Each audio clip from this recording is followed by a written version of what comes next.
Oh, I pressed the wrong mic. Well, let's try that again. We'll restart. This is the real start. Actually, we'll go back to the wait screen. We'll go back to the wait screen. It's going to be perfect. Don't worry about it.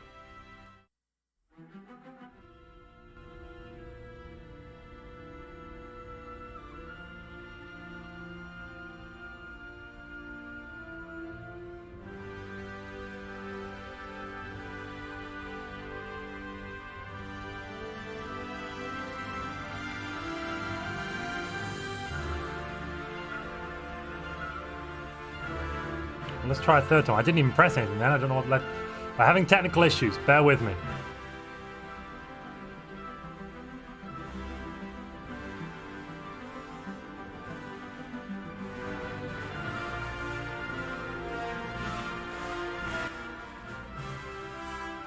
All right. Can anybody hear me? Is this working? Tap tap tap tap tap tap. Are we actually live? Is anyone out there? It's a cold, dark universe. Chat saying yes. I'm not sure I believe them. Not sure I believe them at all. Yeah, I don't know what was going on there. For some reason, my mic turned itself off. I watched it do it. It was very terrifying. But it won't happen again. You have my word on that. So, ladies and gentlemen, what is going on today? What are we doing? Well, we are now going to be watching the IRL season starter. That is the Interstellar Ranked League. I say the season starter. Yeah, Jörn says, become a YouTube member to hear Montu speak. That's that. All it is you're just not members, ladies and gentlemen, and you haven't contended for that like button. So don't forget to contend for that like button. What do you mean it's happened again? Christopher, stop. To be fair, there should be no sound in space. Yeah, that's very true. So the IRL is the Interstellar Ranked League, and that is hosted on the ISS server. There are a lot of fantastic players on that server, a lot of real contemporaries, let's put it that way. And I'd also like to say, if you want to join that server, there's a link to it down in the description below. Please run over into that. Now, IRL stands for Interstellar Ranked League, as I mentioned. Massive thank you to Komrad, who's in the chat here today, and also Cyrax for inviting me here today to co-host. I'll be co-hosting with Cyrax. Now, normally I do these things with Komrad, who's fantastic, but unfortunately he's unavailable today. You might be wondering, why is he unavailable? Well, that's because we're going to get to see him in action. Yes, ladies and gentlemen, Komrad is playing in the tournament today rather than just co-hosting with me. So that's going to be, that's going to be rather painful for anyone who finds him in the galaxy. Are we going to play, or is this an analysis video? I am hosting today, so I'm not playing. I'm hosting, and you'll get to see me show off other people playing, in essence.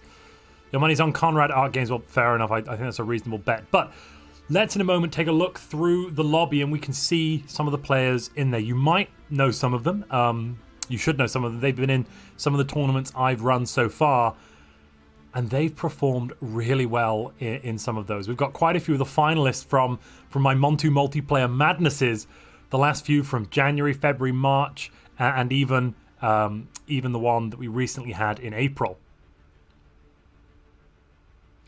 Who's going to color commentate against Montu? So joining me today to commentate will be Cyrax, who interestingly came, I want to say, fifth in the death match. I can just double check that quickly. Maybe it was fourth.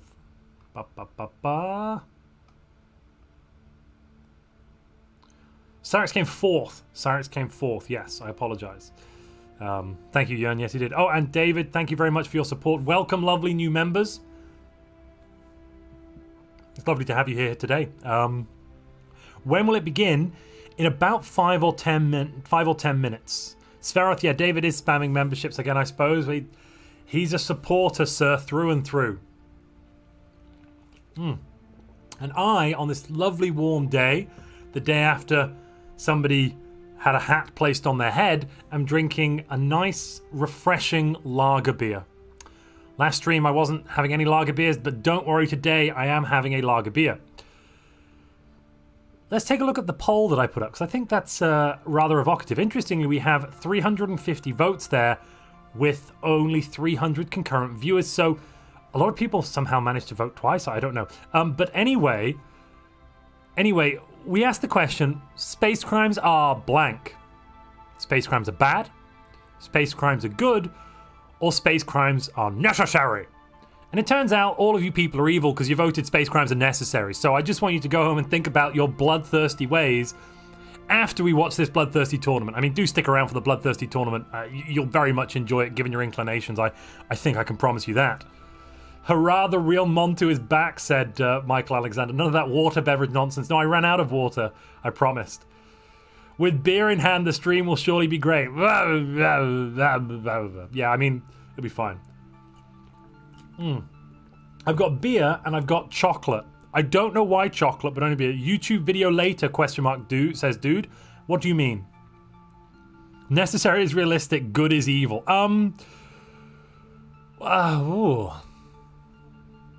Possibly. That could be a good point. Chocolate, yeah. Chocolate in the heat, though, is a bit of a war crime, I would argue. What are your opinions on other space games like Among Us? Do you like them? Do you think they have enough strategic depth for you?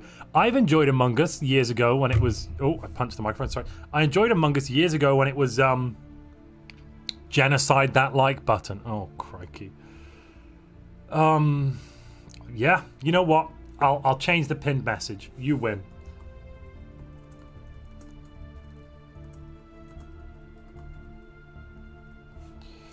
Ladies and gentlemen, if you're enjoying this video, please genocide that like button. And I'm going to end the poll there. We've had enough of polls and experts.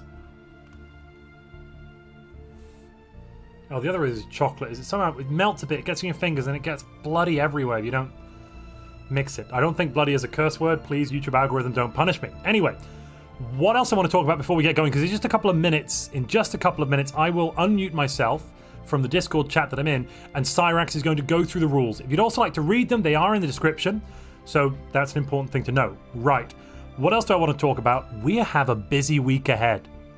From now until next Sunday, I'm going to be live for about, I've added it up, I'm going to be live for about 35 hours, which is just 5 hours short of a full-time job. But don't worry, I'll also be spending a full-time job's worth of time making videos for you lovely people, because of course, it's the release of Stellaris Galactic Paragons.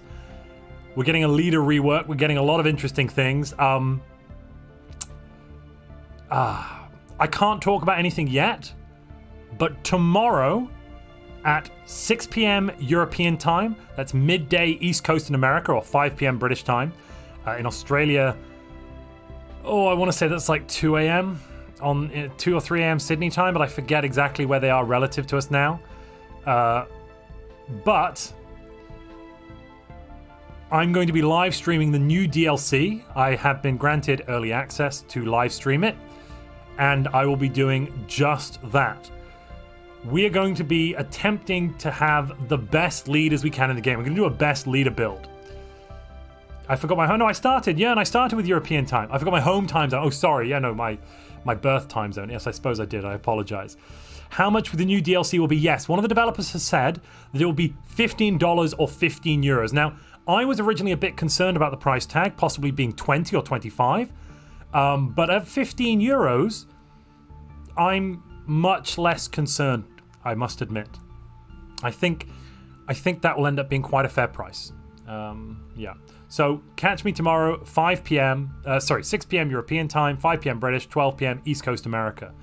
And we will be playing a best leader build. It's going to be beautiful. Right, without any further ado on that, though, let's dive back in, or dive in for the first time, and say hello to Cyrax and the rest of the chat. Sorry, I've got the hiccups a little bit. Let's see. Cyrax is currently muted. Well, I'll jump back in and say hello. Restera à l'horizon. Hein. Oh. Ah là là, il aura perdu ses couilles. Are we ready for the rules, Reed? Yes. I was just about to announce that. I just want to make a couple of players to unmute themselves. Not undeafen. Terrible. Komrad is deafened himself, so he can't hear the rules. Typical cheating behavior from Komrad here. Yeah. Typical. Yeah, you know, there is a category of players who doesn't care about rules. Yeah. Right, often they... 3.5.3, right? Sorry? For the version. What is it? No, 3.7. Oh, 3. Okay, I was so confused. It's the, I only have it's the latest 3.7.2 version. and 0.4. It is? It's the latest version. You Yes. need the mod installed. There is a scoring mod. Oh, I did. Special thanks to I just Zefnar got for it. that one. He's not here, but Zefnar adapted the scoring mod that I was using in my previous tournaments. And Komrad, and I think Cyrax, you also worked with him on creating a scoring mod for the ISS, right? Yes, sure. We basically creating the rules, and Zefnar is implementing them in mod. Okay, so I see everybody has undefined themselves. Right. I'm actually quite nervous because first time we are doing such a big game, so with a big streamer this time. I mean, sorry, Komrad, but there is also Montu, the big boy this time. Welcome, everybody. This is our version of how ranked games should be done in Stellaris. I mean, the ISS version. There were a couple of other attempts to make those ranked games, but we think, of course, our is the best one. Okay, so the rules. Rank ladder is basically to reflect your history of your performance in such games. And you will get rewarded with the points you... basically, there is a score in the game, and score reflects your position. I mean, the... how it's called? God damn. Wait a sec. Rank? The placement, yes. Yeah, the placement. So basically you get the points based on your placement in the game. And you can find your overall score in the leaderboard channel. The current leader, number one, is Listfire. Sorry, I had to different myself. Oh no, not different. How do I do that? Okay, so the current number one player is, surprise, surprise, also the winner of latest Montu tournament, Listfire. So I guys hope this time you will not let him do his dirty tricks. And we also using the mod to calculate, but it's in the testing phase. So the final results will be calculated manually anyways, and there is a spreadsheet you can always check during the game, but the spreadsheets isn't updated live. Only the words go there. I will check the capitals score after the game. So you get your placement is based on amount of the points you generated throughout the game.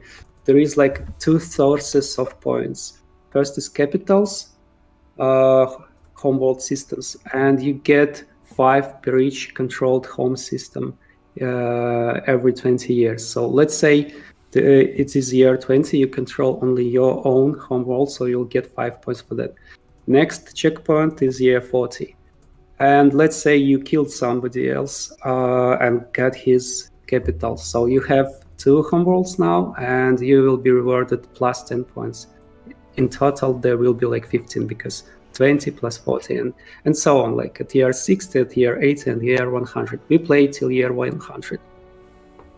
Other sorts, and also you might be still in the game, but you don't have a capital because people tend to only claim capitals in those games. You will be still alive, but you will not have a capital. And that means you will not be generating points from capitals. The other source of points is wars, specifically winning a war. If you win a war against a player, please make sure it's a player. You don't. If you declare war on AI Empire, you will not get points for that. If you win a war, you will be rewarded with the 5 points. If you eliminated the player during that war, you will get 10 points per each. So, two sources, capitals and victories. Basically, elimination is double of victory points. And there is a special rule. After year 80, guys, please make sure you understand that. After year 80, you cannot surrender, or you cannot... because if your opponent gets a victory over you, no matter what the war goal, you will be eliminated. So if you surrender after year 80, you will be counted as eliminated. The good thing, all of your points you have generated during the game still will be there with you, and your position will not depend on whether you survive till year 100 or no. So just generate points, and that's it.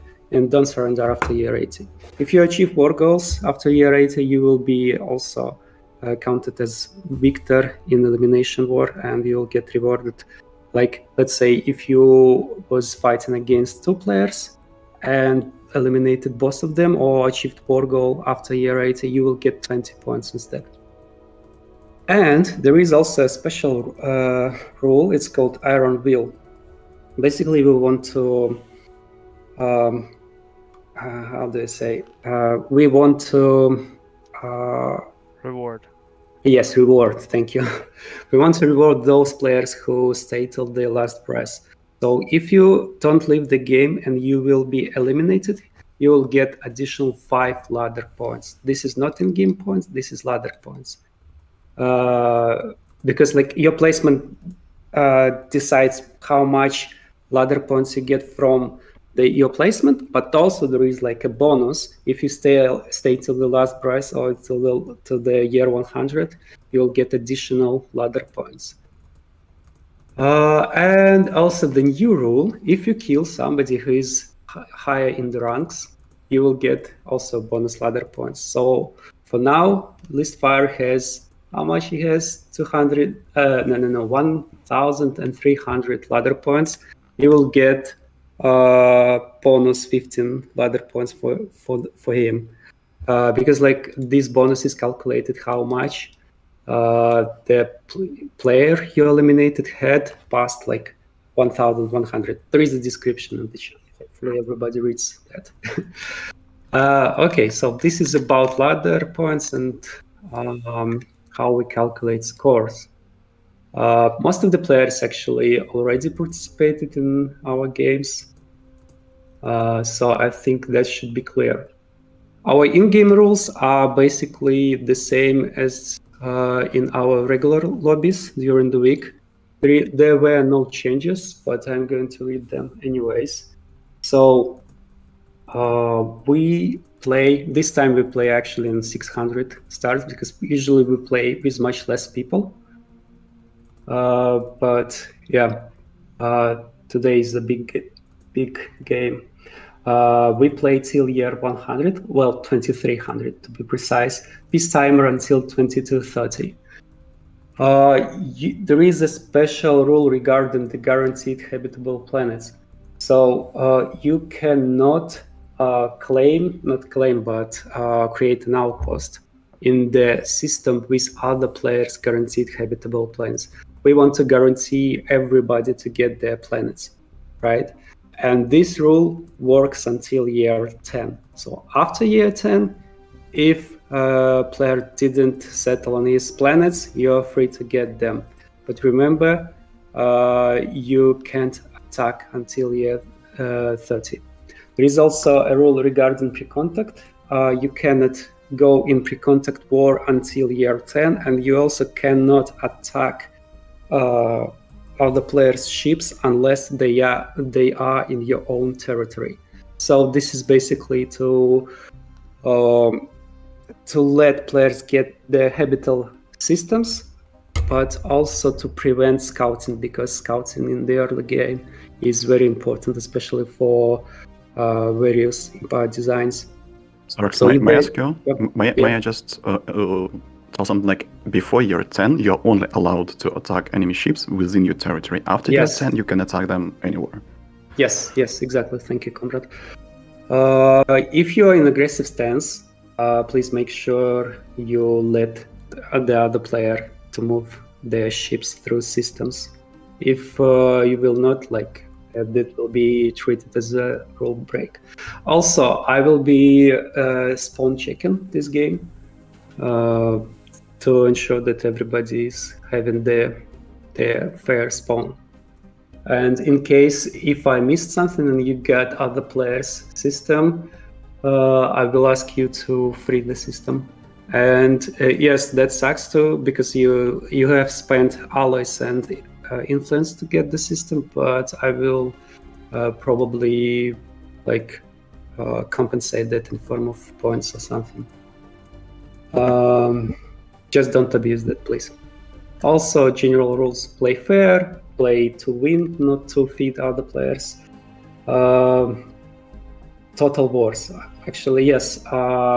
Those who are not familiar, we allow to play total wars, but you cannot attack with a total war goal until year 50, with one exception. If you're driven a simulator, you can attack since year 30. So play carefully if you have a driven simulator near you. Team limit. We have a rule regarding how many players you can have on your side. This is 3 players maximum. So you can have up to 3 players in the same federation or non-aggression. Oh, not non-aggression. Defensive pacts, guarantee of independence, and what else is there? Anyways, any military pacts, maximum 3 players, including yourself.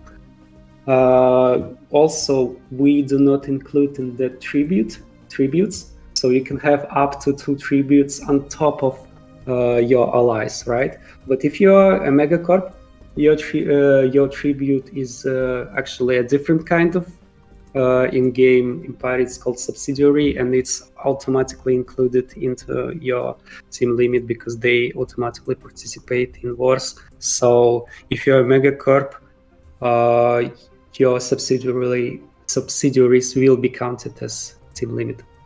And also, as megacorp, you cannot have the hostile takeover policy. Please remember to change it as soon as possible, because we had a couple of times people not changing it, and I had to force people release subjects. What else? Yeah, also only default terms, like this is generally 30% from your tributes. And basically that's it. Yeah, no cheating, play for the win. Claim in mine? No, there is no claim in mine. Okay. Yeah. And what counts as scorched earth during total war? Because if someone takes my, or is about to take my planets, and I just remove all the pops before he gets there, I mean, I remove 50% of the pops and just leave armies there. Does that count as yes, this will be counted as scorched earth. Okay. Yeah. Something to keep in mind. L gates. Do we have L gates enabled? Wait a sec, because I have changed galaxy size and that changed a bit. I do want to ask, are we allowed to release? Yes. Now they're off. Yes. And Caravaneers. I don't know actually. Is Caravaneer? Were we playing with Caravaneers or not? Probably not. I mean, they're annoying as hell, but yeah, but there is like some special thing you could do. Komrad saying no, no Caravaneers. Yeah. Okay. So direct I got a fire great should trade. be expected. 3 pops for 200 consumer goods. Isn't it great? Yeah. I give consumer goods. Why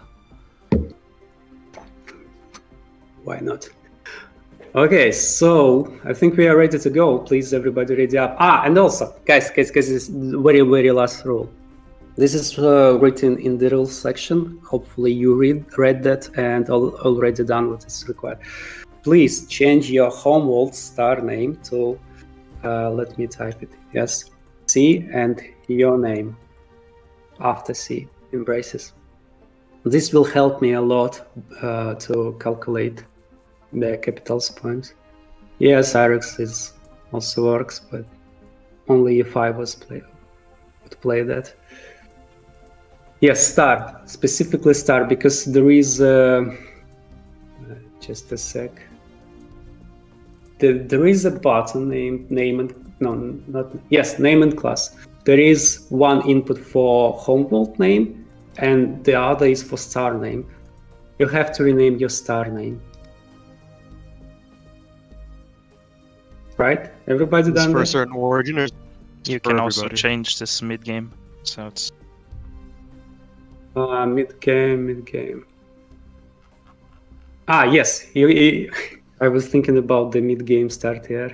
Yeah, you can change that in the game.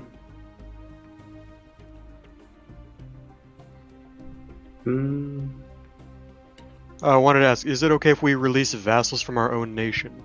Yes, that's okay. Yes, AI vassals does that are count allowed. towards the limit, I believe? No, it doesn't. Team limit is only about players. Also, the eliminating AI doesn't bring you any points, just in case. Okay. Okay, so we are already ready to go. Could we wait 1 moment? I had to restart. I was having issues with the mod. I'll only be like 1 minute. I already clicked the button, sorry, mate. And it's not current. Well, Singularity Somebody's is not ready. So. Because not ready. Yes, yes. So you have a minute. A minute or two. Is endgame demanding an in-game crisis? Are we having all in-game crisis, or is it disabled? No, it should be off. It is off. Singularity is demanding we have one at 2300. Just enable the lab crisis.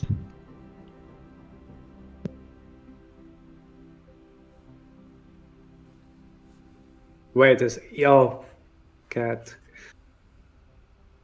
I don't like when you change the galaxy size, it messes up with your settings. Changes all the settings, that's really annoying, isn't it? Yes. And Mamon is asking why mid-game is not 25.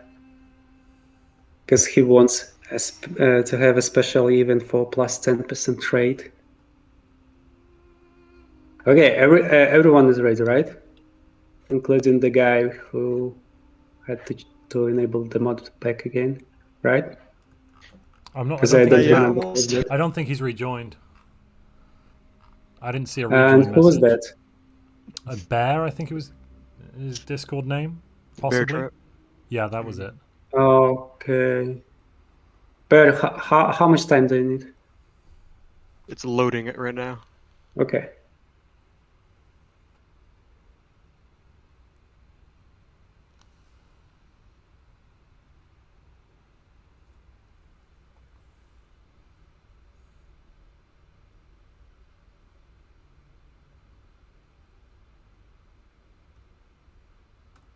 By the way, I heard that there could be only one shoulder of giants in the lobby. Is that correct? Somebody's actually playing on the shoulders of giants these days. I don't know. People are saying that if you change the mid-game setting, it would be viable.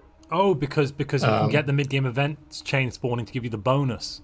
Maybe. Yes. Viable is maybe the wrong word. Well, I mean, the issue is that the output from the archaeological dig sites of minor artifacts is so small that you can't use it to buff your economy anymore. I mean, yeah, you used to be able to. It was about you used to be able to sell PU all standards. of them all the time. You could just bank them and then sell all of them. And then they were like, no, one every 6 months, which was a pain, but you could kind of manage it. And now they're like, no, you'll get 10 minor artifacts every dig site, and then you can save those up to use it once every few years. It's mean. Before the minor artifact rework, it used to be kind of viable. I mean, it was like PU level, but now it's just a rush anyways. It's just fucking dead. And even if you get a 3 primitive or even 10 primitive pops, you're 30. It won't matter if the clone just rolls up with 50k fleet. Yeah. I mean, you get like 2.5k alloys for free with shoulders, with the dig site. And the clone gets also 2k, so eh. So is everyone enjoying Lobby Simulator 3000?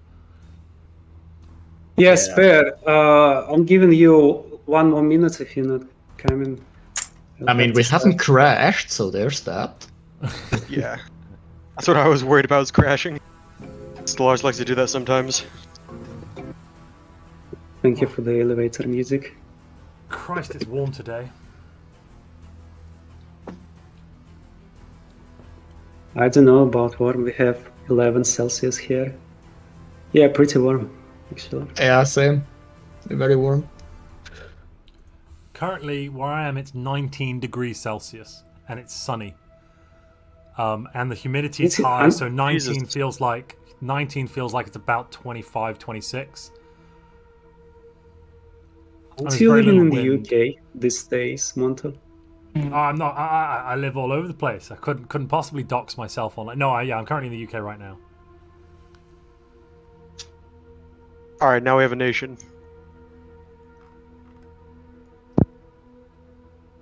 I don't see you in the game though. Oh, yeah. Sorry, Bear. Next time we already passed Yeah, next time. time. Yeah. So we are starting. Good luck. First Good luck, couple have of fun. Yes, good luck. Have fun indeed. But I will check the spawns, and there might be a rehost if the spawns are. messed Which up. channel is the caster Yeah. channel that I should go down to as well? I can't really see it. What's it called? Oh, is it called casters? I see it. It's above. Yes, there is a channel. You can use that. Okay, so first couple of months we are playing on the slowest speed.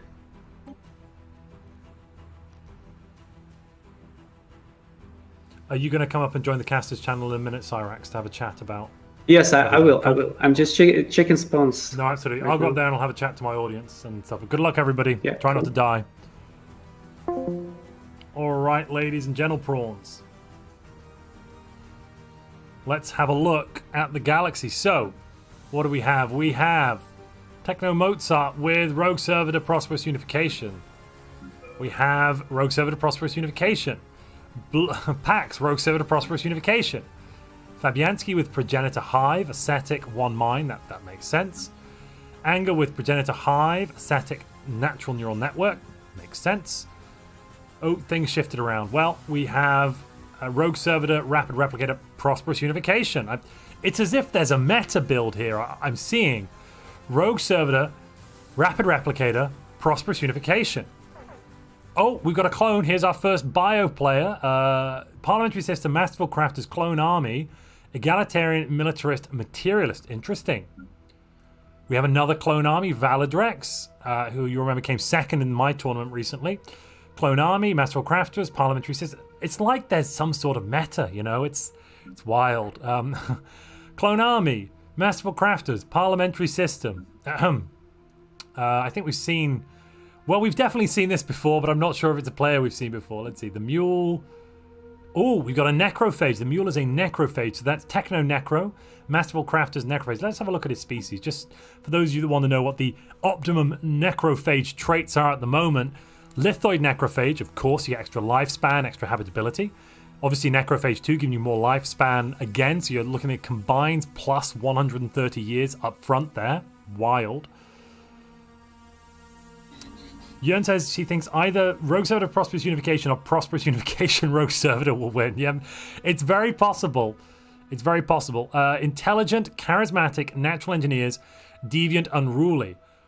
Do we get... So basically, the Necrophage is going to get extra special, extra ruler output, and then massively reduced upkeep, minus 50%, but does get that nerf to growth speed and assembly, but you don't grow these pops. Instead, you grow your secondary prepapant species. They are rapid breeders and extremely adaptive. Unruly, repugnant, we don't want them producing any amenities. That's going to be left to our rulers. And adaptive means you can put them on almost any world. So looking over at the capital here, we see the first thing he's done, turned off Chamber of Elevation. That's a pretty good call for your Necrophage start, because you want to boost those basic resources up so you can start getting your buildings out as soon as possible. What are the trades gone for them? Plus 30 minerals. I'm surprised he's not trying to push up his... he's gone for a science ship straight away because he's trying to find where the primitives are. It looks like these two worlds here actually don't have primitives on unless he's sure about it. Maybe he's sure. This doesn't look like it's got primitives. Unless, does it show on the map? It doesn't show on the map. Maybe he just knows. Somehow he knows. Do you think he knows, chat? Elon Musk is in the chat. Hi, Elon. Player names, please. Yes, sorry, player names. There were primitives there. Size 8, that's a pretty good find, actually. Venerable, useless, conformist, useless, but the other two, these are the good negatives to have, so that's kind of alright. You can right-click with a construction ship and it shows up if there's any primitives there. I did not know that. That's a bit cheeky, isn't it? And there's another primitive here. He's managed to find both of his primitives immediately. That's kind of lucky, actually. So, we've got player names on the screen. Let's look at any flashpoints we might see showing up. Strongblorg is definitely going to be a player to watch. That's Momonga. Momonga is quite a strong player. We've seen him before. Void Dweller, Functional Architecture, Technocracy. Interesting. Very interesting. Let's go back to the main chat, the main thing here. Let's see. Pax is there. We've seen Pax before. Miss Nebulosity, good player. Used to be relatively new, now quite seasoned. R and Valadrax are close by. I wonder who's going to get. Well, I assume this choke system will be taken quite early on. Which point we're not seeing. Singularity, though, completely going to be blocked in by R and Fabianski. That is very dangerous for everyone in this corner. Let's have a look. Singularity, I'm guessing, is playing machines. Yep. What is R playing? I'm assuming R's playing machines as well. Yeah, R's playing machines as well, and I think we've already seen Valadrex's machines. No, Valadrex... That wasn't Valadrex. Who was it? It was Fabianski. Sorry. Fabianski. Show me your Fabianski. 35 players is a lot. So Fabianski's going Hive. Okay, that's not too bad, but this is dangerous. We've got two good machine players here. One is going to eat the other, and then, oh boy. I don't think anyone's going for the Crisis. Oh, is Pax driven a simulator? Sorry, I apologize. Did I misread that? Yes. Pax is driven a simulator constructor bot. So let's take a look at his homeworld for a moment. So 0-1, an overabundance of maintenance drones. Of course, Necroblorg here is going to be at 100% habitability. Lithoid, Cybernetic, and Homeworld class. So there's 0% normally, but plus 100% because they're a Lithoid. And the minus 25% is actually only minus 12.5% because you get a net 50% reduction from machine intelligence. So that's not too bad. And also, that's a good point from Jörn, crystal scouting. So he's got scintillating skin. So what he can do is he can go to his edicts and he can fire crystalline sensors for 1 month without actually paying anything for it. You fire it and you make sure you turn it off before the month ticks. In 2 days, it is Tuesday, and the new DLC will be coming out. I will be putting a link to the Humble Bundle page if it's released there as well. And if you'd like to purchase it and support this channel, you can purchase it from Humble Bundle if you follow my my specific link. Actually, if you follow my link to the Humble Bundle store, anything purchased from the Humble Bundle store supports this channel. So feel free to do that if you'd like to. All right, people are expanding. How's Komrad doing? Where is Komrad? Oh, Jojo's a very good Hive player. I'm just going to take a quick look at Jojo actually while we're here. I assume he's playing Hive. Usually Jojo plays a different kind of Hive to most people. No, he's playing Progenitor Hive. Okay, he's sat comfortably in the meta. Budding, Aquatic, Charismatic, Non-Adaptive, Unruly. Interesting. Non-Adaptive because you've got the extra Aquatic world habitability, so it shouldn't make too much of an impact. 95% with Ascetic. Yeah, that's basically, you can ignore the negatives here. It's a few percent. Back. So welcome back. We're just looking through the build. The main flashpoint I've seen at the moment is that Singularity and R are both within about 4 or 5 jumps of each other, both playing Rogue Servitor, and they're both going to be trapped in by other players in a moment. So they don't really have anyone to fight but each other. Yeah, that's actually cool because one of the previous games, actually the week before, they had Singularity, Origana, and Arc triangle, and Origana was playing Driven Simulator. So I was predicting that Arc will get Origana first and then Singularity, but what happened there is whole another Santa Barbara story. Arc was trying to kill Origana, but then came Singularity, almost destroyed Arc. Yeah. But then Origana resurrected from the ashes and Singularity was down, and then Arc took this as opportunity and took all over the Singularity and Origana, and then came the clone. So clone punished Arc. Arc managed to status quo. Origana managed to status quo. Singularity remained 1v1 Arc, and they were in stalemate. And then clone came again and decided the game. So it was like a perfect equilibrium between 3 robots. It's such a fun game to watch. They're machine Balkans. have you seen how many planets R has next to him? The next system's capital has 3 planets. Another one has 1 planet, and then there's another planet next to that. So with just 4 systems, R can have, 3, 4, 5, 6 planets in total, whereas Singularity can only get 4. Yeah, I actually don't know how robots play nowadays because I typically play hives, and hives don't really need more than 3 planets, right? Yeah. They can use like a 4th or 5th planet just to grow pops, but robots I've seen, they tend to colonize everything around them. I wonder if Pax is playing Driven Simulator. Pax is playing Driven Simulator, he is. I looked it up earlier. Yeah, have you seen Komrad start? Komrad is in a corner, quite far away from everyone else, with a lot of planets sat around him. Yes, I noticed. And he's playing Hive, I'm guessing. Yeah, this is going to be... So he's playing Aquatic Hive, though, I'm assuming. Most of those worlds aren't actually aquatic, which is kind of a pain for him, though. Nice, so he has lots of planets, but there's only a couple of aquatic worlds. I've seen Fabianski playing like early the terraforming tech. Yeah. So Komrad might opt for running? that as well. Drakfire's running regular bio. Overtune. Ooh, we've got an Overtune. That's interesting. Wait a sec. Usually those guys do not perform in the game. yeah. He's gone for spliced adaptability and pre-planned growth. Minus 40 years leader lifespan. He's offsetting it with enduring, and then he's gone for slow learners and unruly. He does have 2 trait points available, so he could create a template. But it's a bio. You need to research a project to. No, you do have to research a project. Yeah, no, you have the technology, but he could colonize another world and respec if he wanted to. Yes, you can do that as a bio, but it's so inefficient in terms of tech. I am a big fan myself of Overtuned. It's just not playable on the bio in my point of view. He's saving up research at the moment. He's saving up society research. I think he's doing it. He's not researching, or maybe he's not clicking. He's not clicked the physics either. I'm not sure. Oh no, yeah, he just was waiting. He was just waiting. No, he's not saving it up. I thought maybe we'd see something. Isaima is my guaranteed. Is it though? Let's see if that's a lie. Techno Mozart has... Oh, that is greedy.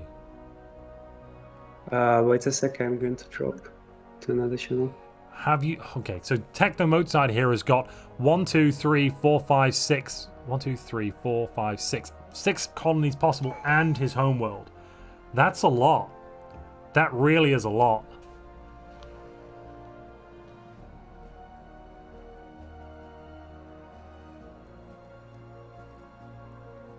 Let's check his build out. So Techno is running... Oh! Prosperous Unification Rogue Servitor with Rapid Replicators. We've not seen that before. That's a unique choice. Species are regular bios. He's not gone for the lithoid bios. Logic engines, emotion emulators, mass produced. That's kind of normal. What's the fight? Oh, he's attacking someone trying to fly through a space. I thought that wasn't meant to be allowed. I thought you meant to let people fly through. I can't recall.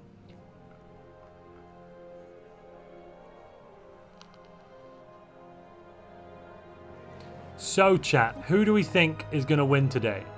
Any thoughts on this large and vast array of players?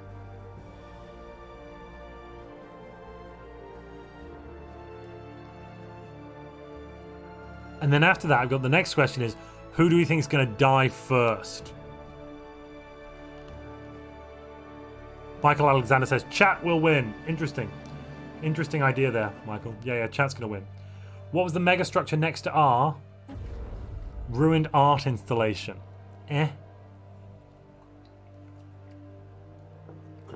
mean, it's nice, but R wins. Chat always wins, says David. Go team chat. I'm sorry, there was a super chat earlier that I missed, wasn't there? I want to go back and I can't find it anymore. Darn it. I think you said something about... Oh, no, I didn't miss it. I responded to it. I did respond to it, but I didn't respond in voice. But I want to say thank you very much for your super chat.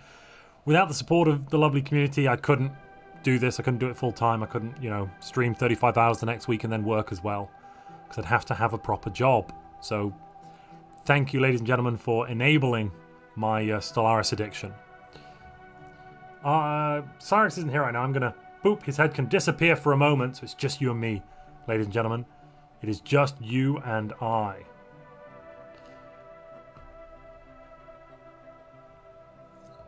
We won't stand for this soul erasure. What's soul erasure? I wonder how many soul systems there are.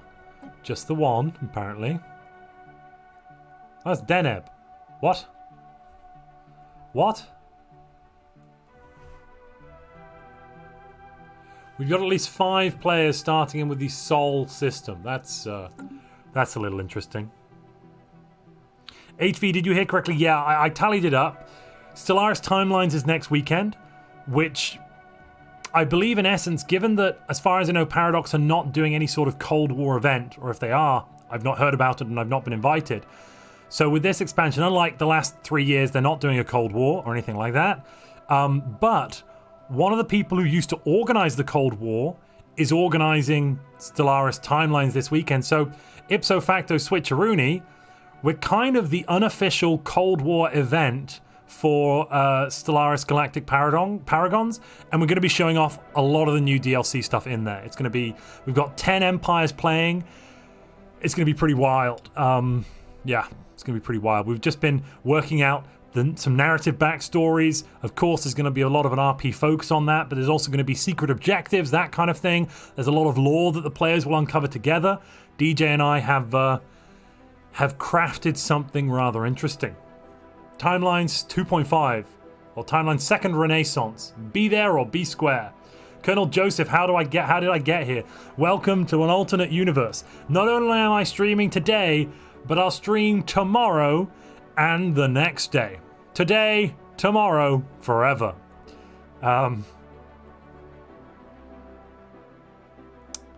So, well, no, yeah, today, tomorrow, because tomorrow I'm going to be live streaming the DLC as a first look, one day early. You will all get to see me going for a max leader or a best leader build kind of thing. What the heck did I call it? A best leader build. Yes, we want the best leaders. You'll hold me to that statement, surviving work, blah. What do you mean? And then Tuesday, I'm going to be running a multiplayer session on my Discord server where we'll all be playing with the new DLC. On top of that, I'll also be giving away, thank you very much to the Stellaris community team. They've given me a number of DLC keys to give away for Stellaris Galactic Paragon, so I'll be giving away keys to people playing in the game, people on my server, and people who are just watching the stream. So viewers, players, and just server members. Hi, speaking of timelines, wasn't there supposed to be a final video about the epilogue of the last season? Yes, there is. DJ and I are still working on it. I apologize. DJ recently got, he's got a new job, which is fantastic for him, but he's been busy at some of the times I've been busy, and we've not managed to coordinate on that one. And due to certain deadlines, Stellaris 2.5, so that's Stellaris Second Renaissance. At the moment, that's a kind of a more pressing issue to organize that one. But that is coming. We're almost there with the timeline as we'd like it. But it will be there on the Stellaris Timelines channel very soon. Pinky promise. Soon, TM, as Paradox would say.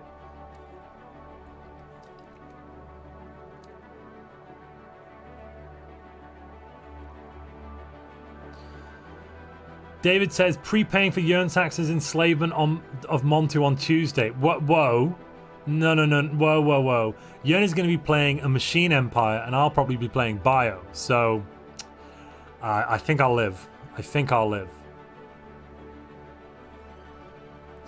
Yeah, how is Momonga's Void Dweller doing? Let's take a look at that.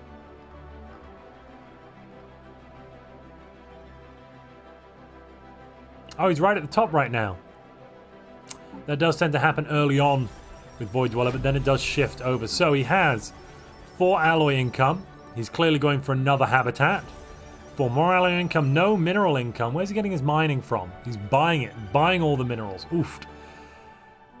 Let's see. And then he's got trade habitat, and he's gone for mercantile straight off the gate, so that he can max out his merchants here. Let me see. I'm guessing his merchants do have the thrifty trait. Absolutely, probably a good call.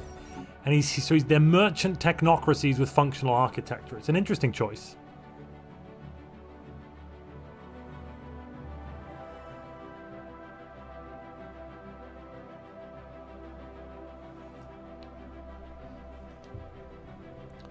Yerntak's plan to play Progenitor. Interesting. Why do the species of an army with strong do more damage when they're using blasters? No, they do hand-to-hand combat. As demonstrated in the fantastic... Where's he going? As demonstrated in the fantastic film, whose name I don't need to mention, why is a knife necessary in a nuke fight? Well, if you disable his hand, he cannot press a button, recruit. So that's why. Also, power armor, there's punching, there's fists, there's chainsaws, it fits. It fits. Interesting that these systems have been left entirely clear. No one wants to aggravate the other, I believe.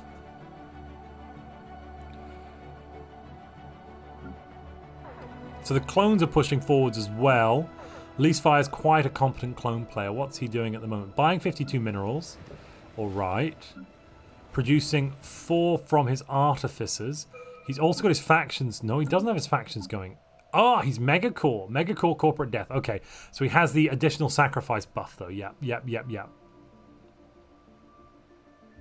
5 souls. It's like a Guardians of the Galaxy 3 New Earth story. Yeah, there's 5 souls in this game. I saw that earlier. Would you like to know more? Yeah, David, that's a very good point. Why does he look like a fallen empire? That's because he's modified he's edited his empire creation in the save file to change the background portrait to a fallen empire portrait. You can actually do that and still play multiplayer. It's not too much of a problem. And Leasefire is currently the latest champion. He won Montu's multiplayer Murderfest just the other day.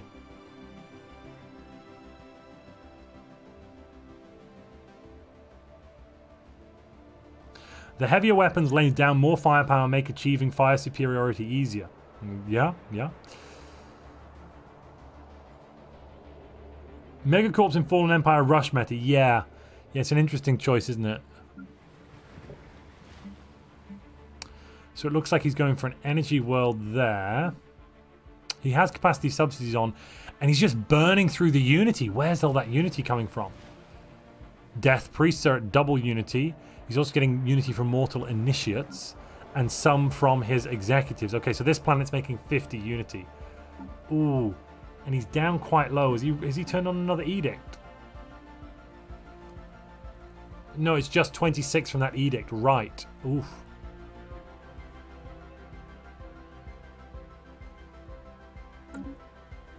Something's going on. There's a pause.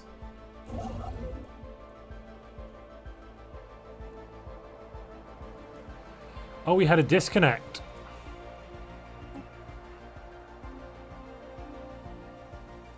Ego Hugon has unfortunately disconnected, so that's the. So, chat. Other thing I need to ask is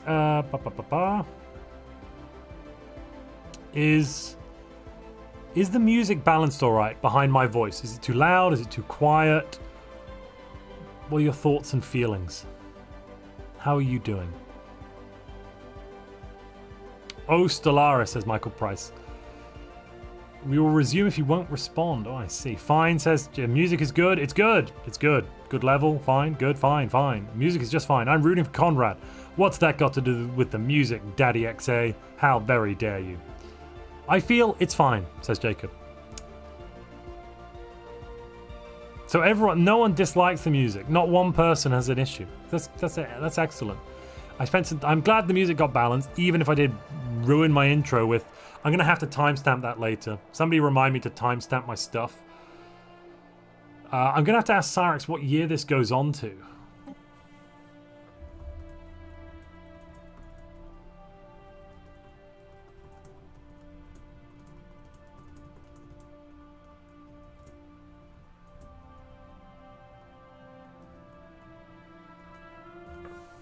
Oh, IRL, I meant in real life. I didn't mean the league. Is it 2300, 2350? People are saying different things. Year 100. Awesome. Awesome sauce. I must admit, I am a little tired today. I only managed to get in about 4 or 5 hours of sleep last night because I was silly. I stayed up till 3 a.m. chitty chat. About to finish Insider Trading there. Leasefire is about to finish Prosperity. Has finished Prosperity. Taken 1 vision for the extra Unity, I'm assuming. Oh, we're now letting Ego rejoin.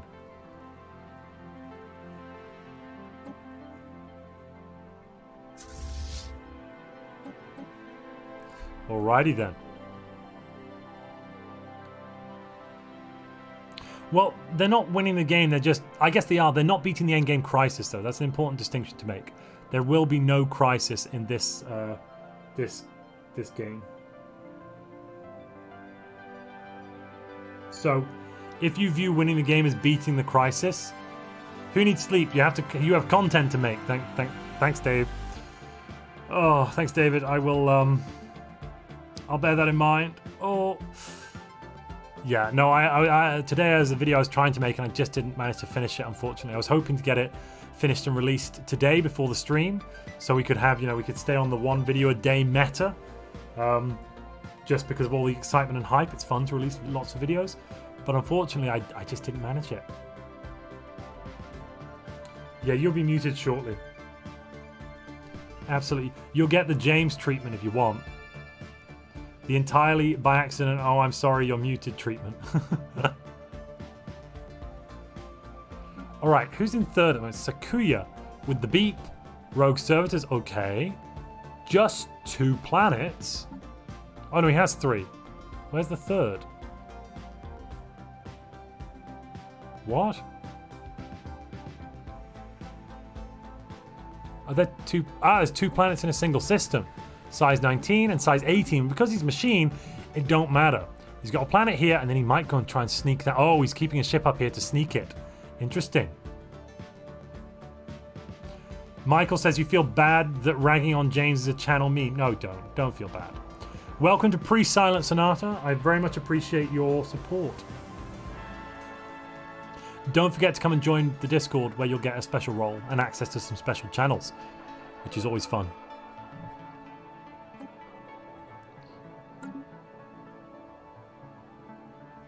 What are the strongest metas in Stellaris right now? Absolutely. So, Clone Army, Death Cult, Megacore. Really good. Yeah, I'm not going to speak about that. Rogue Servitor Prosperous Unification. Really good. Clone Army, Masterful Crafters Parliamentary System. Also really good. Masterful Crafters gives you extra consumer goods and trade value, and every 3 industrial districts gives you a building slot. Very useful for clones that have very fast pop growth and need to optimize their mineral spend. Parliamentary System gives you 40% faction unity gain, and then you also get factions from year 1, meaning you're getting unity and you're getting happiness buffs, or in this case, a happiness debuff. I mean, just change to oppressive subjugation policy, and that would fix itself. I would say that's a bit of a silly Billy bit moment there, but whatever. Why is Rogue Servitor better than Assimilator? Let's have a look, shall we? So, Rogue Servitor right now is making. Let's have a look. So Rogue Servitor has 73% stability, only 3 maintenance drones, and 7 bio trophies, and 50 pops. 43 robots, 7 bio pops. On the other hand, Pax has 39 pops, 23 regulars, and 16 of his Blorg pops. That's 4 pops less, and on top of that, his pops are less efficient than machine pops because he needs maintenance drones. But actually in this case he's gone for evaluators, but he is running a -7 amenity hit, and that's giving him -7% resources from jobs. On the other hand, who does not have these hits, is at 73% stability. On the planets without biotrophies, he is at lower, but he's going to build biotrophy districts there eventually, and that on some of these worlds. And that buffs. So the biotrophies, first off, they have their own bonuses. They produce a massive amount of unity for a machine. They also increase complex drone output, so all of his complex drones get better. And then they have a happiness bonus of 90%, which means that they apparently have political weight. Look at this, 68% political weight, which then means that their 80% happiness, or 90% happiness even, 90% happiness, gets converted into a massive, what's this? A massive plus 16 stability from pop approval rating.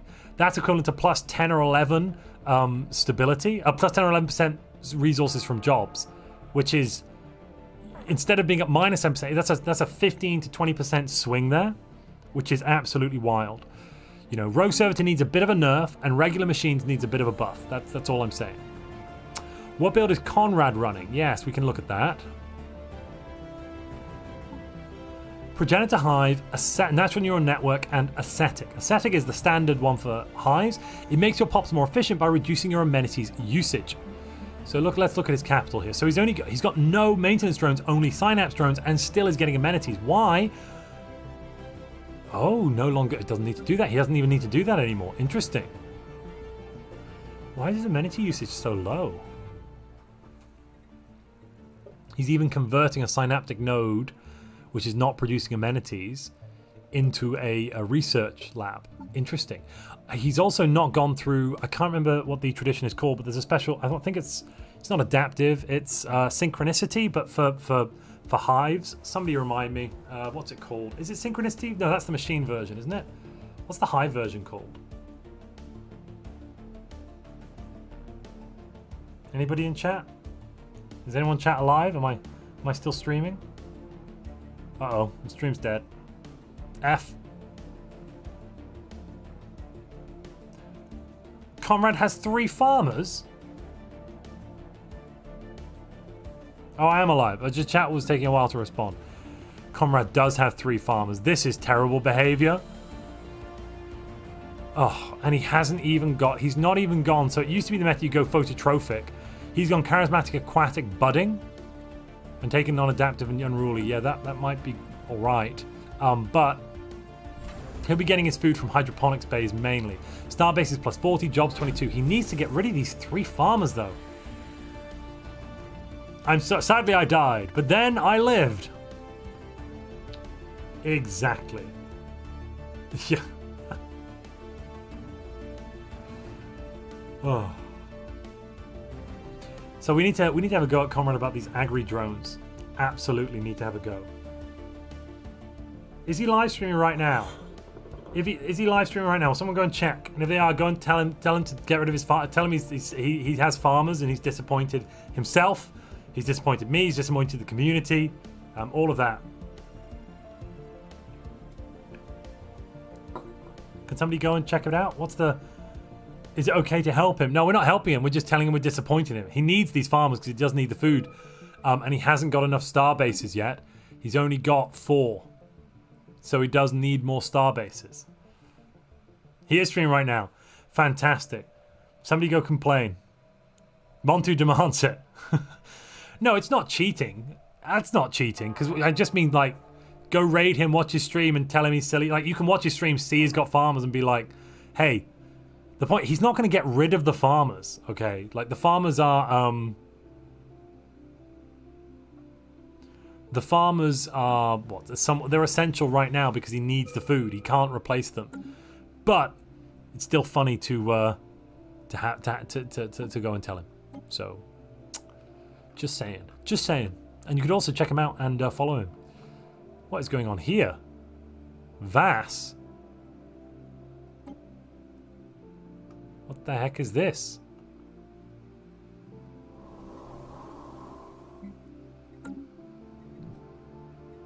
Where's Vass come from? What? Where is Vass on the map?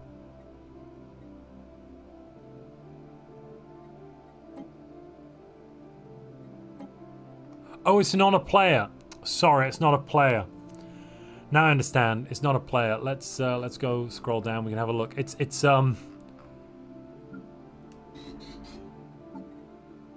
a release sector. Huh. Well. Ironically, the sector seems to have been given a bit too much stuff, maybe, but hard to know.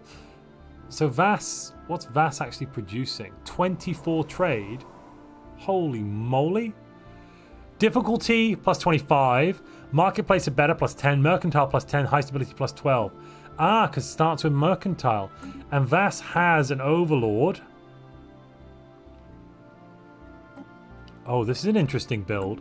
So he's releasing Vassals. Vass 1, Vass 2, Vass for Vassal. Oh, that does make sense. Farmers will be meta in weeks' time. Mark my words. Get out. Get out right now. How very dare you. Somebody please show that gentleman where the door is. Vass. Who am I looking for? Mena. Corp Mena. Okay. Is he putting down branch offices? No, but he could eventually.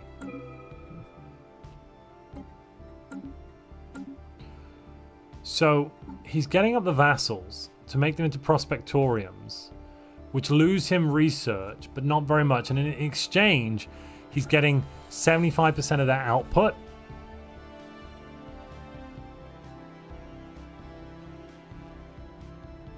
What?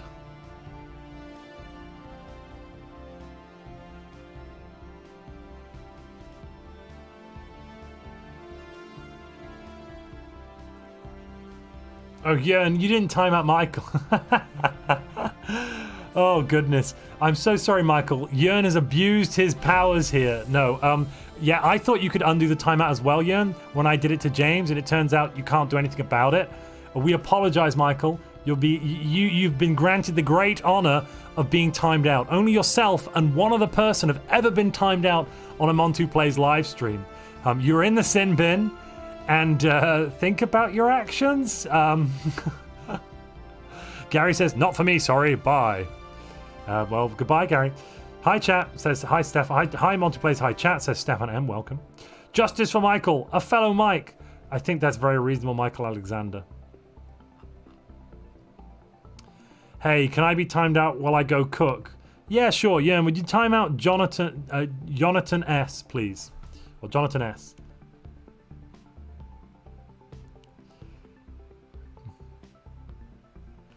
There we go. Enjoy your time out while you go have a cook. Now, even if you want to send a message, you simply cannot. We've got a Federation, Valadrex and Leasefire, as well as one other player in a Fed. That's quite a wide, galaxy-wide Fed, though. What? Ah, and Krene's all the way on the top. What's this build? Master Warcraft's Clone Army Parliamentary System. I'm guessing they went with a trade fed. Yep. Okay. So this is going to... Oh my goodness. Look how many consumer goods Leasefire is making. Crikey. Any branch officers? Yeah, one on Valadrex's capital. That is going to... 110 energy. 110 energy. What on earth? 2 merchants. And then... Trade value generation... Let's take a look. Pop jobs 137. Is that from... Oh, clerks. I mean, it's clearly working for him. Given the bonuses he can get, Fanatic Xenophile, Marketplace, Mercantile Tradition, and High Stability, that totals 47%.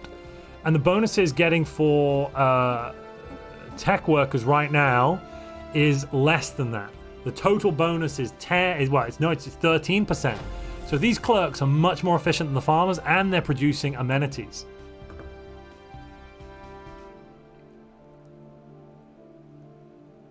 Yernsax lied, chat died.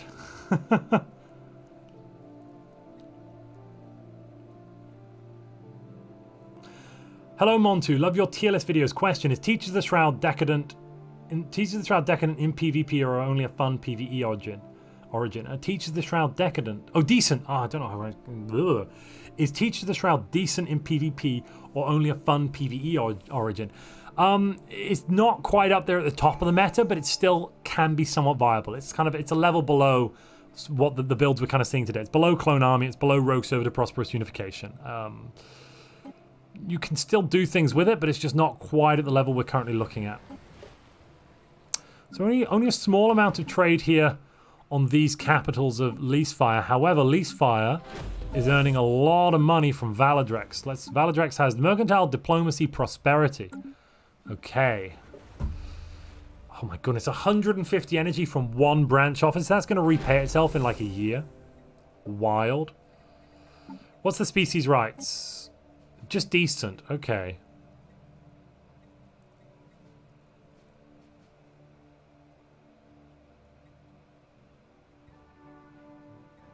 I can't remember if academic privilege has a higher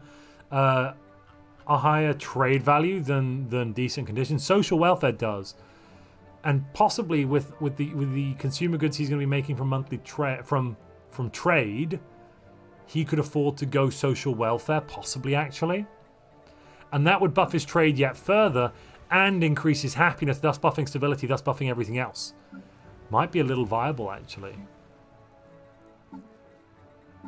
I mean, the difference here, you'd be going up from, let's see, 0.25 to 0.5. So a 0.25 difference for a few pops. And a lot of pops do get quite a big buff from that. So we'd be going from... Specialists go from +5 to +10, and workers go from +0 to +10. So that's all pretty cool. Academic is 0.5 trade per pop for specialists and ruler, 0.25 for rest. I think that's better.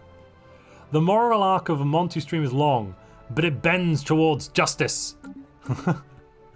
Welcome back, Michael. I'm glad we didn't lose you.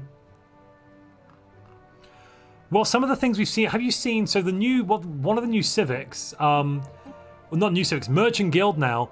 The new counselor position for Merchant Guild. What it's going to do is it's going to give... I think it's 0.4 trade value. Something like that. They showed it off. Plus 0.4 trade value. Or maybe it was 0.2, I can't recall exactly, but some large amount of trade value per skill level per clerk, base value. So let's say you got skill level 5 leader on that job, that's +2 trade value per clerk. When you add in the other bonuses and whatnot, you can get your clerks up to a base trade value of like 10, 11, probably even higher. That is really good. Clerks are kind of scary good in that case if you're going for the full clerk run. It kind of will make EP3O's new "Is Clerk Any Good" video look a bit silly when yes, the answer is yes.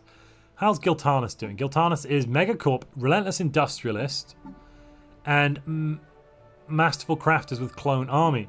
Saxon217, welcome to Researcher. Don't forget to join the Discord to claim your role and any other benefits. So he's gone straight into alloys. Quite a few clerks here. Ugh, we're seeing so many clerks from trade value. So clerks work all right, especially as a clone army because they're so easy to get more of. You just build, when you're building city districts, you also get clerk jobs +1 clerk job because they moved trickle up economics. The bonus from here, it used to be in public works division, but now it's here.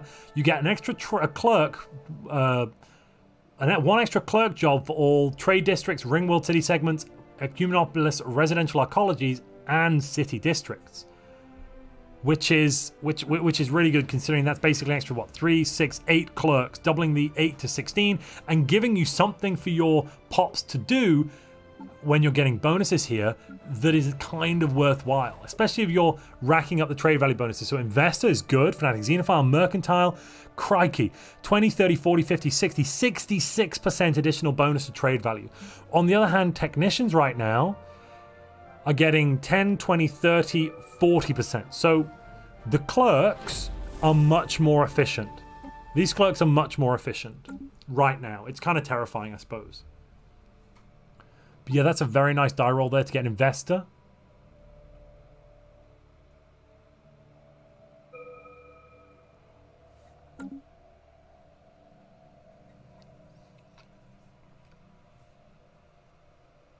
Clerks, to be honest, clerks are okay because you can sell consumer goods and the amenities buffs to... Oh, You can sell consumer goods, and the amenities buff stability, which buffs alloy and research. Yeah, I suppose. No, I suppose that's a good way of looking at it.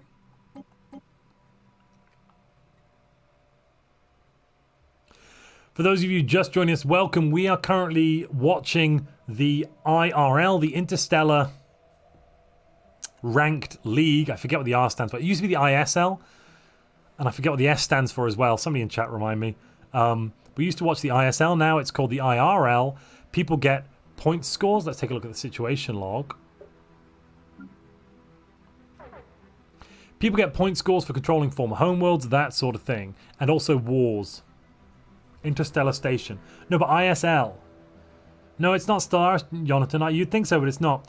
But no, ISL, Jörn, what did that stand for? I do not recall. I should get that meme. I might just have a small bite of chocolate, ladies and gentlemen.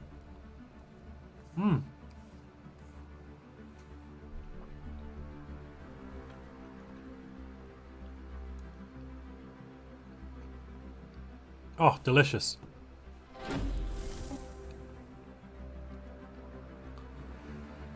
Well, everything's kind of stacking up quite a bit. Let me just have a look at the rules briefly. Peace is until 2230, so 15 more years of peace. And people are kind of pushing their way out into the galaxy a little bit. We're going to get a lot of people are going to be rubbing up against shoulders very soon. There's some real big hot spots. This southern quadrant, really hot. And this northern quadrant over here is so filled with people. Just gorging on chocolate while half the universe starves. Sounds kinky. Oh no, I forgot to mute myself. I apologize, ladies and gentlemen. Interstellar League. Ah, okay. In real life league. No, it's not the in real life league, I'm afraid.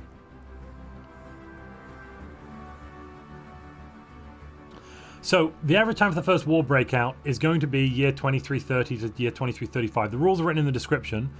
If you have a what do I do then? Oh, interesting. I pressed a button. The rules are written in the description, and basically we have 2230 peace.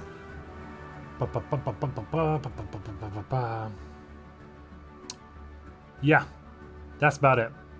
There are some other rules about empire design, but that doesn't matter anymore. And there are diplomacy rules, team limit sizes, tribute subsidiary limits, tribute subsidiary limits. Tributes are not included in the team limit. Interesting. Crisis, total war, no diplomacy, including coordination of fleets in wars against the same opponent. Interesting. Can't support independence of or secret fealty if at war with the Overlord, to avoid multiple wars with the same party. Yeah, that does make sense. There are a bunch of wars here, in essence, that prevent silly things. I want donuts, says Bunny Boots Inc. I'd like some donuts. Would somebody run to a Dunkin' Donuts for me and get me some lovely, or actually some Krispy Kremes? Oh my lord. I'd go wild for a few Krispy Kremes. The last time I had Krispy Kremes.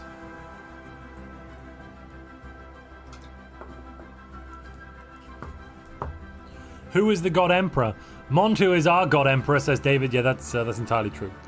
They are like crack. They are kind of like crack. It's the refined sugar and the refined wheat flour that really does it for me. Oof. You're awaiting a Chinese takeaway, True Fire Messiah. Well, screw you, buddy. I can't eat until the stream is over. And currently we're at year 16, which has taken about, I think will be about a 5-hour stream, to be honest. Which, if Cyrax doesn't join me, will be lots of my talking for a long time. And I might get a little tired and a little quiet as we look through the galaxy. And then maybe we'll do some AMSR? ASMR? I only slept for about 4 or 5 hours last night. My brain is mush sometimes. The words are hard. We've got another I forget what it's called. Federation. What type of federation? Trade Federation. Shock, Horror, Strongblorg, and Firebloom. We've seen Strongblorg's Void Dweller. What's Firebloom? Clone Army Megacorp. Is that 2 Megacorps? No. It's an oligarchy and a Megacorp. Oh. So have they got branch offices? Yes, they have. They're doing the crime strat. Interesting. So what basically you do here is you get crime to 100%. Maxing out that crime, if you look at the branch office, all of that extra crime multiplies the effect of it multiplies the effect of how much the branch office is worth, in essence. How's the beverage? Is it not time to renew? It is time to renew, but I'm trying to pace myself. There's at least 4 hours left. Renew. I mean, look, if somebody super chats me to go immediately and just abandon my stream for 3 minutes as I go and find a beer, I will do what the paying audience want. But otherwise, I'm giving the people what they otherwise want, which is my commentary. So there. That's all I have to say about that. Space crime. Yeah, space. So how's this crime thing working? Right. You put your crime branch offices down, then you get the crime up to 100%. Very easy to do. Very, very easy to do. And then you make sure you only put it down on a planet where they either only have specialist and ruler jobs or the worker jobs have one type and are prioritized. Okay? And when that happens, the criminal jobs simply will not fill up. Give this man a Clang Cola. What's a Clang Cola? How do I not know what a Clang Cola is? That feels like something I know what that is. Oh, from Space Engineers. Yeah. Yeah, give me a Clang Cola. Doesn't crime reduce trade value? No. Grab 2, says Gobbledygook. Oh, okay. Thank you very much for your super chat and support. I will grab 2. So criminals reduce trade value. Crime does nothing. And by taking the crime lord deal here, we go over to Strongblog. By taking the crime lord deal, that buffs your stability, so you get extra bloody stability. It's wild. And it buffs your crime an extra 50%, putting you at that 100 threshold, which then in turn, because of the high crime, buffs the branch office trade value. And because you're not filling up the criminals, no one has any negative modifiers whatsoever. Since chat insists, get your bio trophy to fetch a beverage. Yeah, that requires walking, I think. So, all right, I will be right back. I'll see if I can. I'll move over and I'll jump into the main chat. Oh, Cyrax, I'm getting messages.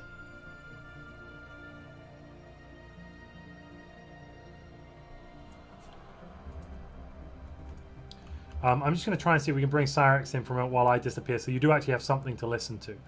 I don't want you to be all alone in this dark void of space.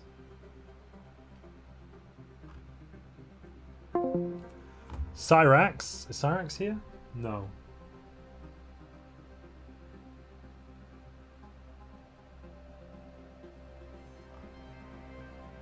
Oh well. Well, it looks like you'll have to listen to the dulcet tones of Stellaris. Oh, actually, I might be joined by Yearn.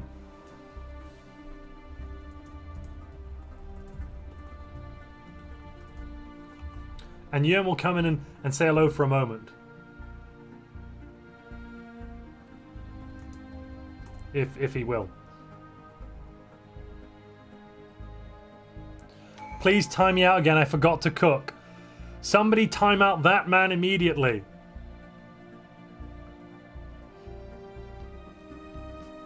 Honestly, the thing they're doing now is kind of like a borderline exploit, but it's not quite an exploit, but it kind of is as well. Like it's a hard gray area.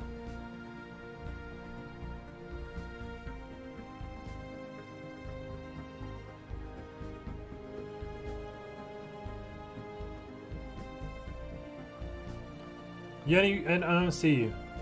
I don't see if you're trying to join, it's not working. Time to get some donuts. All right, I'm just gonna go AFK, and if Yearn does join.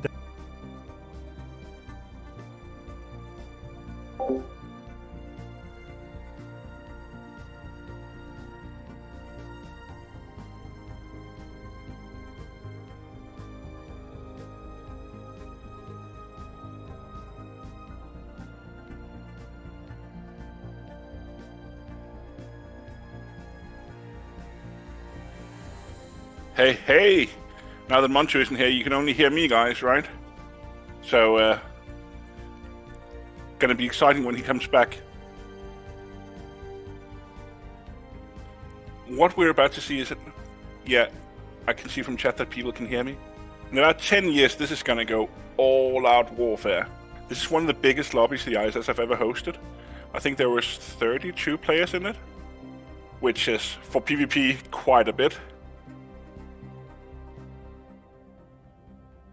Yes, Samson the Manson, I run the channel now, and, you know, Montu can't just kick me out when he comes back. He's helpless.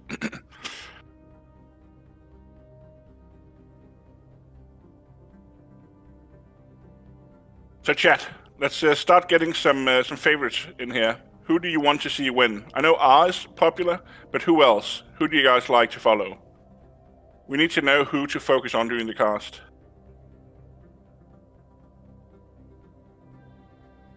Yeah, Daddy, you like Komrad? A lot of Komrads. I don't think we're going to see the Unbidden, Chris. Sorry. Jojo and Komrad. Leasefire's got a fan.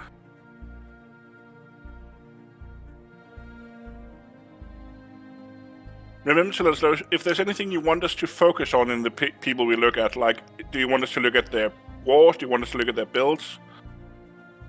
Anything in particular we should look for?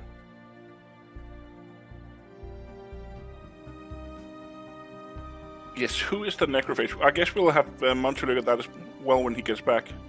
I saw Montu's mouth move, which means he's probably on his way back to the computer, but he hasn't unmuted himself yet.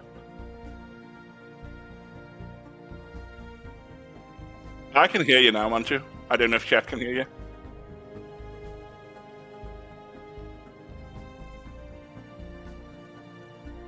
But they can hear everything I say, can't they?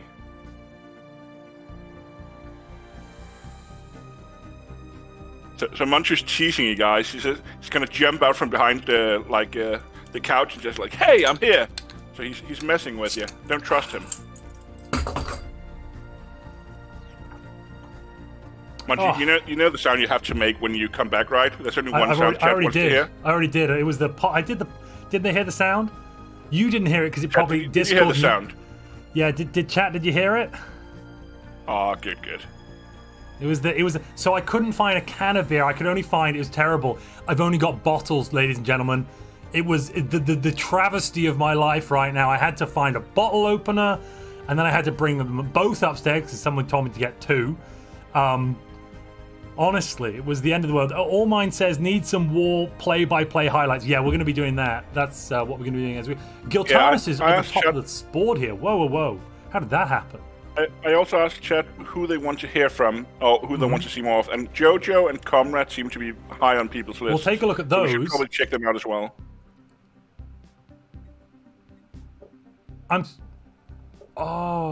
Has he descended already? Oh, yes, he has. So he's got to 90 pops, and Giltanis has descended, and because he's a relentless industrialist, he's got the coordinated fulfillment center, but he doesn't care about the pop growth because he's already grown all the pops. That's pretty beautiful. Oh, that's clever. He's making $110 a month now. He's about to run out of consumer goods, though. There is a slight issue to his plan. Yeah, I don't know if the meta is still to build up a huge stack and then change, or how they're doing it these days. It doesn't seem to be, because not everyone's doing that. Having said that, it's year 20, and he's got 10k alloys in the bank already, and is making 100 alloys per month. That is some fearsome play. Can you see his policies when he swapped to alloy economy? That might give an indication when he plans to swap back. He swapped to alloy economy at year 11. Go into his policies and see the cooldown. Yeah, you're a little bit delayed on me. What if I share my screen with you, and then... That makes sense. Let me try sharing my screen with you, and then you can see slightly ahead of everyone at home. You get like a 5 or 6 second sneak peek. I'm living in the future, guy. Let's see if the chat... I'm also going to watch the stream health and check it doesn't fall apart like a hawk. So you seeing what I'm seeing? Yes. You couldn't. So it was year 11. It was year 21 when he was able to change it. So I think he went civilian economy immediately, then changed to militarized a bit later. I mean, he's got only minus 10 consumer goods a month right now, so it's not the end of the world. He's building civilian industries as well, and when he gets that civilian industry up, that should completely eliminate any consumer good related issues for at least a little while. I guess the fact that he has so many pops means he can do both. Yeah, well, he did the clone army, the pops, and he descended quite early, realistically. And he got a whole bunch of alloys, and he got a whole bunch of rare resources, and he's got nanites. We also got lucky. Yeah, he got the nanite event. That's lucky. Yeah, that is very event. 10% extra research speed for nothing. To the people that don't know, there's an event that gives you 100 nanites, and while you can't keep them forever, turn on the edict that costs one nanite per month, and it'll boost your research in the early game. And nanoid, I tell ya. I think we'll see missile cruisers as all mined. You know, that's so missile cruisers sometimes, but the stronger build at the moment, I think we'll see more disruptors. I think it also depends a little bit on your timing, because if he gets what's it called, the blocking, so the disruptors doesn't go through the armor, I think there's a timing where missiles are stronger. But it also depends on what check you roll. If he's got the armor hardening, then lasers are the better option. Okay. Missiles are generally only better if you can successfully kite, because you have faster ships. If you've got equivalent speed, and also sometimes the game just screws up, and even though your ships are faster, they don't kite correctly and they just die. Missiles can be really hit and miss sometimes. Ironic that they're called missiles rather than hit aisles, but you know, ha ha ha ha ha. That was a beautiful Come pun. back for puns. I'm so happy that I joined this. We'll be here all day. Well, no, we'll be here for a few more hours, and then we'll be back tomorrow. Let's have a look at Komrad. Yes, Chat really wants to see Komrad. So Komrad's doing all right. He's not gained any extra planets. He's still just on his 3 worlds. He's got an alloy world with 21 drones on it, producing 115 a month. But he's about 7 or 8,000 alloys behind Giltanus, who has a slightly different build to him. Much more science though. 730. What's Giltanus' science at right now? Giltanus is 650. So yeah, he's about 100 ahead. Yeah. Komrad tends to go quite heavy into his science. It's one of the hallmarks of his build is he's optimizing his science output. I think that's It's a very clever long-term survival strategy. In the short term, though, it can be self-destructive. But stuff like, if you notice, he has 2 science ships assisting research right now, from the looks of it. He probably focused on getting a science governor as well. We can't see it as an observer, unfortunately. We can. Yeah, if you go to leaders. So he's got intellectual, which is currently governing, and he also has he's got retired fleet officer. I didn't think you could get that as a hive. You can, can't you? Yeah, you can. Sorry. They should rename that something else, because it's like, you're a drone. How on earth were you ever an officer? It says here, personally invested in promoting a strong interplanetary presence. You ever known a drone to be personal, Jörn? So, to the people watching that doesn't know this, a very good trick is not to have your retired fleet officer as a governor all the time, but when you start building ships, you swap them in as you build all the ships, so queue them up, and then swap back to your normal governor. And then you get the discount without having to have him around. I'm pretty sure that from what we've seen of the next patch, that kind of strategy is just going to be worthless. Because governors now are 1 per planet, so we don't know if a sector governor has the retired fleet officer trait, or whatever the equivalent is. I assume they'll keep it in. If a sector governor has that trait, will it affect the whole sector? Because of course, you know, the sectors are in the end. Will it affect the whole sector, or will it just affect the planet? Because they've said that the governor effects, the traits will only affect the planet, but the level affects the whole sector. So yeah, and by planet do they maybe mean system? So does it will affect the star base as well. Yeah, or maybe they've just gotten rid of that trait altogether. It's entirely possible. That would be a big change as well. One of the things you see Komrad doing here is, instead of researching Starhold, which is a lot of research early, he's just spreading out his space stations. I don't think he's filling them with econ. They're all econ. Yeah, they're all econ. Around year 27, he'll probably start building, but he'll probably make 3 of them into star bases or space ducts, and then he'll start pumping out of 3 at the same time to get his timing in. Shipyards, yeah. It also depends. If he's made an agreement with Drakfire, because his only threat right now, realistically, is Drakfire. No one else can really get to him or see him. We know there's another player over here somewhere, but he doesn't, and they don't know he's there. Check if they have a truce. They should have been able to make a truce at this point, like by making a non-aggression pact and cancelling it. No. So they haven't done that yet. But that doesn't mean they won't. A common trick in PvP to save the influence from making agreements is to make a non-aggression pact and instantly cancel it, and then you get a 10-year truce. Yeah, yeah. So basically, you still get the non-aggression pack for 10 years, but you don't have to pay half an influence, and then you just renew it. The one thing you miss out on is the trust, but most players don't look at the trust stat from another empire. They don't care. Yeah. True Fire Messiah, Ego did reconnect, I think. I'll have a look. Somebody shout if they see your Ego in the list. We'll all scan it together. Oh, my eyeballs are bleeding. Yeah, he's right at the bottom. Oh, yeah, he is. I should have looked at the bottom. Of course, he was going to hot join into the bottom. That was stupid. I was looking halfway up. I was looking at the bottom. Jojo, someone mentioned about. We want to look back at Jojo, I think somebody said. Found encryption key. Okay.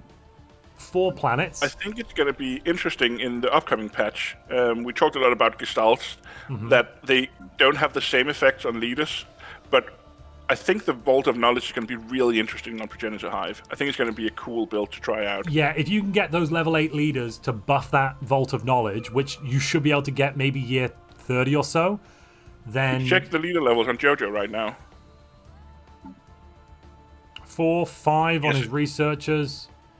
So even though he hasn't done a build that focus on his leaders, he still has level 5 leaders year 23.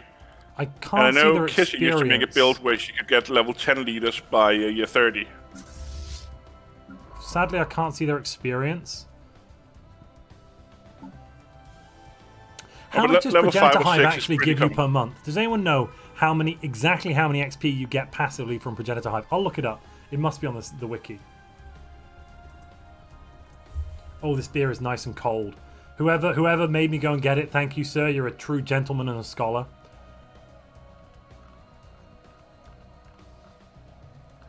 I don't see it in the wiki with a number, but if I recall correctly, your first level up is after about a year with Progenitor Hive. Well, then the next question is, it's quite fast. How many experience do you get? How many experience do you need for your first level? Isn't it 100? That's more than that, isn't it?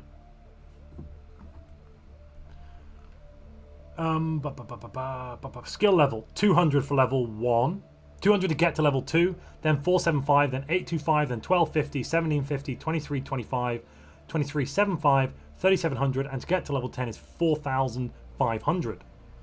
So the total XP for level 10 is 18,000 XP. Okay, so Progenitor Hive leaders gain a bonus experience each month as long as they are assigned to a task. It's equal to 2.5 times the leader's current level, rounded down, plus between 1 and 7 additional points. So say that it's again. a bit weird, so and could it you can say that vary again a bit. Slightly slower, because I didn't realize how technical it was going to be, and I would like to hear. 2.5 times the leader's current level, rounded down, plus between 1 and 7 additional points.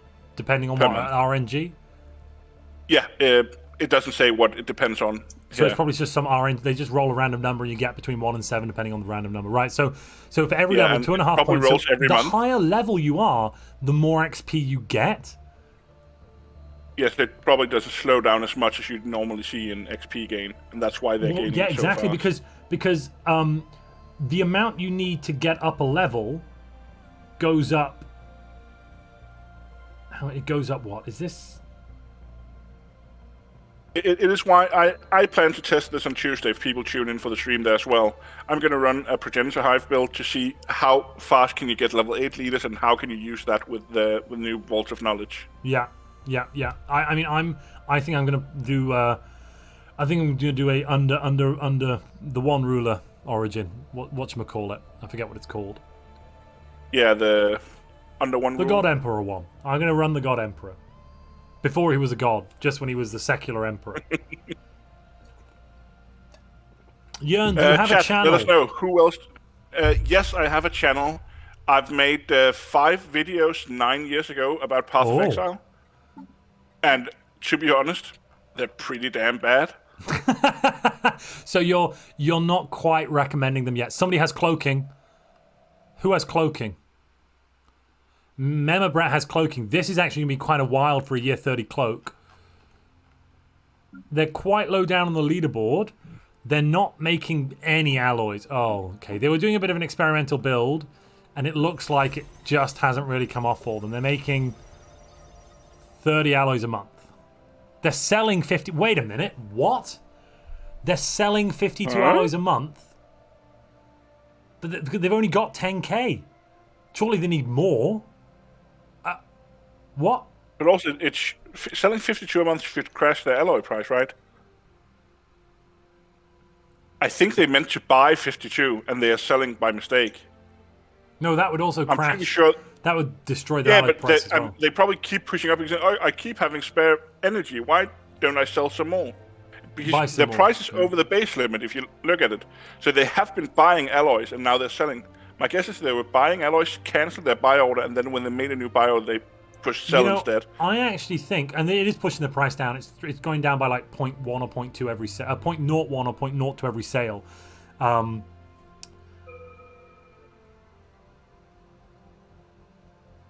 I'm pretty. There is a trade-based build that builds all of its alloys from buying.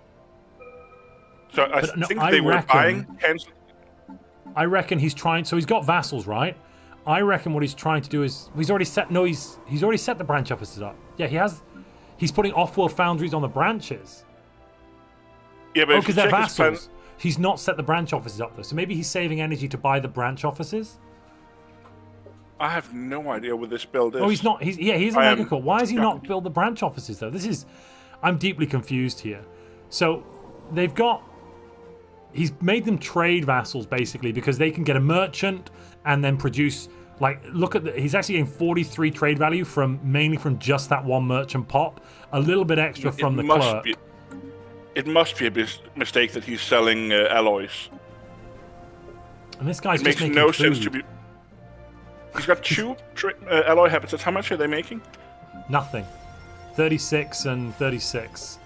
That's pretty nothing. standard, though. Yeah. Well, I mean, he should switch a habitation district into an industrial, given that he's at size 25. Okay, no, so he is actually pushing the pops off somewhere, and he has a world that he's going on, but they are not happy there because the new Void Dweller trait, as of patch 3.4 or 5, I want to say, now gives minus 30% happiness on non-artificial worlds. Eesh. Yeah, it's rough. You generally only want to do it if you have robot populations. That way you have one of your normal pops there. Yeah. It is okay if you have merchants there because they have he's indentured assets. Amenities. Wait a minute. He's indentured assets as well. So he's got some of them are slaves. The slaves have the same traits, right? They also have Void Dweller. Oh, yeah, no, it's part of his species. It's all his species, but some of them are at even lower happiness, but they have the same political power. What's he got his species rights to? Stratified economy, okay. Indentured servitude, so they can work any job. This is a bit confusing. I don't quite see what his play here. That was it. He only had 10k year 30. But these people, like the players playing here, you'll generally want to have around the cap like 14, 15k alloys around 26, 14 when you start 20, 14, 14, 12, 13. Stronglord is only on 7. Has he got ships queued up? No. And the reason we're talking about civilian and militarized economy earlier is that one of the strategies that a lot of these players use is that they'll start out on civilian economy and just build up a huge stockpile of consumer goods, and then they'll swap over to alloys. But it actually looks like they changed those strategies a little bit. I don't see as many people burning huge amounts of consumer. Yeah. Yeah, no one is. They're all kind of trying to stay solid on. I think everyone's using their capital for consumer goods. Not doing any alloys there, then shifting the alloys off into a single world where they've got lots and lots of people. It also makes sense to have a balanced economy now, because from next patch, like on Tuesday, they're going to remove what we call tick selling. I don't know if you want to explain what tick selling is. Right, so if you want to hit a little exploit, so you can click this button here on alloys and sell 25. If you're at the exact base price of 4.00, what will happen is that the price will go up for 1 day. It will go down again, and then it'll be back at 4.0. So you can click the sell alloy button again, at which point, meaning every month you can sell a total of, 25 by 30, so 250, 750 alloys a month, rather than, like, if you try to sell 20 times more than you're supposed to. Without changing the price. So you can sell, you can sit here and click, look at the day, click. It's such micromanagement hell. I hate it, and thank goodness the developers have gotten rid of it. It's due to a little quirk in the way they coded it. But interestingly, the fix... One of the reasons we are seeing very large fleets in these battles is because people have been using this to balance their economy. Because once they hit year 30, they don't need 150 alloys per month anymore. But they don't want to change their entire economy. Singularity is building cruisers. Disrupt the cruisers. Called it. And with triple afterburners. Yeah, they're going to catch up with What missiles. was R hopefully. going for? Yeah, we're going to see them fighting soon. Let's have a look. So Singularity is making slightly more alloys per month. I'm wondering if this is a counter ship design. Oh, where's Singularity? Singularity is slightly, but what's the science? Singularity is slightly lower science and quite a bit worse economically. Like once Singularity pops out his ships, he's got no energy income. He's going to have to switch things around. How many of the 5 colonies R had available did you take? Singularity is on 4 planets. All of them. All of them and more. Yeah. He took more down here. So the fact if that he he's can able stay to push alive. out this many, yeah. Well, he's using them as only. Yeah, he's using them as only pop assembly. Pop growth. Yeah, and otherwise he's just ignoring them and moving the pops back to a core world, which is a pretty standard response. He has some issues. He's not built the biotrophy habitat, so he needs to move things off because he's getting stability problems. This is something he's been doing for a while, actually. Since 3.6, where they added the, what's it called, the simulation side for rogue services as well. He's using that to control his early stability instead on his colonies and also boosting his unity. Like, he's making 188 unity per month, but he doesn't have that many biotrophies, which is usually how rogue services make their unity. So the simulation side can keep your amenities pretty stable early game. Yeah, and still produce without unity. having to use biotrophies. You do lose efficiency because you're using drones to produce unity and amenities rather than using them to produce something else. But clearly, it must be a better trade. They've decided these players have decided, and I mean they're playing well, so clearly it's working. Whatever they're doing. Also worth mentioning that R is using lithoid biotrophies, which will grow slower, so losing some early growth doesn't matter as much. He just wants them for the crystals, the scouting tech we talked about earlier.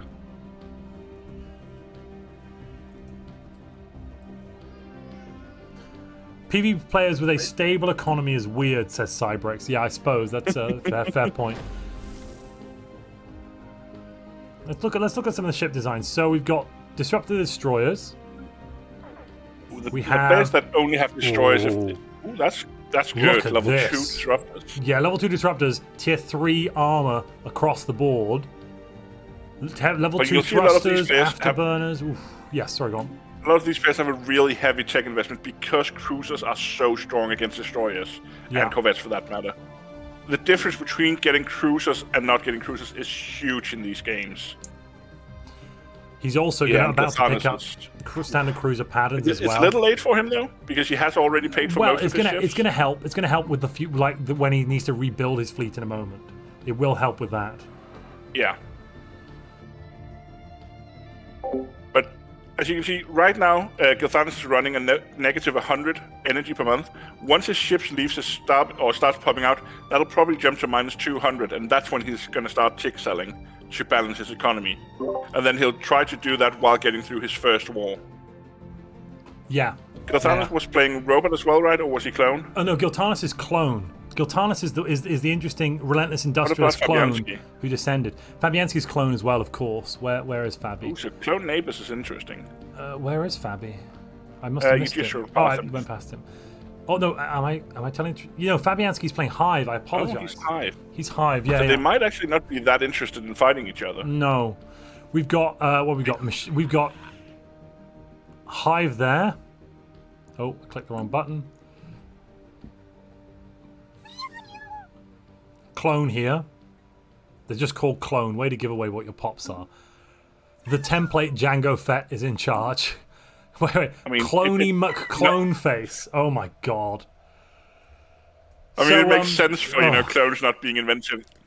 We're the clones. Cloney McClone face stands ready to assist you, friends. Sure.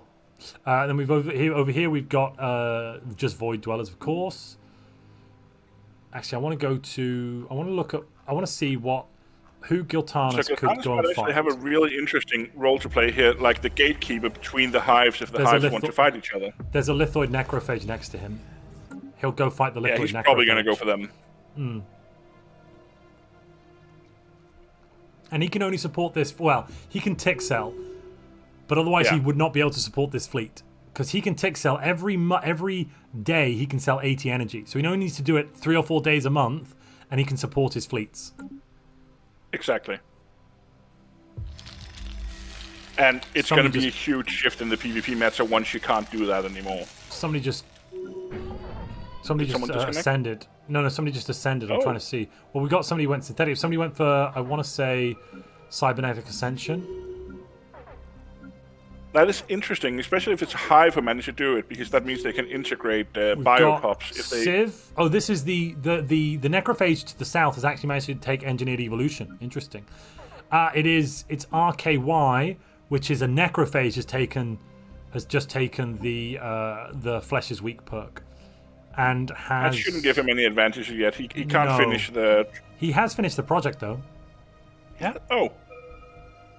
I guess Wait, no, he hasn't. On the Admiral's no, he hasn't. nice. No, he hasn't. He hasn't taken. Sorry, he hasn't finished the project. He hasn't taken the perk. There is no project. Yeah. But somebody, I swear, I saw somebody had. Oh, is it Komrad? No, Komrad's. David is asking if tick selling is fun. No, tick selling is terrible. Oh, it's awful. But if your neighbor has 30,000 fleet power and you only have 15,000, you're gonna tick sell to get those last powers out. But it's going to be interesting to see how the PvP meta shift, because if you can't balance your economy in PvP in the future, you're going to collapse. Yeah. And going into deficit these days is really hard to fix. Ego Hugon, who is Clone Army, has now managed to get... his fourth tree he almost finished? No, because he only took Discovery 1 for the research speed and maybe map the stars. Yeah, probably... not research speed, for the anomaly speed. Yeah, you can also do an interesting thing with Map the Stars. If you turn on Map the Stars early and start exploring a lot, and then don't check the anomalies, wait 10 or 20 years, because most of the anomaly rewards are based on your current production. So you find an anomaly year 1, but don't research until year 20, you'll get a much bigger payout. So there's strategies around doing that, where you build 2 or 3 science ships, get a ton of anomalies, and then go a huge science boost around year 20. Yeah, Jonathan, if you try to ping someone... if you try to ping someone and end it with a smiley face, it'll only show the smiley face. It's very annoying. It's YouTube chat. Oh, that's weird. I didn't delete anything. Also, Ego Hugon here, mineral shortage. I think he's doing the thing. Oh, look at this. So what's the this thing? is a bit of a I think this is a rule break actually. But basically, it's a negative economy. He's doing negative econ strat, so he's cut investment on, so he goes up until he gets to this level, major deficit. At that point, he goes down again. Or he goes maintain expenditure till he gets to here. Then he goes cut investment till he goes down again, and then the shortage will trigger again, and he'll do the same thing over and over. What's the benefit of it triggering? So you don't have to have as many minerals to produce your alloys. And it also makes them more efficient.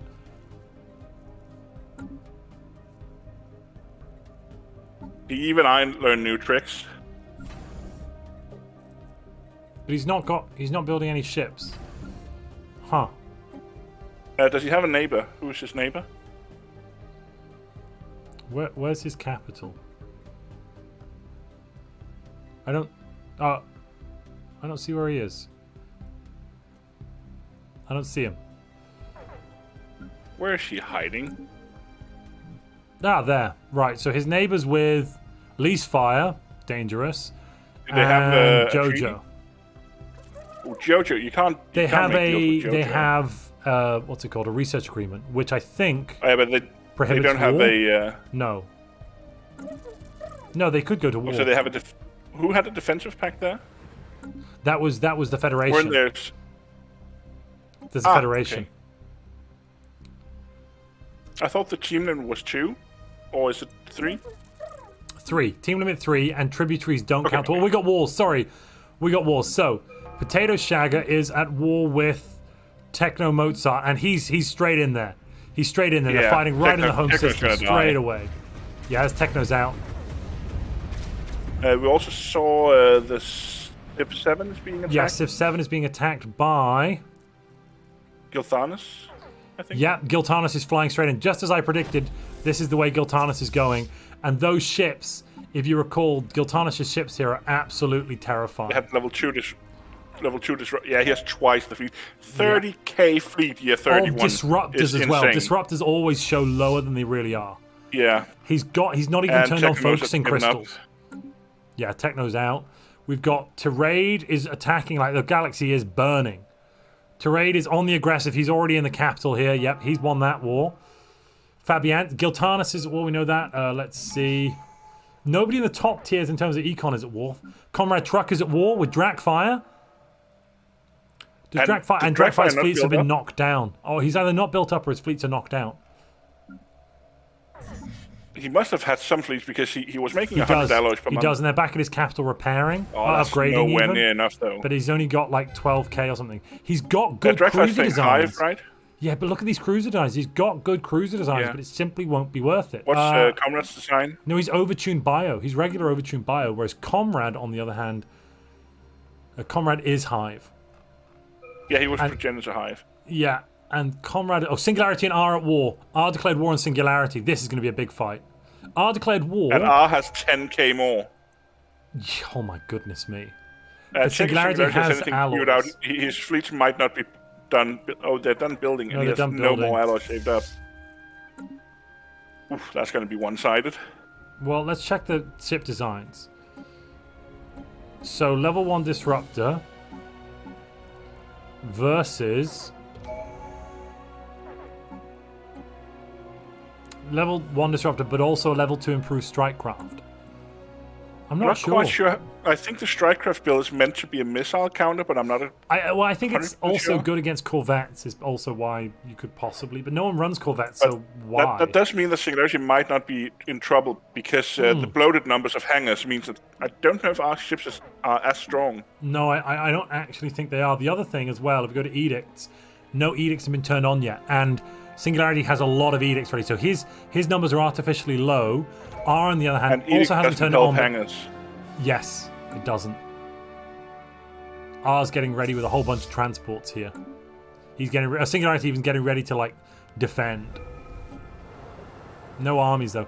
I always find it interesting that these players never bother turning on their Hunter-Seeker drones and that sort of thing when they've been invaded. In defense, you mean? Yeah. The top tier players forget. Yeah. And now, because when you lose a planet now, you lose all of the income. If he loses his energy world, which is at the frontier, Singularity is completely screwed. That would lose him like 200 or 300 energy a month. The loss of tick selling next month is also going to be huge in how you need to defend your planets, because if you lose your energy world... Focusing crystals, reactive armor on, fuel to make them go faster. Let's see. It also means the hangars won't get the advantage of the range. R's not taking the bait, though. Look at this. R is just going to sit there. R's only got 24k at the front. Yeah, he can wait. R's taking more ships behind it. Yeah. But also, and once he takes that planet... the economy is going to start crashing once the planets are taken. We'll come back to that. Leasefire is at war, winning the war. Kurne is just in the same war, but not involved in it. All right, let's... Oh, they're fighting. Wait, this is Fabianski. Who's the third person? Fabianski's fighting. Fabianski came and attacked R. And now Singularity's jumped in as well. Oh, there are 2 players attacking R. That's rough. No, Singularity was in a defensive pact. They had a defensive pact? Yeah. Oh, did R not notice that? I don't think R noticed. So how many ships did R lose there? Did he should have been able to disengage quite well. 10k. That could just be while they're repairing. He lost half of a fleet. Look, he lost half a fleet and 2 ships from another fleet. He lost about 40 or 50 nav cap, which is pretty high. David, thank you very much for the gifted memberships. Welcome new members. I hope you enjoy your memberships. Sveroth, it's nice to see you in the chat, and welcome back to your membership. That symbol means you've been a member before, sir. Welcome back. Oh, and they just caught some of R's fleets. Uh-oh. I think that was just a few reinforcements. 1 or 2 ships. No, it is, but it's still not going to help R's numbers. Right, Singularity... Strongblog's at war? R's probably going to get knocked out. Who's Strongblog at war with? It's an offensive war, but he has really small fleets against... He's in a federation, so he's probably at war with Oregano here. And he's not actually fighting the war. It's his fleet mate, Firebloom, is engaging in this war. And it's a total war. It's a total war. What is Fireball playing? It's not him. It's Oregano. Is it Oregano's build? Well, I don't see Oregano on the list. Oh, there it is. Oregano's playing Driven Assimilator. So conquering him won't be as effective because most of the pops will be useless, but it's still a lot of planets to get. What's Firebloom playing? I forget. Did you? Oh, it's the trade build, isn't it? Yes, that was the Criminal Heritage. It's a big issue. The that not machines are cheese yet all simply. build. Well, it's a big issue that unlike let's say hive minds, machines are completely useless to regular empires. Yeah. I think if you were synthesized. If you're synthesized, you should be able to integrate them, is what you're saying. Yeah, Civ 7 just went down to Giltanas. If nothing else, you should be able to make them into robotic workers. Yes. Yeah, you should be able to take out the operating circuits and put robotic worker stuff in. Yeah. Or if nothing else, the purging. BIOS, the capture robot, doesn't purge the robots, right? Or do they get alloys from purging them? No, they get alloys from purging it. So you do get alloys, but it's just not. Okay. It's not amazing. The Golden Horde stands ready for more War. Hexeris, welcome to Noble. Don't forget to join the Discord. Oh, but he's tick selling like mad now. Look at this. He's tick selling like mad just to stay alive. So this will be impossible in the future. So the golden age of these 30, 40k fleet powers at year 30 is about to be ended because you simply cannot keep up my with the guess energy would be economy. That you can't cross 20k. Well, I'm going to say actually, Jörn, let's wait until tomorrow when I can discuss what I've seen in my early access. Let's just say that. Because I have some feelings and thoughts. Bonuses you can get. Well, we've seen how the council positions give bonuses. I'm pretty sure you could stack those bonuses in some pretty good. Oh my goodness, mineral shortage. I think this is the general thing people do. Exploit, right? It's an exploit a lot of people are using. Who are we looking at right now? Is this Giltanas? Should we ask Cyrax if it's an exploit or not? Yeah, I think we should. I can't leave the channel because then I can't come back in. I'll go leave. Just give me a second.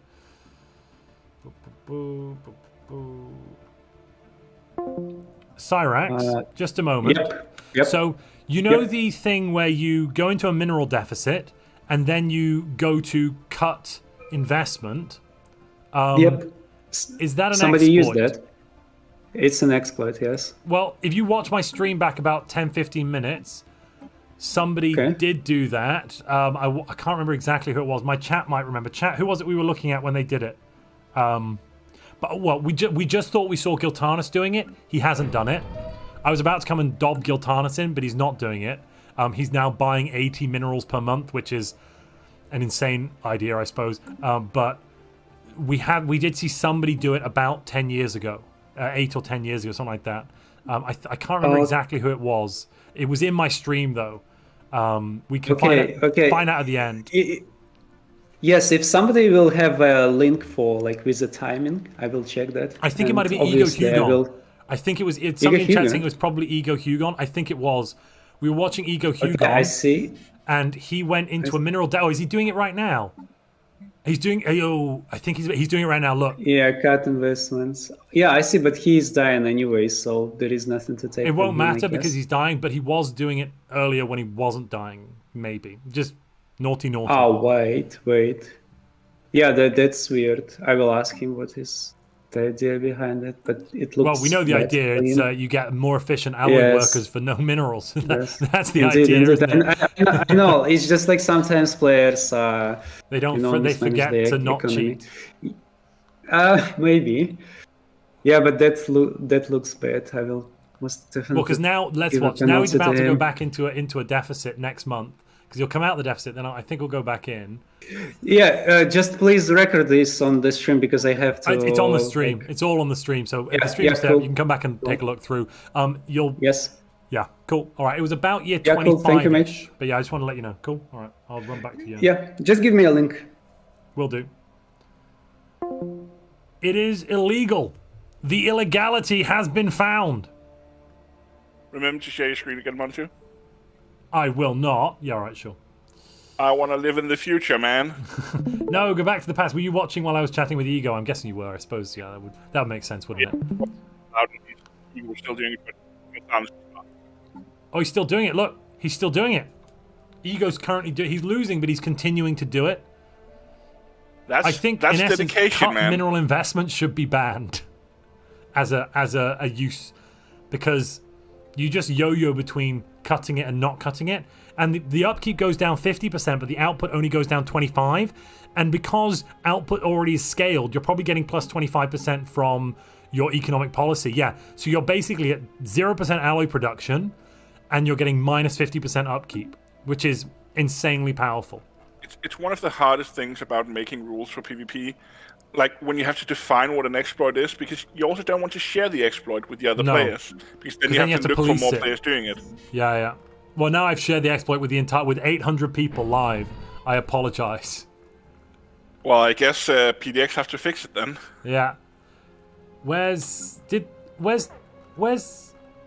Singularity? Oh, see, here it is. Singularity's still in the wall. Let's see. They've just crushed him. Completely crushed. Yeah. Let's see. Ships lost 3. Singularity's side lost 3, and ours have lost only 14. That doesn't seem correct. He's probably running hit and run, if you check his policies. I'm just trying to find... he's low down now, isn't he? Because he's still got 20k. Yeah, okay. He lost a few, and now he's running away with his ships. Where are they? Cruisers with hit and run are very, very hard to kill. Valadrex also declared war on him. Oh, that's the whole Federation. Yeah, the Federation went yomp. That's so I don't know. I don't know the scores in the rankings, but that was one of the things Cyrax said. I think you get more points from killing people that's high on the rankings. So if R is high on the rankings, they might just want to kill him all the more. Yeah. So it's Giltanis. Oh, we actually can't see first place right now. How's Komrad doing in his war? Victory! Complete and overwhelming victory! He's got 1,000 armies, but he's just not bothering to kill him. I don't know what this is. Maybe he's trying to farm some more points. You get points for your capital every 10 years, I think. So I think Komrad's currently just trying to farm some extra points. Or is it every 5 years? I think it's every 10. I don't know. I don't know what system they're using. I didn't look into their point. You know what time it is? Oh, drop things on the table. You know what time it really is? Let's everyone listen. Oh. It's just not as good when it's not a can, right? The sound is just... Yeah, it's a bit more muted. See, Montu, farmers are good. There goes the Sidron service. No, farmers aren't good. Let's look at Komrad. Oh, look. No farmers. He doesn't even have the district. No farmers, no farmers. You take that back this instant. Oh, it's every 20 years, says Feroth. Every 20 years. So, at year 40, if he keeps Drakfire alive for 4 more years, 3.5, he'll get more points by killing him. So it's because Komrad now doesn't have to commit any military assets here. He's completely taken it. There's no more ships left on the other side. You can probably see that if we go to... Well, we can see it, actually. We can see it. No, there are, actually. Sorry. I take this... Oh, this is Komrad. No, this is Komrad's stuff. I apologize. Yeah, it's Komrad's stuff. If we go there are also situations where if you have a balanced economy, you might not want to end a war because your economy can crash right as you take over another empire. Because, it's also not he's getting... a problem with hives. The only thing he's getting right now is he's getting the minerals and the energy and the things from space. If he takes over the planets, he has to start paying food upkeep. And he's got no farmers. So that food upkeep is going to hurt him. Yes, and he won't be able to take over all the stations. He's already running 9 out of 4 stations. Yeah. If he takes over another 6, that's going to be real rough. So he will have to start downgrading stations. Well, let's check on his. He's only he's paying 100 energy credits for star bases. Oh my gosh, it's probably cheaper right now to downgrade 2 or 3 and buy 50 food. To be honest, because each station is only giving him. Each station gives him... Oh no, he's converted them all. They're giving him nav cap. Here we go. This one, Verana Station, downgrade it. And possibly also like Sasan or something. Yeah. Usually at Hive or Robot, it's worth going 4 stations over your cap in the early game. But as the game goes on, it becomes a bigger and bigger problem. So Game Freak is asking about how no farmers work. Do you want to explain that, Montu? Yeah. So basically, instead of building farmers, you get food from other means. Those other means are... Oh, I need to click on Komrad again. Those other means are hydroponics bays. They produce 10 base plus more as you upgrade, get more technology. So he's running 9 star bases, which means 90 food. Sorry, 154 from star bases. He's also taken over his opponent's star bases, which are providing him food as well, because both players are doing it. So actually, it might be worthwhile. Well, I'm just saying here, if you know you're going to start losing a bit, it might be worthwhile to get rid of the farming thing, the farming module from your forward star bases, have a defensive fallback line, and then build a couple of farmers. That way you're not... Because if Komrad didn't have that extra 30 food, I mean, okay, he'd be fine, but it would be more difficult. It wouldn't make that much difference, I suppose. But I'm guessing he's delaying invading because he... Maybe for the points, like you said, to get 40, but also because it can crash your economy if you do it at the wrong time. Especially if you're doing mixed conquest, like a robot taking over a bio or vice versa. Jörn, do you have... Can I get a PNG of your portrait thing? Oh, you want me to... Give me a second. Yeah, I'm going to put your face on the stream. I just realized... Well, I mean, you've been here a while. We should show the beautiful people at home what you look like. With the display picture.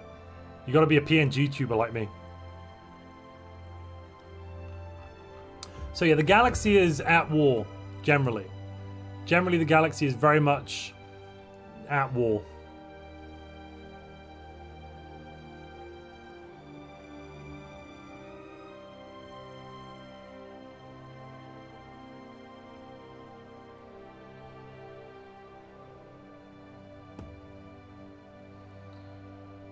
Alrighty, let me just... Now I need to call my mom, tell her I'm internet famous, man.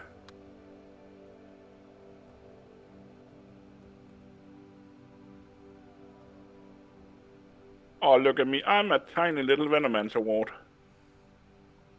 I'm guessing people in chat can try and guess what game I played a lot before I played Stellaris. And what my favorite hero is. I've got absolutely no idea, Jörn. So people who play Dota will know that the fact that I'm a Venomancer spammer makes me a disgusting person to be around. I can neither confirm nor deny these spurious allegations. Let's just put the name in the right spot. There we are. Excellent. You should flip me 180 so it looks like I'm spitting on you with my Venomancer ward. No, I shouldn't. We're good. Aww. Chat don't want to see that. Isn't that right, chat? Do you want to see that? I don't think you do. No one would pay for that nonsense. Right, Pax is at war. Let's have a look at Pax's war. Pax is obviously winning his war versus 2 other players. Oh my lord. So Pax is one of the players that was part of Montu's show when I joined it, and he's become a very good player in the last half year. He's so aggressive. Like, he's one of the most aggressive PvP players out there. So this is actually... So he's running missile with a small torpedo, missile cruisers with reactive armor. This would counter people's disruptors very nicely.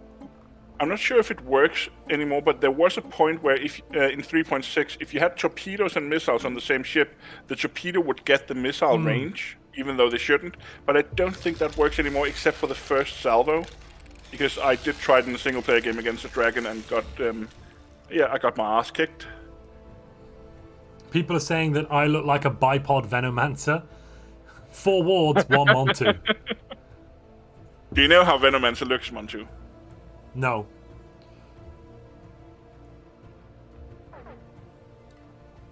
James, are you saying with that comment? So James has said Jernsax wants to spit on Montu. Oh, there we go.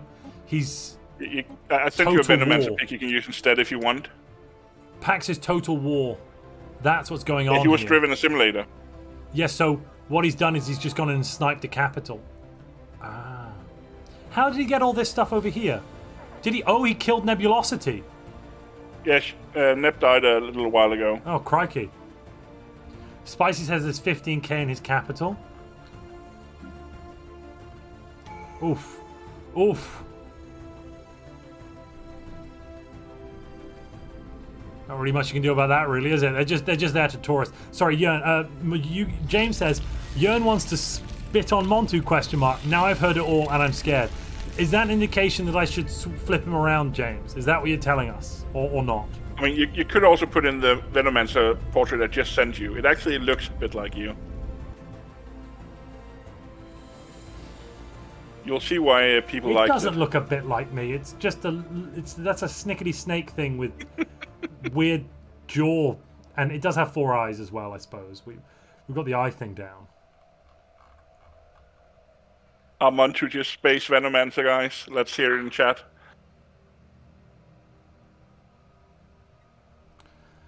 Alpha Loves You says, I'll put James on his leash now, don't worry. Oh, good lord. Those two don't know how to behave.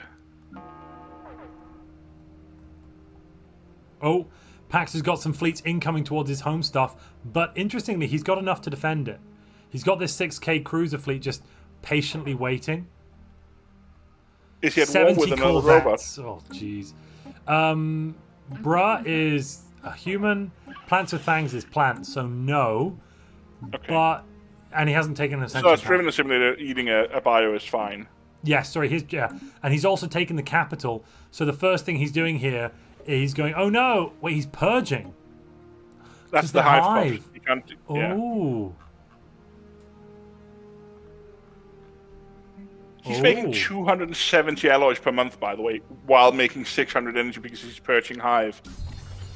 His economy is booming. Wait, he's making energy from those?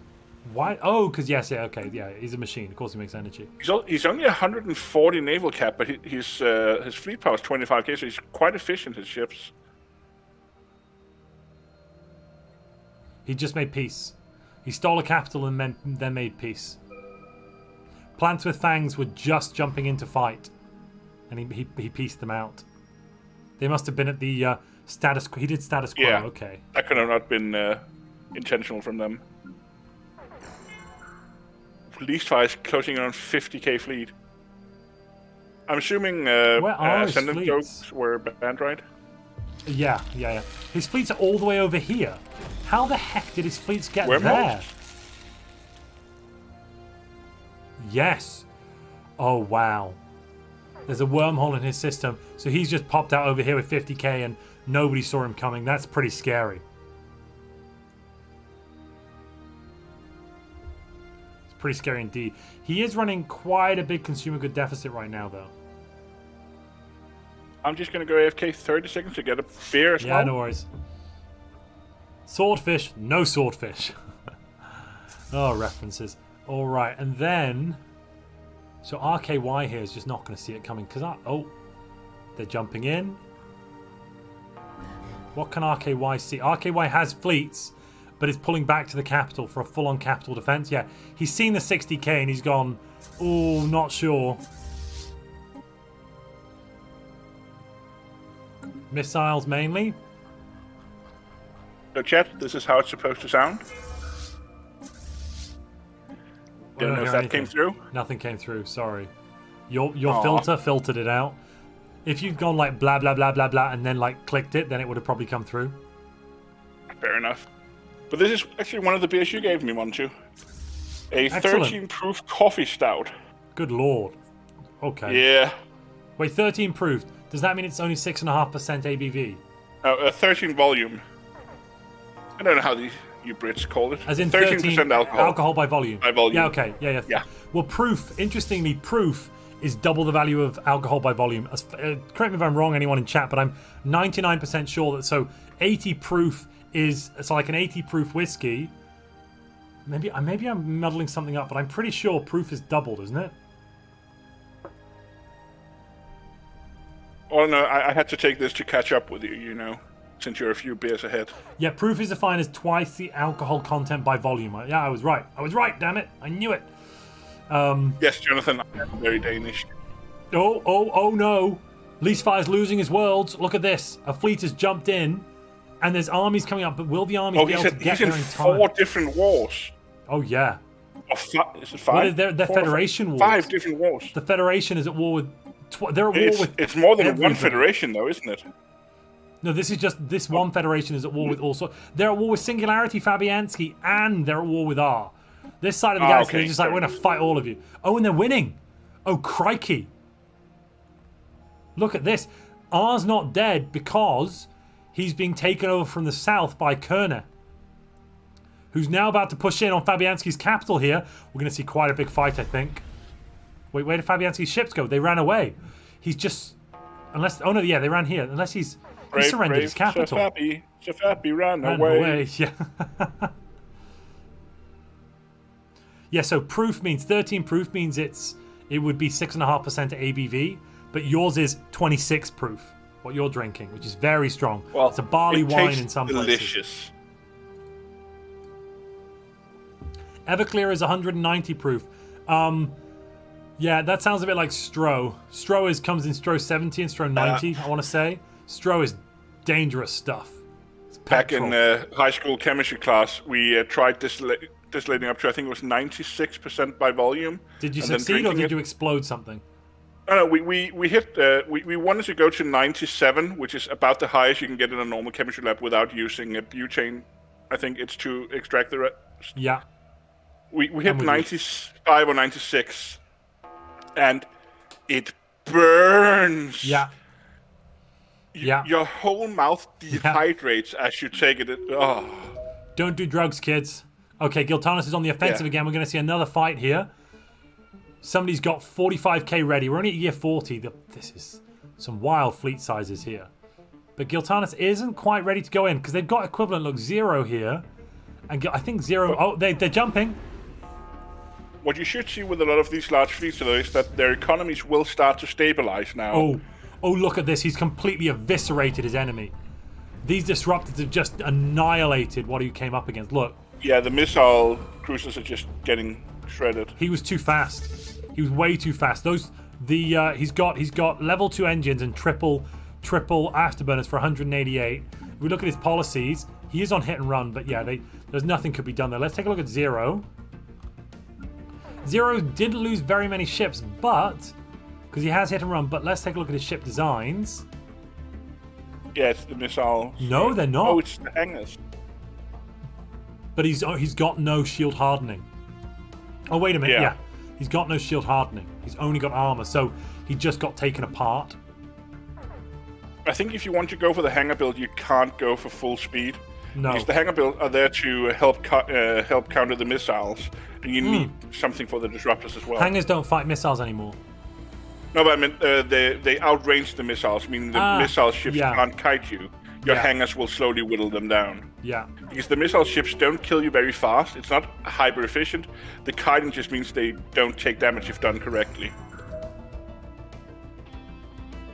It is also the best way to beat the Unbidden, by the way, if people don't know. If you go pure missiles on your cruisers with artillery computer, 100k missile cruisers can kill 2 million Unbidden. Oh, we've got a pause. Somebody's probably leaving.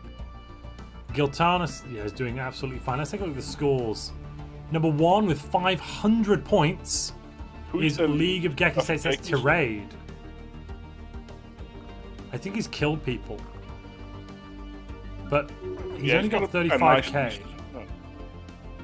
I don't know how their scoring mod works. You said it was mainly based on capital control? I thought it was, but then you also get points for winning wars. But here someone has 500 points, and I'm kind of like, how do you get 500 points? Like 0 here has 200 points.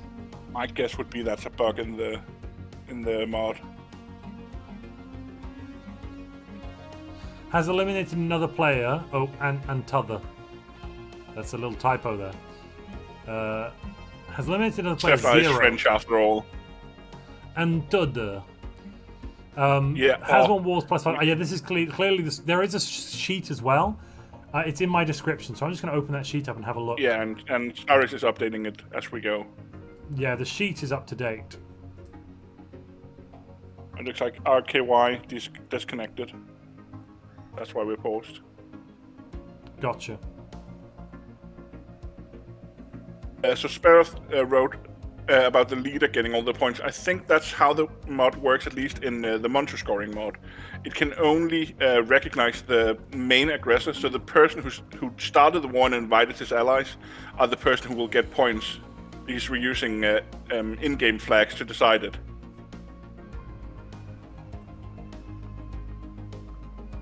Jonathan, I think we've seen 4 or 5 players. Can you check how many empires are still in the game, Montu? Well, I can tell you how many have been eliminated. 1, 2, 3, 4, 5, 6, 7. I'm seeing.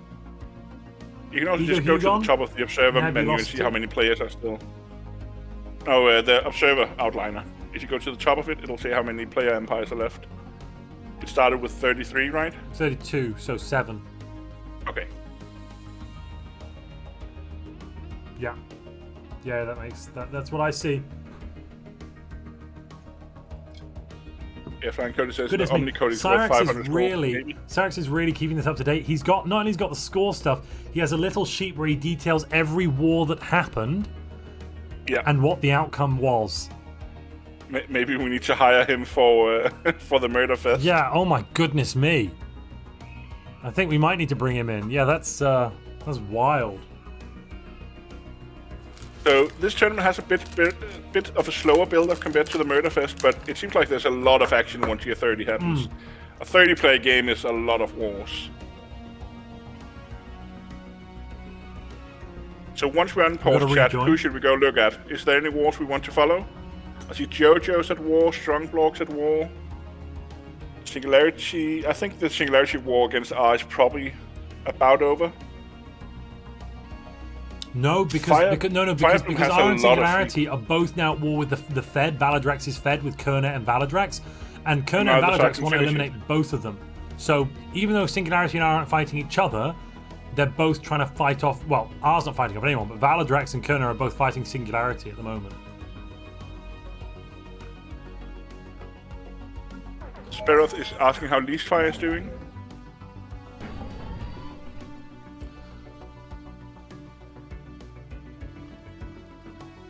Leastfire.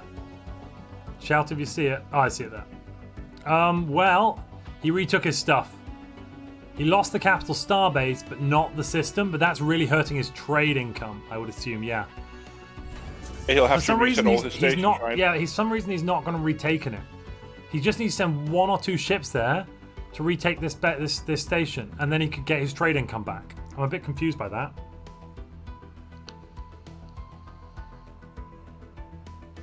Miss Nebulosity, welcome to the stream. I'm sorry you died, but you died to Pax, who's a very good player, so you could have died. At least you didn't die to someone who was crap, I suppose. And you'll notice, Jörn, I remember this time to put player names on the empires, so I'm not constantly having to double refer to who's this, that, what, the other, you know? Yeah, that's a good one. I actually didn't know you could do that. You taught me something there as well. Imagine well, we come to this channel to learn things. Learning something from I learn how to not break my... I learn how to not have technical difficulties with my sound recording while live streaming. That's something I learn while I'm streaming. It's a constant ongoing process. And today you've learned that you can click the player map mode activated button in multiplayer.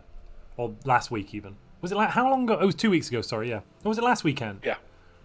Or was it two weeks ago, I think. No, it was last weekend. Time flies when you're having... Wasn't it last weekend? Yes, it was last weekend. Time flies when you have a lot of fun. No, I know it was last weekend because only one or two of the players have actually contacted. I've been trying to hound them to pay them their prizes, which sounds really stupid, but I'm like, please take a few $100 for the love of Job. Yeah, it's nice to get stuff like that settled. Otherwise, you just have the money floating out there, not knowing what's happening. Did Akon still decide to donate his prize pool to the next tournament? Yes, he's donated his prize pool back into the next tournament, so he's going to be a supporter. And if you at home would like to support the next Montu Plays Multiplayer Madness, send me an email at montuplays@gmail.com. That's Montu, all lowercase, plays, so Montu Plays, all one word. It's spelled just like my username on the screen, but with no spacebar. And then at Gmail, which is the punctuation symbol, the period, and then COM for com. Yeah, you all know that Montu's had one beer too many when he's explaining what a punctuation mark is, right? No, I've not had enough food. That's the issue. I had breakfast, I had lunch, and my lunch was a box of Ritz biscuits and Philadelphia cream cheese on the Ritz biscuits. Now, don't knock it till you try it, ladies and gentlemen. Philadelphia cream cheese is a fantastic dip for crackers. I promise you. Like, everyone I've ever met, when they've seen me do it and be like, what the hell are you doing? Dip your crackers in Philadelphia cream, or just any cream cheese. Oh, it's heaven on earth. So I actually boycotted Philadelphia products for I think 15 years of my life because I hated their commercials so much. I don't watch TV, which is terrifying to hear, given how like much. I haven't had a TV for a long time either, but from I was about I think 15 till 30, I didn't eat Philadelphia because I was so mad at their commercial. And every time I saw their product, Potato Shagger is at war. Sorry, Potato Shagger's at war. Yes. Who's he at war with? Oh, he's at war with his neighbor who's been occupied by Tirade entirely. So his war is pointless. If I was him, I'd declare war on Tirade at this point. If he's got enough ships to fight him, does he? Where's Tirade? Is Tirade really high up on the... Tirade has 35k fleet, Potato Shagger has 50, so he could actually fight him off. What are the ship designs, though? 50 with plasma accelerators. That's a good weapon, but... Oh, he's also got the reactive armor. This could be quite a good build. To the armor. Disruptor, yeah. The armor build. So there's a lot of, what is it called? Tic-tac-toe, Montu. Somebody jumped into the chat and said, unsubbed, never going to forgive you for misinformation paradox layoffs. Right. I'm going to dive into this for 2 minutes because AK, first off, fair enough, unsub if you want to. That's entirely your prerogative. I'm not going to complain about that. But what I am going to complain about is, no, I haven't given incorrect information. Have a word or have a conversation with any of the developers at Paradox Arctic. So far, we don't know that any of them are getting jobs with the Stellaris team at Stockholm. I'm just going to say that outright because that's not something we've heard from anybody. Nothing any of the Stellaris team have said directly refuted anything I said in the 2 videos I made. So, I find that rather interesting. They did refute when certain people made some assumptions about the videos and said things that I hadn't said because they were completely incorrect. Oh, we got a desync. Oh, there's a desync. Why who disconnected earlier? Yeah, we'll probably get rid of him. I want to finish the point though. Just give me a minute. Sorry, Jörn. It's okay.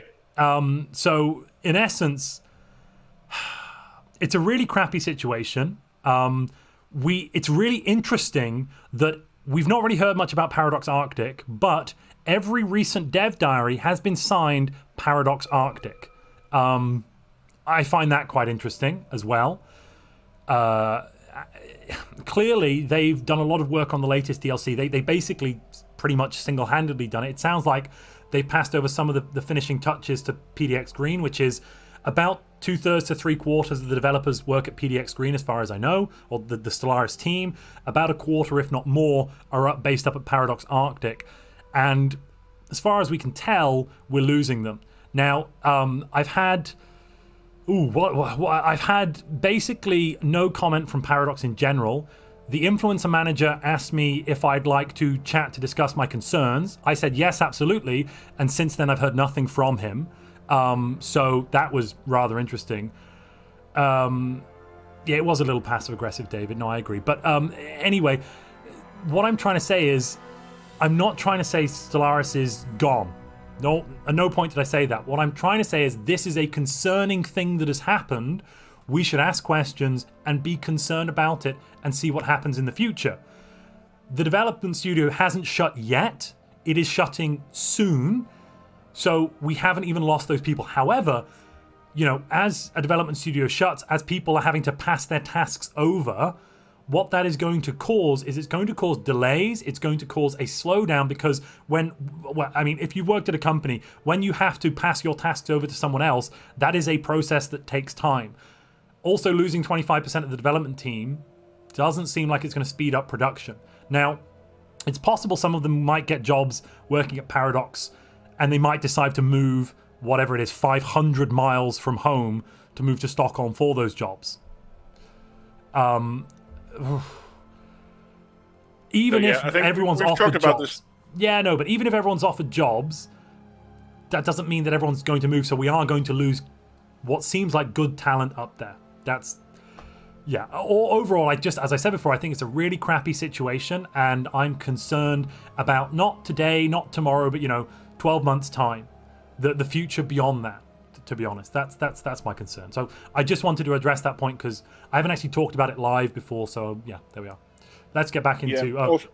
Sorry. Go on, just to finish off a small thing, I can understand if people doesn't like the drama and doesn't want to hear about it, but know that when Montu addresses stuff like this, it's because he loves the game. He wants what's best for Stellaris, and what's happening here is probably not best for Stellaris in the short term, at least. So he talks about it because he cares. That's a good point. Thank you for making that point. That is true. Obviously, I mean, the reason I got into doing the channel is because this is a game I was talking about this the other day, or today even. I worked out that I've spent about, I think it's 13 or 14% of my life playing or logged into Stellaris over the last 7 years since release, including sleep time, which I don't have a problem. I have an opportunity. I have a severe Stellaris opportunity. Stellaris is the solution. Yeah, sorry, it's a solution. The lack of FTL on Earth is being solved by Stellaris. It's nice to see some hearts in chat. Again, let's get back to the multiplayer game. Yeah, we've had the rejoin. No, we had a rejoin. He's starting to build up fleets. Komrad's at war again. Komrad's now going in. I've caught the fight. And he has finished off Dragfire by the looks of it. Komrad is jumping in now to fight Mema. I can't see his name fast enough. It looks like Komrad's winning easily, though. Yeah, this is a solid win for Komrad here. Oof. Let's see where Mema now is on that list. Mema went to no retreat. Mema went no retreat. That is all in. And that's it. Yeah, that's Mema gone. GG. But look, they were fighting in close to Mema's capital, so he probably had to do it. Because once you start retreating so close to your capital, your ships won't repair in time.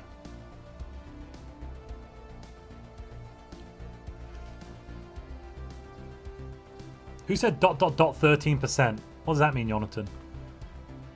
30% I think that's the percentage you said you were living in Stellaris.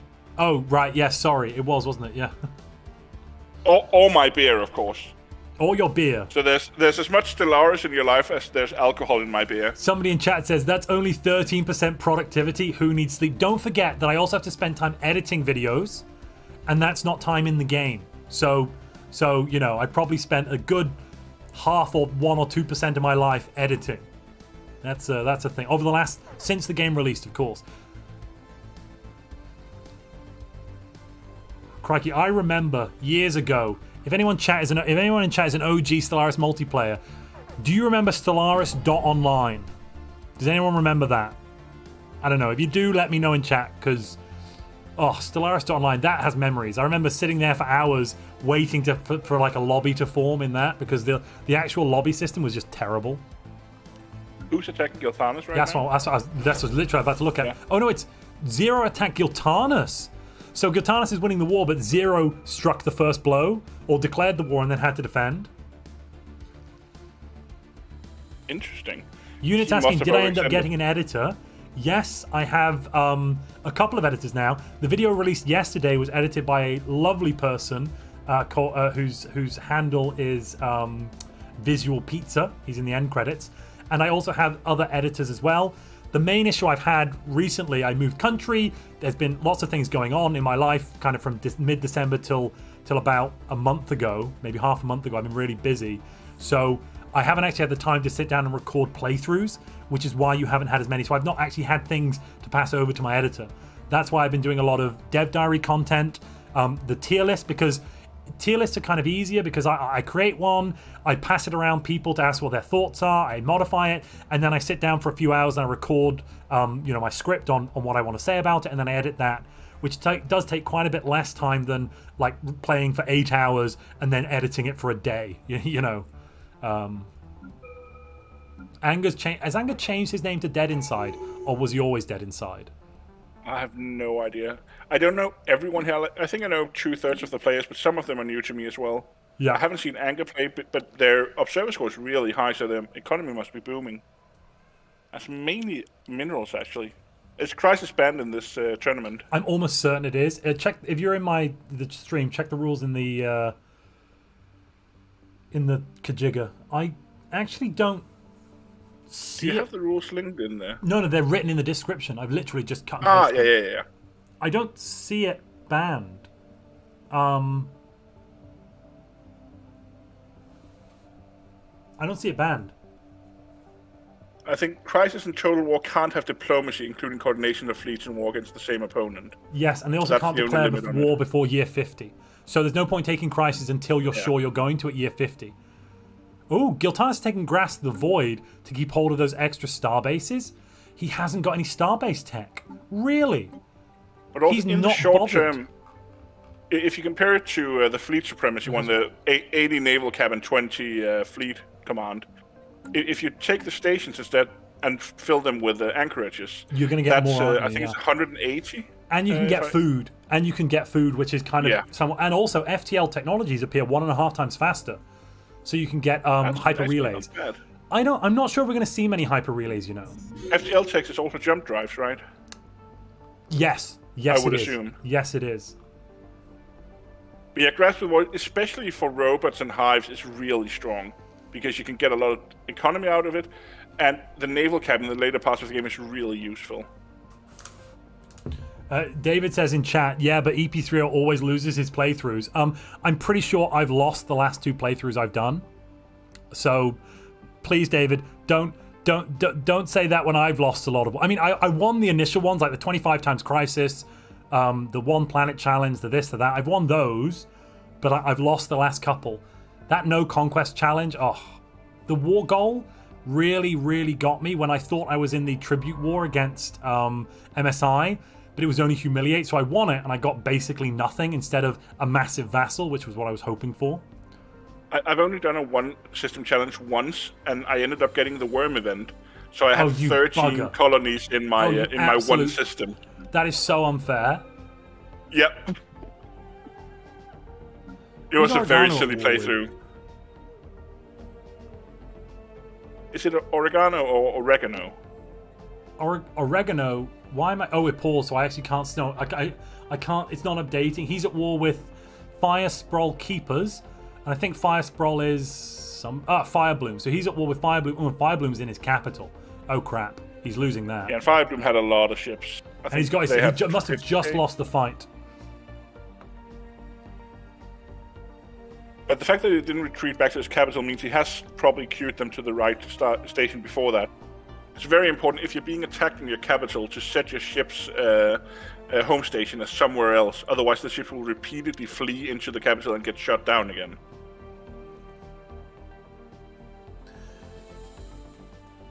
Miss Nebulosity is asking how I created my talking avatar. Wait a minute, I don't see my face on screen. What do you mean, avatar? That's Montu. That's how he it looks. is me. Oh, for a second, It's a webcam. I looked at what I'm sharing with you and I went, why is my face not there? And then I realized, no, that's the Discord share, not my actual lives. Duh. Oh, it's hard being alive. It's difficult when you're stupid, like me, sometimes. All right, we've got to join it. I'm going to the go to bathroom. bed at 4 a.m. It was 3 a.m. local time. It's not my fault. Okay. Right, I'll be AFK for 2. So with Montu gone, that means I control the chat again. Come on, chat. Let me know. What should I ask Montu once he's come back? What should I tease him with? Give me something good.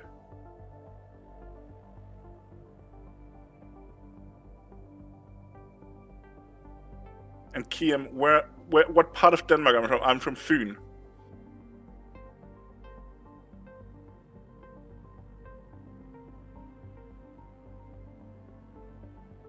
So, Michael, I don't think asking him about farmers is going to be the right thing. He has already done a farmer playthrough. But that makes, it could be fun maybe to get him to, yeah, Mikkel, I'm from Denmark as well. I'm assuming you are as well with that name. EP3O just did a clerk-only playthrough. Should we see if we can get Montu to do the same? I'm sure he would love it. Nah, David, Montu can't handle his alcohol. We all saw that in the second timelines. When he refused to surrender the war because he was drunk. DJ had to talk him back from the ledge. Weird Pickle, do you really think Transcendent Learning is going to be S tier? I guess it might, like, leader levels might be really interesting next patch. And I know one of the first videos he has planned for you is a build where he goes all in on leaders.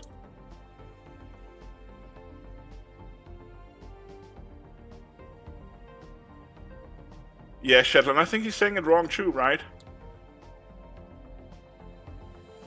Yeah, RKY, like, once people disconnect in a lobby this big, they're gonna keep desyncing. There's no function in the game to resync people probably without a full rehost.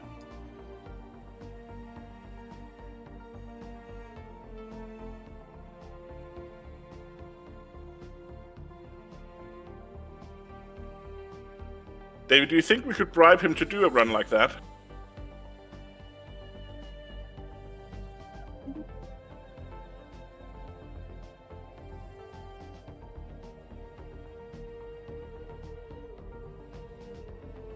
I was saying just to Yearn, so it was the Apparently first time Montu can hear everything I say when he's not here. I hopefully. Oh yeah, no, I say can. anything too bad. I have headphones on, so I walk away with my wireless headphones on, and continue to hear. Well, it was fun, people. I'm gonna get banned now. Tell Montu no audio. No, Miss Nebulosi. I was just trying to mutter something in Yearn, quietly. Montu likes his secrets, you know. But yeah, David said he really wants you to play a pacifist agrarian idol run at some point. Oh, so the next thing I might do that. One of the runs I'm planning for 3.8 is a no mineral run. Ooh. A no mineral challenge. So, absolutely no minerals allowed anywhere in my empire. Sorry, let me rephrase that. No miner run. No miners allowed in my empire. Okay. That makes a bit more sense. And I won't give away my dark secrets on how I'm going to do it, but it's going to be done. It's a promise. I'm actually thinking... So EP30 just did a clerk-only run, but I'm thinking some of the new clerk bonuses you talked about in... yeah, you can get up to like the same base trade value almost as a merchant with just a clerk, and their upkeep is so much lower in consumer goods that there's much bigger net gain for clerks. It would be interesting to see a clerk only run. Oh, yeah, but now it's going to be actually powerful. It's like, well, that's not really a challenge, is it? Well, Montu, we're going to have to ban DJ from the Discord then. He's going to be insufferable. He's going to be so insufferable. Yeah. I mean, that's another massive desync. Oof. Kira's keeps going out of sync. I don't think they were one of the people who disconnected. No, I think we might be getting game death. Yeah. And this is why in the Montu Multiplayer Madness tournament we banned UI mods. And we also banned hot joins. To be fair, they did have two hot joins, and it is 30 players. It makes sense that it's more unstable. But desync in this game is really bad.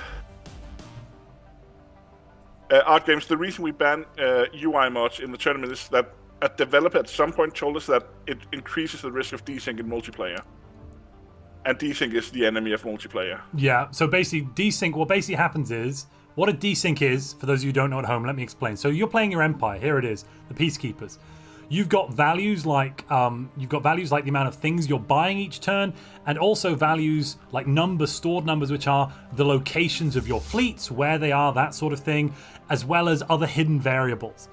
A desync happens when the numbers you have and the numbers the host have are not the same, and they are irreconcilable. And at that point, you've got one set of numbers, they've got another set. So, like for example, if your location of fleets desync, you can't control your fleets properly anymore. You think you are, but they're not where you think they are. So you will be sending commands, or not commands necessarily, you'll be sending updates in your multiplayer, and it will be sent to the host, which goes, but this doesn't make sense. Your fleet isn't in location X, so we're not going to send it to location Y. And thus, you're unable to play more and more of the game as the desync gets worse. Oh, we've got a full server lost. So I think we're having a rehost. Yeah, he's rehost. Should I try and join us in observer as well then? Yeah, if you want to. That way I don't have to share my screen and you can look at stuff. Yeah, exactly. Having said that, I think it's working relatively well with you looking at my screen. Yeah, it works well because then you can talk about exactly what I'm looking at, and I don't have to constantly search for whatever you're talking about. I don't have...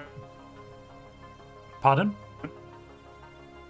Missed you there. I don't have to call you out when you're missing stuff. No, exactly. So luckily, rehosts tend to be fast at this point. Most of the players, as long as they get gathered into the same chat, it should be fast.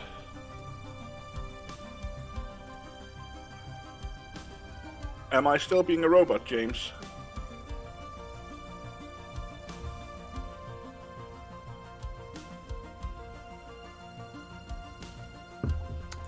Will you force them all to recall? No, it doesn't fix it because they're just desynced. So your recall order will do something, but the fleets aren't quite in the right place, so blah. The way I understand the mechanics is that everyone is actually playing their own game, and they're just aiming to do the exact same thing in every single game instance. And then at some point, if they detect that that's not what's happening anymore, then... Can everyone please write swordfish in the chat? If you please. Just take a moment out of your day, go down to the interactive chat, if you're on your phone or on your computer, the live chat, click it open, and then the letters SWORDFISH. Just a preference if you could. Thank you very much. James won't mind at all. James, swordfish. James, right there. See it? It's in the chat. Swordfish. Do you see it, James? To the people that... I don't know if everyone here watched the end of the last timelines, but James got infected. He did a boo-boo, and then all of a sudden his CPUs weren't his own anymore. And swordfish was the trigger word. That's a lot of swordfish in chat. That's good to see.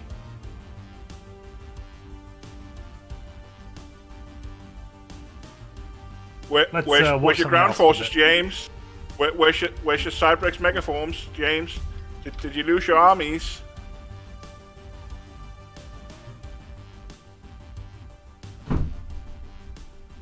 Where, oh where?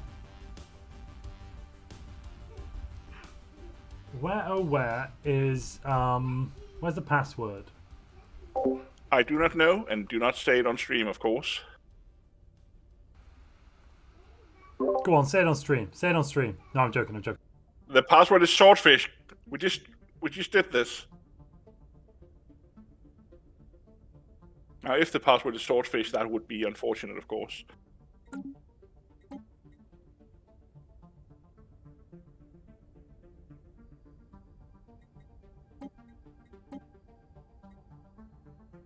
So while we're rehosting, could you tell us a bit more about the second Renaissance coming up?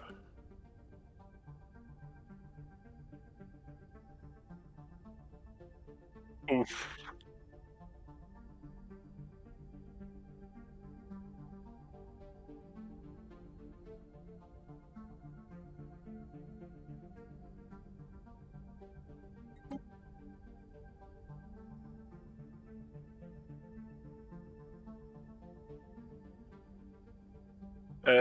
Are you muted, Montu? Yes, I am muted. Why did that? I didn't. Oh, I don't know how I muted that. I apologize, chat. Another silent mute from Montu. What a genius over here with the muting thing. I didn't actually click mute, so I think I'm gonna have to. It's okay. It's only a full-time job.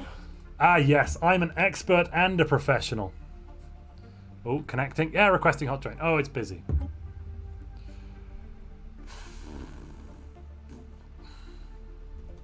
So, there's a video coming out on Second Renaissance. Yes, so on the Stellaris Timelines official channel, which is called Stellaris Timelines, there'll be a video covering the backstory, everything that's going on, where we've got to, how we've got to this place in the history, and what the history is for these 10 empires that we'll be focusing on. And 10 character empires is a lot, but believe me, there'll be method to the madness. And you'll find out very soon. I'd like to also say that this takes place, Second Renaissance takes place from the Ministry of Timeline's point of view. This takes place about 150 to 200 years before the previous two seasons that we've done. So this is kind of a prequel in some ways. And everyone knows that the prequels make the best memes. Prequels do make the best memes. That's entirely accurate. I don't know. It's going to take a lot to beat the Fred memes, though. I mean, why is it? This is two of them. No, it wouldn't let me do my meme. Do the meme. This is getting out of hand. Now there are 2 of them. Yay, it did the meme in the end. I've got a bunch of memes, and for some reason they just sometimes don't work. We must accelerate our plans. Begin landing our troops. My lord, is that legal? I actually do have a... No one at home heard that. Sorry, I talked over the meme then. I have a button where I have a whole selection of memes, and I can press them like, let's say we're going to kill someone, I can do this. The time has come. Execute Order 66. Yes, my lord. I have a meme for when chat tells us to kill someone. I'm like, yes. Oh, that's brilliant. Execute Order 66. And then I've got myself quoted as I will be done. What else have I got? I've got some which I actually can't play anymore because I'm based in the UK. Though my company's based in Denmark, so I'm going to risk it. Yeah, let's risk it. What I'm doing would technically be a crime if I was in the UK, which I'm definitely not, ladies and gentlemen. The order meme. Require any assistance from some junior minister? An absurd proposition! No, it's me saying I don't require any assistance from some sort of junior minister. Whoa. But it's also a parliament. And in Britain, meme, it's illegal for you to make fun of parliament or something. A little bit, yeah. You can't do satire. It was a very smart law that they passed recently. Well, so I'm just going to jump in and tell Cyrax to keep getting busy and to message me when I should join. One second. Yeah, that makes sense. Cyrax, I keep getting hot join busy. Just message me when you've not got anyone in the process so I know when to click the button. Because I've done it a few times, and each time you've just been in the middle of doing the hot join. So just send me a DM when you're ready for me to join, and I'll do that. Okay. Cool. All right, cool. Yeah. Alrighty, I told him, I was like, that's it. You better let me in, otherwise I'm fired. You need a lobby for the people, right? We can't just have a waiting screen. No, people want to see the post game. People don't have a waiting screen. They've got lovely Stellaris footage being played to them right now, and our little faces down in the bottom talking about it's so beautiful. The footage. It's well, I've got more Parliament memes actually. I also have I do have the order meme. I want to play that one. And you all better settle down, chat. Order! Order! Order! Order! You're a very jocular fellow, but you're a little overexcitable today. Calm. Okay, no props. I'm just watching through Montu's eyes. It actually helps for the stream because he sees what I see, so I don't have to keep constantly running around to find whatever he's talking about. He's already what? Oh, he already went. Cyrax already gone. No. Still, my biggest regret about Season 2 of Timelines is that I wanted a bot in the voice channel just shouting order at random moments. The fact that I didn't get that to work is my biggest regret in life.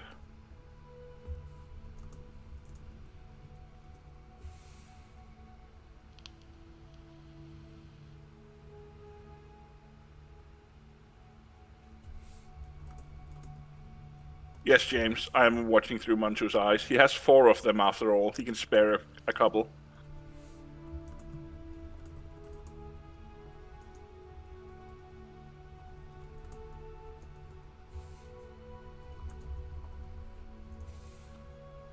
I think, Montu, you went away for a bit. I don't know if No, I'm just sorry. I just received a message from someone I'm responding to. It was urgent. It was about Stellaris Timeline Second Renaissance. Montu is very focused. Hey, I have to stream for 30. I'm streaming 35 hours in the next week. I still have to respond to messages, okay, sir and sirettes. I've been watching too much Laugh-Land half of those messages are probably from me because I can't stop spamming you when you're streaming. So. No, crikey, no. That you don't message me enough. Sorry, hi Cyrax, welcome back. Can I join now? Yes, you can. Fantastic. I will join immediately. I apologize for any delays. Yeah, no props. Do you see me? I'm requesting hot join. Is he left again? It says waiting, so it should be here. Oh, James just sent me ping. Right, that's it, James. You've invoked my wrath. Are you saying that I have to spam you more? No. I've just give me a moment. James just invoked my wrath, and now he can feel it. See you in 300 seconds, James. No. He pinged me. I just sent him 5 pings on my server in 5 different channels. Sweet success. I love the smell of pings in the morning. My download is taking a little while. Crikey. It's because I'm doing a lot, probably. We could always change the server rules so that pinging is not allowed except for James.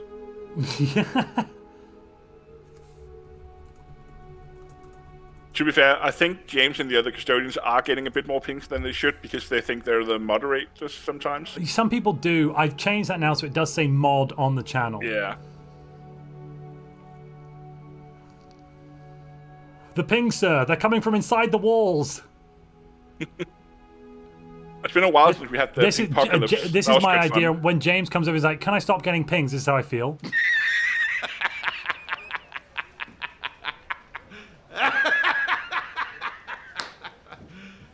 You serious? Yeah, I noticed that. I noticed that. It's okay. Chat didn't see that until I, just told them. No one saw what Montu just did, so no one can know that he just messed up. It's processing other hot joiners. Yeah, now. It is. Yeah, I see that. Oh my lord. Thank you for those of you that stayed. The 70 people that have left, I completely understand. My idiocy sometimes knows no bounds. But don't worry, there's another. After this is done, there's 30 more hours of me to come. Isn't that excellent? Chat, in the meantime, I can entertain because I can see what Montu's doing on his screen, even though you can't. What I just saw was Montu complaining about the loading time. Seeing his mouse slowly move over the observer button that he needed to click on, and then hover over it for a few seconds, and then move all the way down to back instead. I misclicked half a screen away. That's a real misclick. It was. But the worst part was you were in the right place. You were hovering like, you need sleep, man. You need sleep. No. The issue is my microphone covers that part of the screen. So I saw there was a button down the bottom, but I couldn't read the word back. So I was like, I can't remember what I press here. I saw observer was highlighted. I'm like, I must have selected that, but I'm not moving in because my mouse is a little broken at the moment. When I click it, sometimes it doesn't activate the click. So I must have actively clicked observer, saw that it was highlighted and went, I must have to click another button. Looked at the bottom, went, there's a button at the bottom here. And then I tried to click that. Vadnui says, excuses. Yeah, and then because I'm such a wanker, I called you out on it in front of 588 people. Yeah, true, Messiah. Calling you, Sarah, on your mouse is something your kid brother will do when they lose on the PlayStation, right? Hey, no. Honestly, it's true. I've been struggling. I have been struggling. What mouse are you using? I have a Logitech something or other. I used to have one that made clicking noises. I got rid of that because it made clicking noises, and now I have one that doesn't make clicking noises. But after, I don't know, a year, it's now when I click on it because I've been clicking so much, it's now a bit blur. All right, now I'm getting the hot join. I apologize. I've been using a Razer Death Adder for I think the last 10 years or something, and after a year and a half or two, it breaks. Like it'll start double clicking. So I've started buying them on sale in like bulk 2 or 3 at a time. So I'll have for several years, so I can just throw them out when they start double clicking because I'm not changing mouse. Someone in chat says he had 1 beer and now he can't drive the mouse. Your mouse troubles are karma for my abuse, says James. Have to say this loading screen is very interactive. Yeah, it's a fun loading screen, isn't it? It's much better than any of the normal loading screens you get. You're all welcome. So Montu, in a moment your save will be fully transferred, and then there's a button called Observer.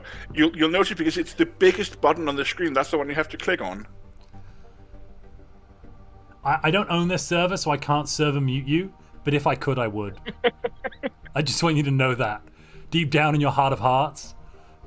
I mean, there's a very good reason why I'm mocking you on this server and not the other.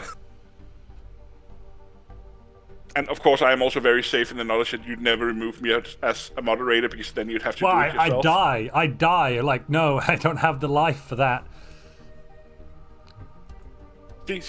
So I clicked it the first time and nothing happened. I had to click twice then. Oh, you did. No, it's because I was in another tab. Yes, if you tab out of the game, yeah, that was what it was. So actually, my click wasn't broken. I was just tabbed out. Yeah. Oh, we're back in, and let me show you, ladies and gentlemen, what I'm seeing. Think! Montu. Think! In a second, I can show you when I figure it out. There it is. Oh, we're back.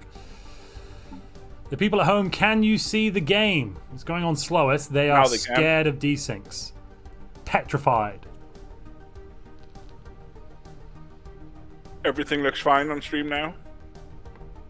And hopefully people can hear us as well. Yeah, it looks like people are saying everything Chat is fine. saying, when are you going to start a channel? Jörn, do you have enough time to start a channel? Is that what you want to do? I have a channel. I even have like 100 subscribers, man. I was big time back then. My first video got more views than your first video, I think, Montu. How many views did your first video get? I think it got 8K views or something. I mean, my first... I pressed the wrong button. Oh. I can look. I've got... Let me go. Just saying that I will not allow any more Hojin, so Montu, if you will desync, you'll have to... That's fine. If I desync, I'll have to... Yeah, you'll have to stream my stream. If people want to cringe... Yep. Sorry. Yeah, go on. If people want to cringe, I just linked my YouTube channel in the chat. Go watch what 9-year-old Path of Exile content looks like. Oh, sorry, 7-year-old Path of Exile content.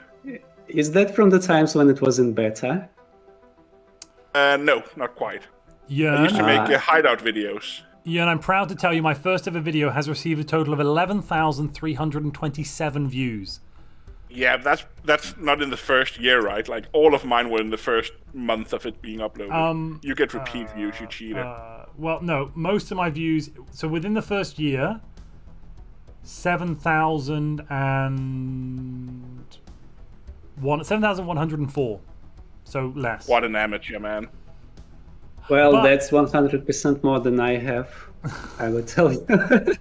You should start a channel on the YouTube, Cyrax. Honestly, like... Yeah. Well, I'm quite surprised that people are watching my VODs on Twitch.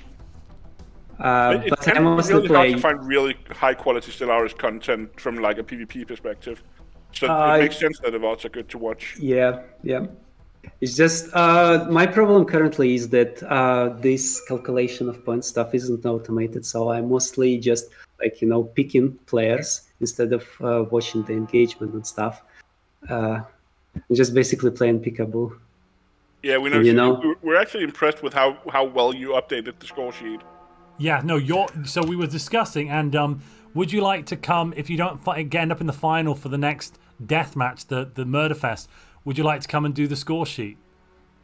Well, that's both an insult and appraisal. No, if you don't end up in the final. If you don't end up in the final. Because, of course, if you end up in the final, you probably want to play for cash. That's an insult. No, not at all. No, because I think you'll end up in the final. But if, let's say you're busy in the prelims, so you can't make the qualifiers. Yeah, that's true.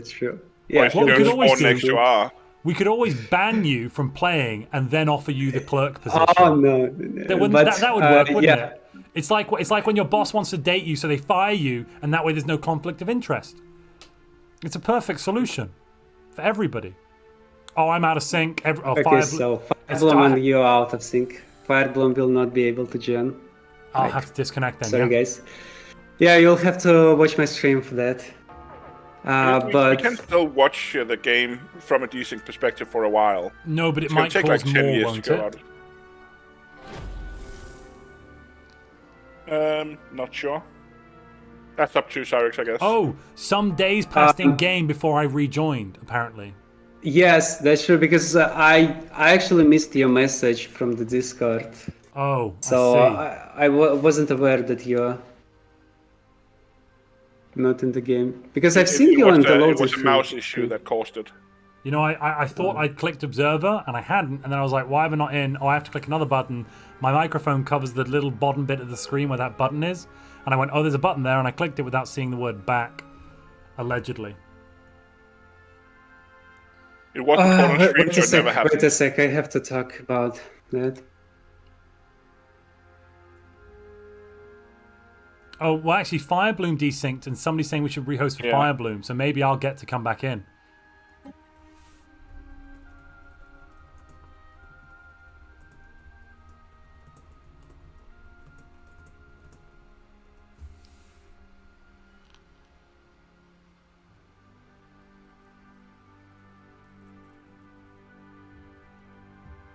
yeah, definitely when doing a hot join, always have as many people in at a time as possible. It used to be a trick that you'd take in a few at a time and you would lower it, but that doesn't happen. You need to take in as many people as possible in each batch. James is saying you can't watch from a desync position. It gets out of whack really fast. Yeah, I don't think I can either. But that's the beauty of it. As long as chat doesn't know you're desynced, they'll just think what you're seeing is what's actually happening, right? Look, they've got 12 million fleet power right now. Yeah. This is just, an alternate timeline. It's an alternate timeline. Yeah, exactly.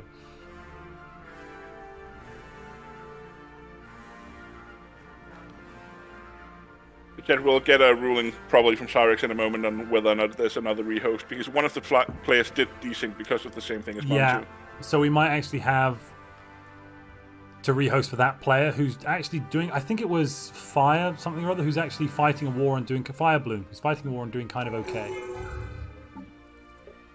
It looks this like mob they is definitely broken. Yeah, they are going to keep going. So I think the funniest bug we had in the Montu scoring mod was the jump drive tech scoring. Instead of giving the point once, it gave the point every month. Somebody in chat is saying, is Montu the smartest dumb person or the dumbest smart person? You make your own choices, chat. That's an exercise I leave up to the reader or viewer in this case. James says both. Right. James deserves a sin bin. If he doesn't recant within the next 30 seconds, he deserves sin bin. Use your authoritarian powers, Jörn. He's got 30 seconds. Recant. We want a full YouTube apology, James. Sin bin. People in chat saying sin bin. He's not a person, he's a lizard, says Michael Alexander. Lizards are people too. I'll go down with a blaze of glory. All right, you already did it. I counted 30 seconds there. See you in 300, James. I wonder if that gets rid of the super chat and refunds it, because it deletes all of his messages for the entire stream. James, you'll have to tell us if you get refunded for the super chats. I don't know. Honestly, I don't know. Yeah, then we have to stop doing this. Then we might have to stop doing it. Well, no, or we can keep doing it, but James just gets free super chats. True. It is worth $5 to mess with James, isn't it? Oh no, each super chat together. I think James has spent about $12 on super chats at the moment. So true. So if it's a whole stream now, yeah. Strongblog went.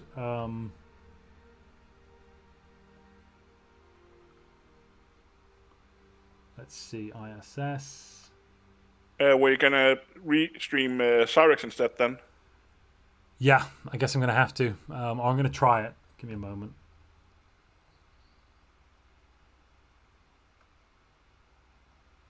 Back to the trailers. Yay! Or it might just be that this is where we end. Because I'm going to try it, and if it's not that great, then we won't do it. Code improvements. All right, I'm gonna disconnect then, because it sounds like you're not rehosting, yeah? Yes, I'm not.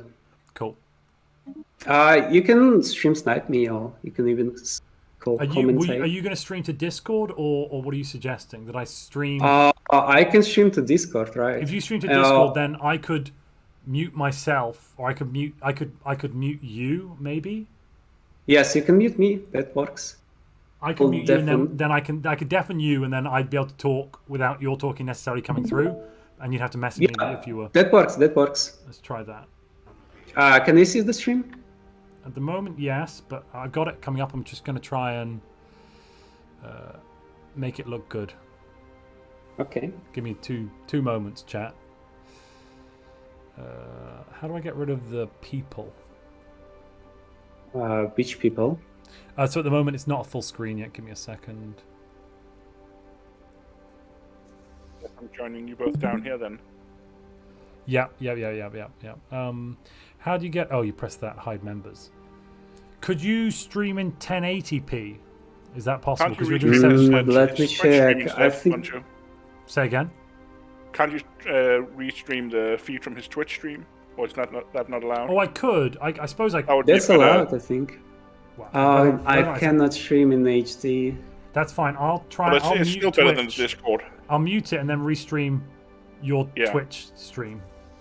Yeah, okay, works as well. Try that. So I'm stopping my Discord stream, right? Yeah, you can stop it. It's not live for me anyway. I'm not displaying it live. If you want to watch Cyrax's stream as well, I'll just link it in the chat. Yeah, I'm just trying to find. I've got it in my description. There it is.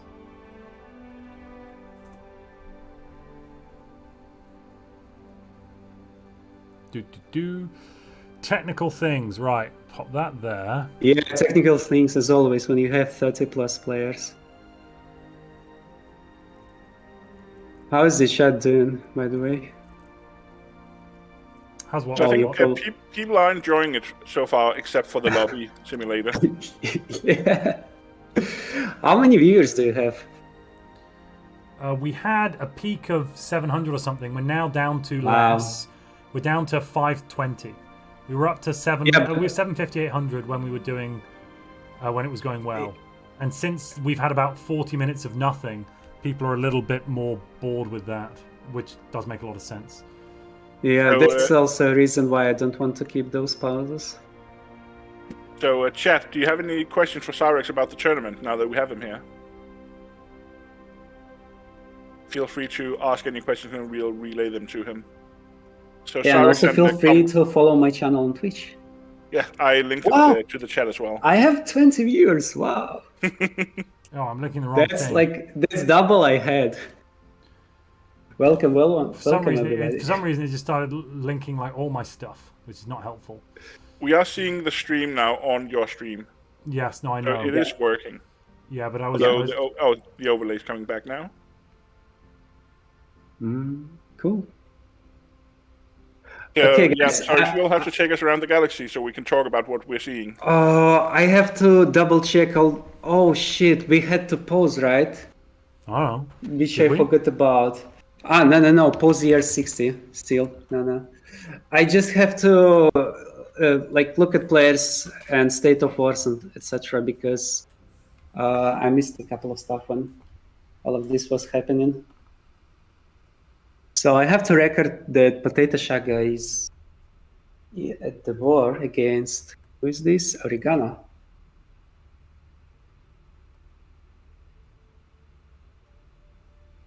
And also check a couple of existing wars. The chat is asking, could you turn on player names for the Empire? Down in the right corner, you click the little man there. The man with the head, bottom left. Yeah. Yeah, bottom right over the galaxy view. Above sectors. Bottom right. Okay. Above the sectors with the map modes, there's like an icon that looks like a person. Oh, I didn't know this exists. Then it shows you player names rather than, and it also shows you who's not a player anymore. Okay, not a player Makes it easier anymore. to track empires and players. Wait, I don't see not a player anymore. See how they're grey? See how some of them are grey instead of being coloured? When they're grey, so R is grey because it's not a player. Oh, did Momonga just die? I think, no, that was the other No, blue. Momonga just left because Firebloom desynced. And they are teammates. So you can see R is grey, Strongblorg is grey, and it doesn't say a name anymore, it says the Empire name, and also Fire Sprawl on the bottom right is grey. Those are not players, in essence. Anyone that's coloured is still a player. Man, I was spectating this for 6 weeks already, and I never knew about this feature. Yeah, I also just learned about it during the Murderfest finals. I would have loved this. Yeah, this helps a lot. Okay, so Giltana's killed Zero finally.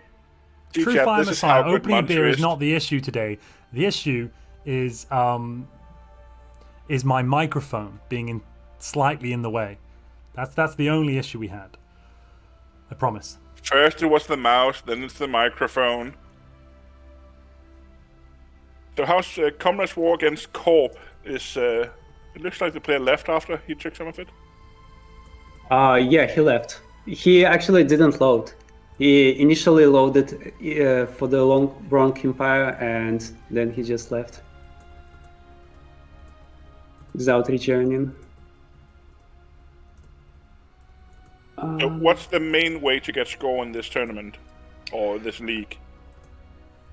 Well, typically players generating the most points from capitals. Actually, it's time to check the scores, the score mode. Oh, I had a super chat. I missed a super chat. Alpha says, my fellow followers of the Church of Evelyn, let this heretic hear our voices. Our cry will be heard, swordfish. I missed that one. I apologize. You're right. This is some role-playing stuff. Yeah, it is. We don't if my say chat this could in our span lobbies. swordfish, it'd be great. Just all caps as well if you could. Yeah, all swordfish in all caps. David says this is actually Montu's Excuse Simulator 2023. Yeah. David, should we call the next tournament Montu's Multiplayer I have to Mouse focus. Yeah, sorry guys, I have to deafen myself for a moment because I have to focus. Yeah, deafen us and on we'll just chat. Yep, I'll be back. Yeah, that's no worries. We'll just try and keep up while he looks at all the wars. Yeah, we'll try and figure out what he's looking at when he looks at it. When it there's a lot of movement. This mouse is going so quickly. Oh God. This is the high tier PvP meta, you know. Never stand still. No, of course. He's also not even playing.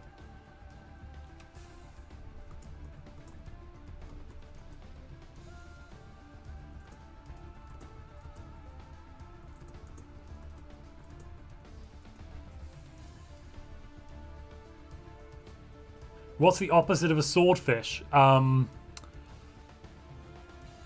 don't know, like a sloth. Bird? It's not a fish, Shield and it's bird. definitely not slot. It's not sword. It's not sharp. Oh, somebody's at 25,000 alloy cap. Who's that? That's Pax. Pax is at 25k alloy cap and is just not spending them.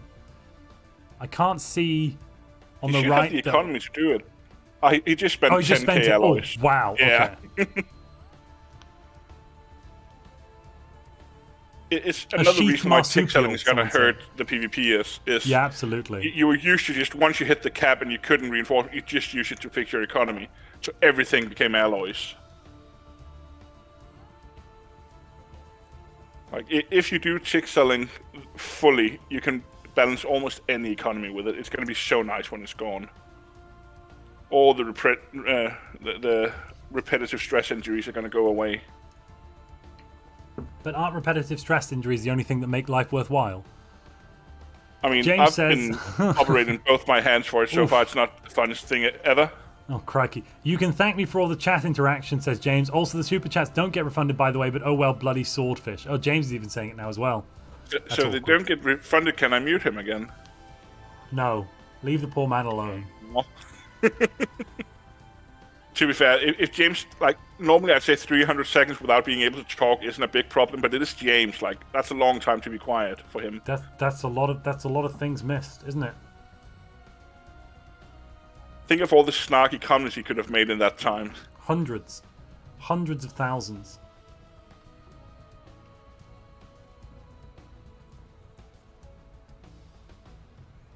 Shield So cat. Someone in chat is saying. I wasn't fully consumed, right? No, but he's got so little left. He went, I'm leaving. He lost his capital, Yeah, etc. Oregano in chat says, Mule, please no, I'm already dead. And the Mule's like, sorry, pal. It's nice to see the Mule getting back into PvP. He'd been a bit casual about it, but it seems like he's really getting into it again. And he did really tear up his qualifier in the Montu Multiplayer Motorfest. Yes, yeah, he did, yeah. I had a few after the qualifier the Mule was in. I had a few players ask like, "Oh, what was his ship's design like? How did his ship designs counter mine?" Like, he just had twice as many. That was the counter. Bigger fleet diplomacy really works.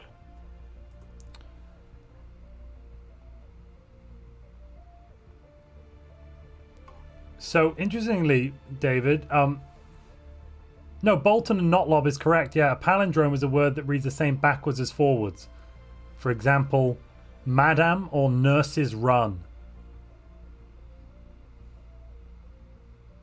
Nurse's Run is very similar. But no, sorry, Bolton's not a palindrome. No, you're right. Bolton's not a palindrome because a palindrome of Bolton would need to be a word that was also Bolton.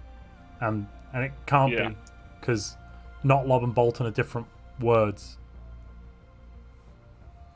Maybe the Monty Python thing is pointing at something else. No, but he said he was quoting a Monty Python joke, And maybe the point of the Monty Python joke was that it wasn't a palindrome, maybe?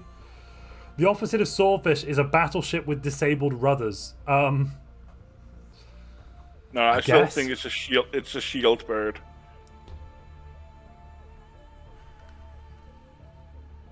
David says, fine, I accept this answer. Yeah, fair enough, fair enough. Are there any plans to improve the Stellaris netcode at some point? I don't know, speak to the devs. Probably not. Almost certainly not. They've learned a lot with CK3 and Victoria. Any reason they can't port it into Stellaris? Yes, it has a different game engine, and it's got 7 years plus of development where they built a game and then they started changing it again and again and again and again and again. Who are we looking at now? I'm a little hopeful for the shield code because they made the co-op mode, and it seems like they want to invest in the co-op mode. And yeah, but really do you think that's really going to lead to a netcode improvement? I mean, maybe it does, but I think they might just get that to work in the current framework. Yeah, but I'm wondering if they can fix the desyncs in co-op. Won't they also fix some desyncs in other situations? Team Shieldbird. Shieldbird. I'll accept Shieldbird, actually. That seems close enough. The swordfish has no natural predators to fear, except the penfish, which is supposed to... Oh, for God's sake.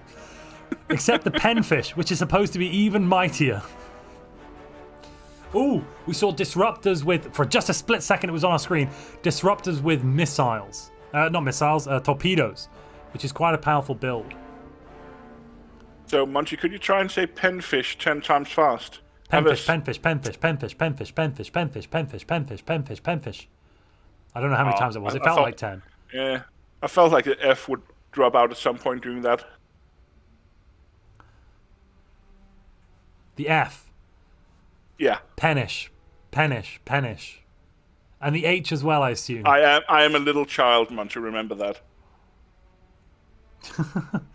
That's not good. Don't admit to that on stream. We're not streaming with minors. These are consenting adults, ladies and gentlemen.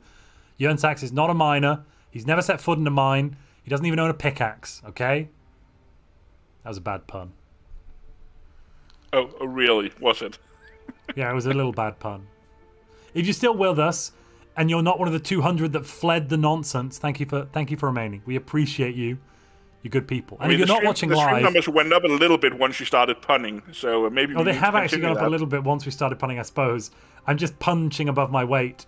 It's just punishing to hear, though, I think. Anyway, also pronounce his name right. Which name? Oh, Timon Hofstra, I assume? Maybe? We're all Remainers. Oh, good lord. No Brexit in this chat. Yeah. I'm here for the competitive puns. Boo, says 47 Wowmaster. In all caps.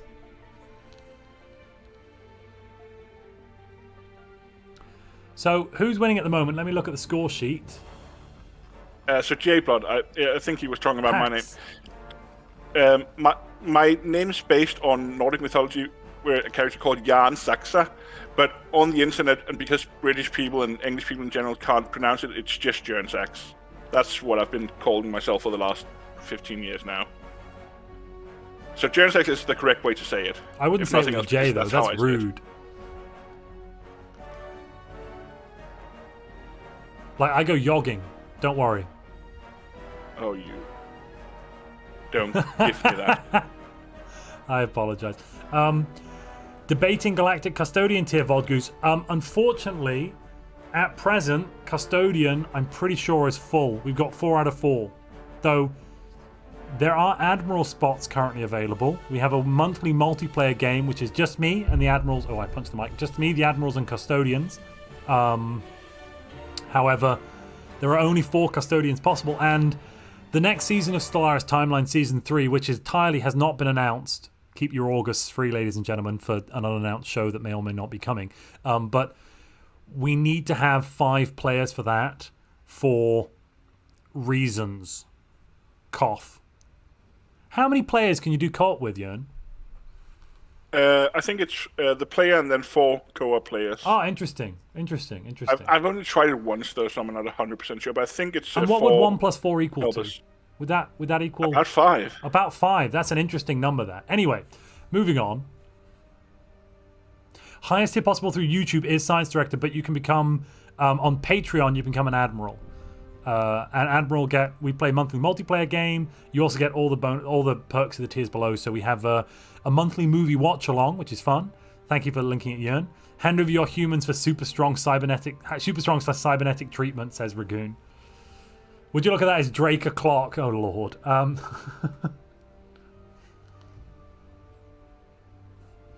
But yes, we have a monthly multiplayer watch along and a monthly patrons and channel members meeting. That's at the science director tier. Then there's the executive tier below that, which has... I'm not going to go through all the perks. That'll take me too long. But there are perks. You can read them if you click the join button. You'll see what they are. And I'd love support, and all of that comes with it. And it's great to have people in the community that want to do it. Honestly, it's kind of blown me away, the community support I've had for the channel over the last year or so. I didn't even want to start a Patreon to begin with. Interestingly, I wanted to. I just didn't. I didn't think it was something people wanted to do. And then I had a number of people emailing me saying, "Hey, I'd like to donate money to the channel. How do I do it?" And I was like, "Well, I don't know. I don't know. How do you do it?" And they suggested I create a Patreon, so I did. Ragoon isn't playing. He's not really an ISS hardcore. He's more of he's a filthy casual sometimes. Really, Ragoon is.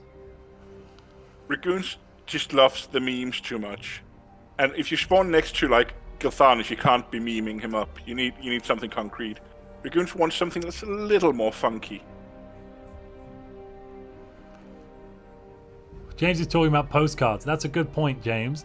I'm behind on my postcard sending out, and you should sue me.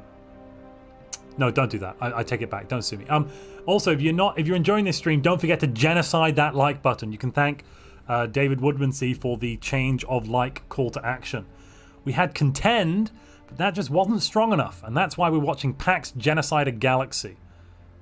And Pax is winning at the moment. You can see him in the top left there. Massive section of space.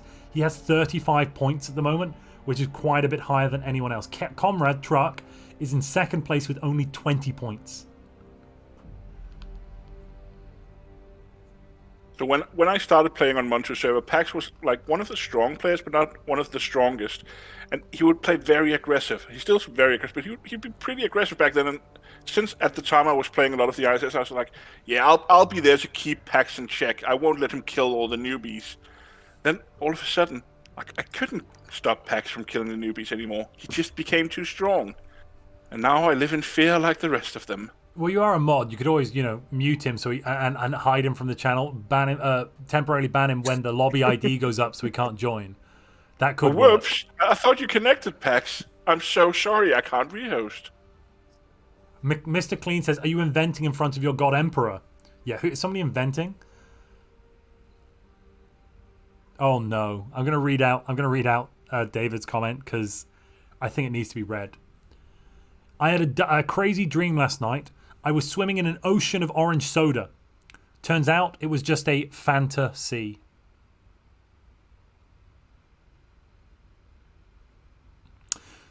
So I'm gonna sit by and wait for the 1,000 unsubs we're gonna get in the next few minutes. Oh, sorry, only 500 people are watching this, but then I guess people might watch it dead. We might get some deaders on the channel, as I like to call them, the non-live crew. That's the posthumous workers, right? If you want to keep it Stellaris based. Yes, the workers. What you said. The posthumous viewers. Sounds sticky. Unsub, says Samson the Manson. Very reasonable decision. I salute you, sir. The next DLC will give you comedy clubs, says David. I mean, maybe. I say again, boo, from 47. All right, how are we doing so fleet-wise, looking at this, Komrad Truck's 120k, that's massive, but we've actually got quite a few people keeping up with him. Giltanis at 103. Pax is not at the top of the board, though. Where is Pax?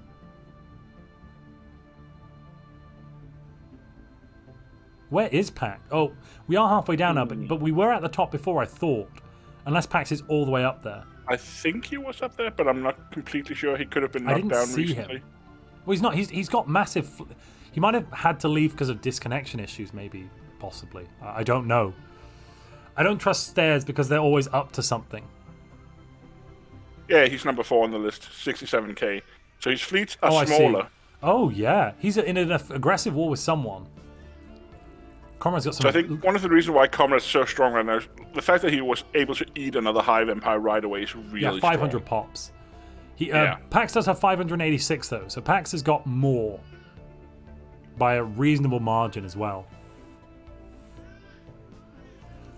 So one thing I've noticed while watching Pax play, like Pax doesn't have perfect economy management. He's a really strong aggressive player, and he does do good economy management. But sometimes he'll over-aggress a bit and leave some of his planets unoptimized. Where Komrad is more like he'll take over another empire, fix the economy, then take over another empire and repeat. James has to leave us for now. Yes, I see that. Sadly, chat, I have to go. Thank you for being awesome and dealing with the two scrubs hosting. Whoa. Hope you enjoy the rest of the stream and wish a good day to you all. Remember to keep your swordfish at hand at all times. That's how you stay James, safe. how dare you call Cyrax a scrub? He's such a nice person. That's a good point, actually. James, we'll ask you to recant the Cyrax comments eventually. I'm not hosting. I'm literally only here to annoy Montu. Well, you're here to keep me sane, ironically, and you're doing a bad job of that. Oh, Spicy's dying. And awake. And awake. Yeah, maybe I should have brought you in on the 24-hour stream to have people talking to me. Maybe it would have helped. I was talking by myself for hours. I did offer to join up and keep you awake, but I think you wanted to sleep at that point. I mean, I'd been awake since 7 a.m. the morning before, and it was midday the next day, or 6 a.m., so I'd been up for 33 hours, and I'd made a video in the afternoon, and blah, blah, blah, blah, blah.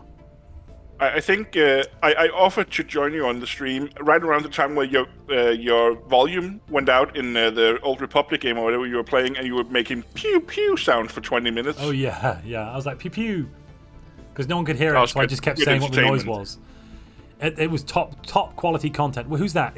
Oh, that's Pax, with his fleets coming in to kill RKY, it looks like. How many in chat right now was also here doing the 24-hour stream? Lord Zendikar says, I remember the stream. I was there 10,000 years ago. You joined up that day, I remember, to join the Noble game. That's actually something I want to get back to. Play with you. I want to get back to doing some streams where I host a game for like Noble tier and above or Executive tier and above, depending on the number of players we get. Because it was fun to play multiplayer, and it meant that we didn't have too many people, and we could do other things. We played Battlefront, we played a bit of Victoria 3. There was one really scary point in the night where I was playing 5D chess with alternate dimensions and time travel for an hour. Did anyone enjoy the 5D chess? I think I got down to like 200 viewers at that point. People were like, what am I looking at? It was wild. What is 5D chess? Never heard about it. So 5D chess is chess. But 5D chess is chess, but you can also move your pawns backwards in. You can move your pieces backwards in time, and you can also move them to other dimensions when you create. So when you move back in time, you create a branched reality, and then you can move your pieces from one reality to another. It's quite a complicated game, and you can, in order to like checkmate, you have to checkmate the enemy king in multiple dimensions. Because if you just do it in one board, they can just move to another board, and then they're not in check anymore. So you have to. What's really good is you checkmate a king in the past, and you can't get out of a past checkmate because that move was already made. That's locked in. So yeah, I love 5D chess. I was lost after 10 seconds, but okay. It's really cheap. It's like $3 on Steam or $5. It's not the chess. It's not the chess. In other words. Oh wait, no, it is chess. It's chess, just with. So instead of just moving, normally in chess there's two dimensions. You move forwards and backwards, and left and right. Now it's called 5D. I think that's wrong. It's 4D because you can also move in two other dimensions. So you can move in time backwards and forwards, and you can move dimensionally backwards and forwards. And so let's say you're a rook, not a rook. Let's say you're a knight. So a knight can move two in one direction and one in another. So now it can move two places back in time and one place in space. Or it can move two places back in time and one dimension across. Why 5D though, if it's about I think it's wrong. And 3D I think it should be called 4D. Speak to the creator. That's not I didn't name it. I think it should be called 4D, hand on heart. So how's RKY doing? Game, by the way. Yep. Pax right now, he's not the biggest fleet, but is it correct that he's ahead in score right now? Yeah, he's on 35 score, 45 score. He's ahead by 25 points. It looks like he's just going all-out aggression, right? Yeah, he has a lot of eliminations. I can try to check his capitals, but yeah, I think he should be number 1 right now because no one other players had such a free game as him. I mean, Komrad had a really good start as well. We were wondering, he didn't take over Dragfire right away when he could. He was waiting for some years. Was that to get some more score out of it? Do you know? I'm not sure. The more capitals you have, the more score you have. So if you are AFK, you don't generate. Because many like more year 37, points. he had fleets above the last of Dragfire's planets, but he wasn't taking it. I We were think wondering if it that's a was mistake on economy his or- behalf. Yeah, okay, maybe.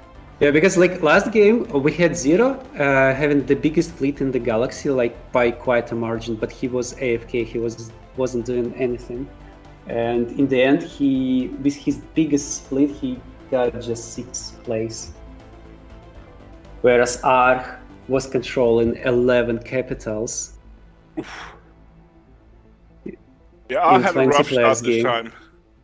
Yeah, Arx is like hit or miss because one game he has God spawn and he has all of like half of the galaxy, but the other game he spawns in between, like this time he spawned between Singularity and Valadarex, and other time he spawned in between Singularity and other clone player. Yeah, he ended up in a war with like 5 players or something. Yes, and he usually not teaming up like a Jojo.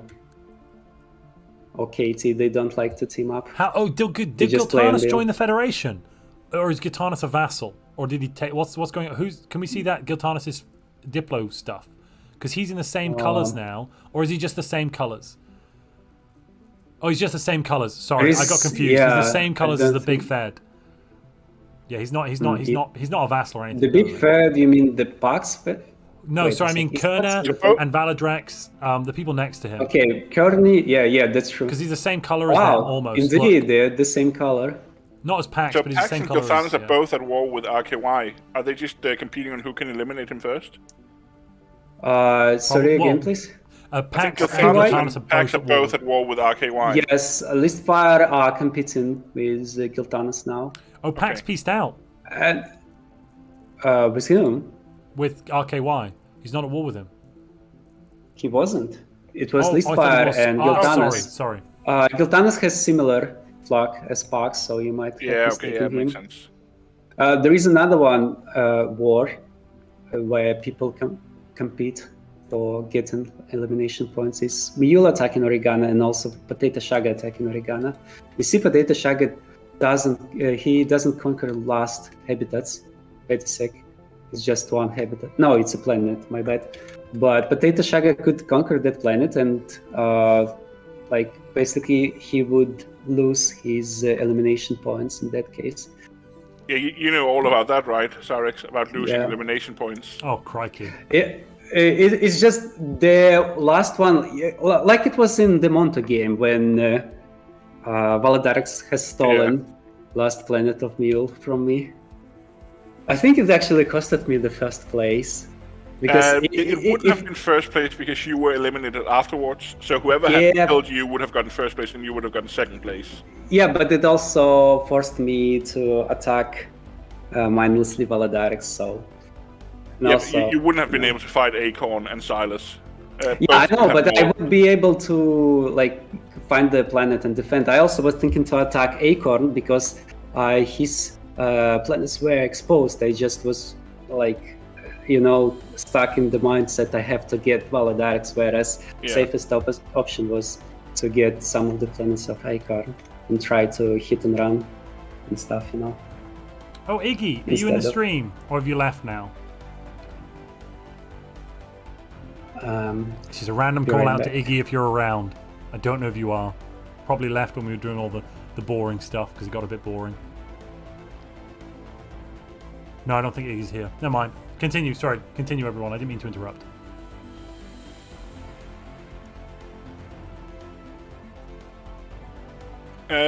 Yeah, what other... Potato Shaga, who are they at war with?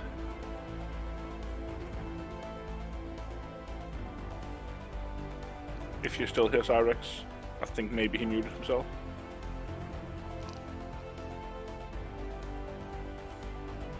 I think he muted to go do something. Ooh, right. David, that's a burn. If James were here, he'd surely comment on how nice it is to have a knowledgeable commenter on the stream. Thank you, Cyrax. There is a piece between Singularity and Valadarex. I just have to ask if it was status quo. Cyrax, I have a question. Yep. So I'm fighting Firebloom's AI. Will I get points for holding his capital or winning the war? If the war was declared when it was a player, then it will be No, it's as a not. player.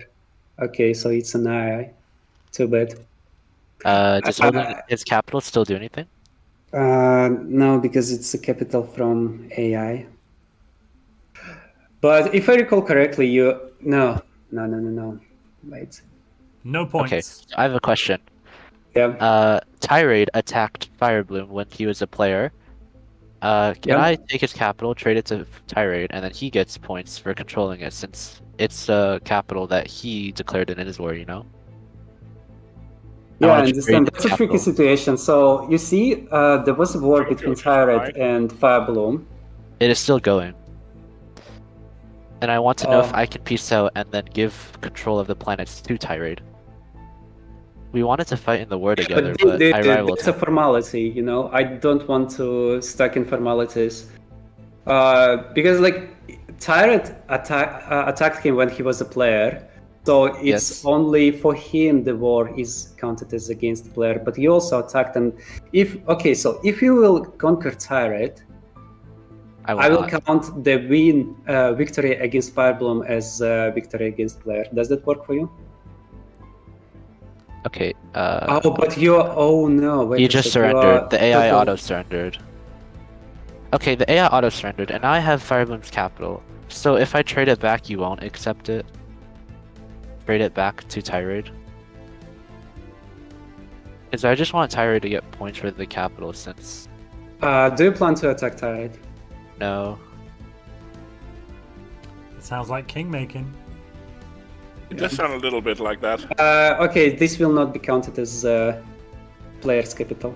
But it's not king making because we both fought people together to help each other, so I'm repaying the favor. So he helped me in a war. This planet is taken from AI.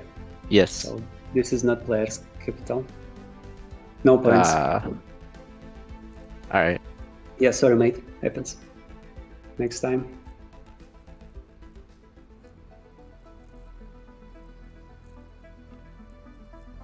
It's always fun with some of these rulings in the game to hear like the thought process between, because there's so many aspects of Stellaris multiplayer. It's very hard to make a good rule set for it. So sometimes you have to do a judgment call during the game.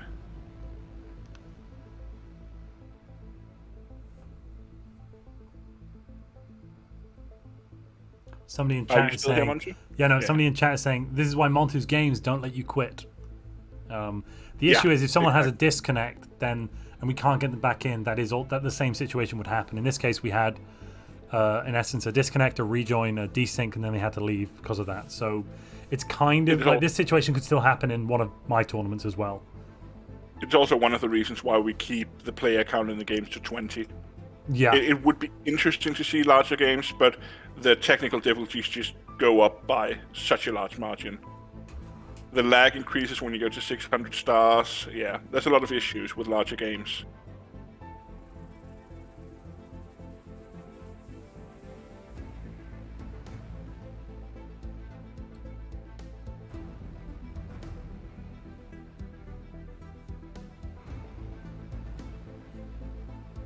But one of the reasons why we worked pretty hard on getting what's it called? Getting the scoring Montu mod up and running, was to have as few of these judgment calls during the games as possible. Because we did see some tournaments in the past where calls made during the game changed who the winner was. Yeah. And we would like to avoid that. Basically, we do make some calls like with rule breaks, but... Yeah. Can't a player... Somebody in chat saying, I'm new to these live tournaments, so can't a player watch the live stream themselves to cheat?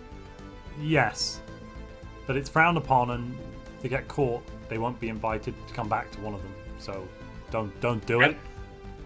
Because of the number of players, the effect of stream sniping is also pretty low because you never know if we're watching the battle in question. Yeah, and if you're getting watching getting information like just 20 seconds delayed can be a huge deal. And if you're watching a stream, you're busy watching a stream, you're no longer paying attention to your game, so it's going to have an impact on your gameplay ability. You would also be surprised at how much information the players are already able to gather through the game.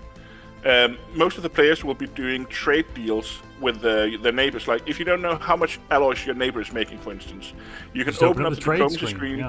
Yeah, open a trade screen and then try to trade them for all their alloys, and you'll know how many alloys your neighbor have. So you'll know how many ships they're likely to put out.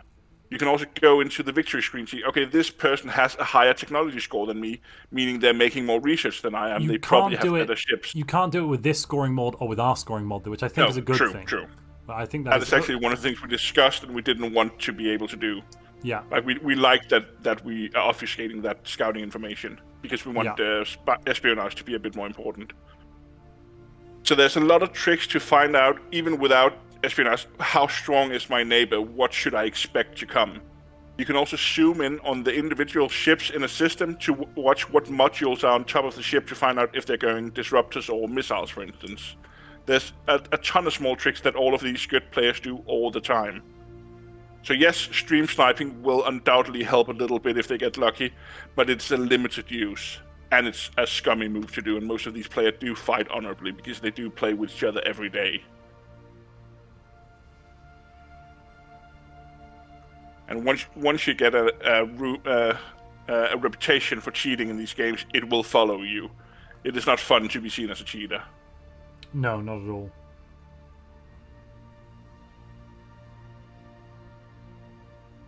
Mr. Clean, not really.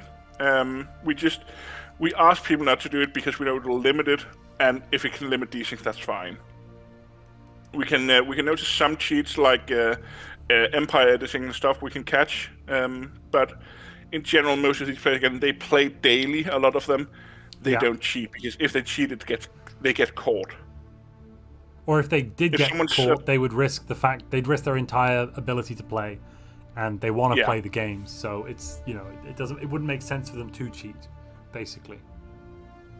In general, especially once there's an observer out, once someone gets something that it doesn't make sense, the observer can check it out, find out what happened, and you'll really quickly realize if there's a cheater.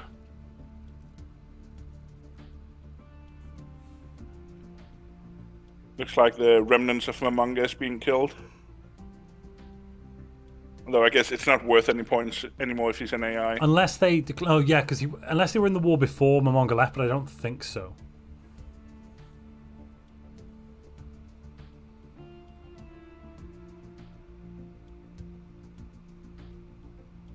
Who's that in yellow a bit further north? I'm just curious. Is that Giltanus up there that we saw a moment ago with all that space? I might have been Anger. It looks like the yellow player is Anger. It was Anger, wasn't it? Yeah, okay. Yeah. Oh, we got a massive army dropping down on Bielelius Prime.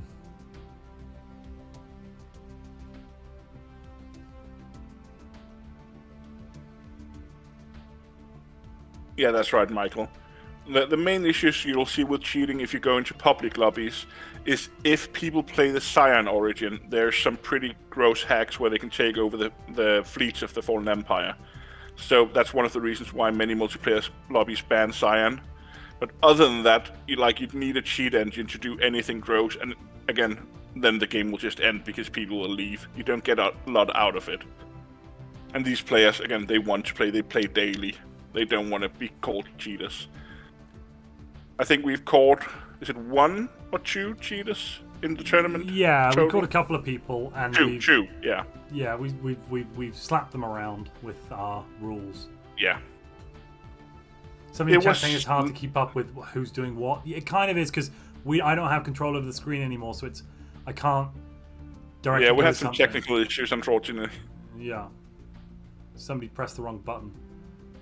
Could have been anyone.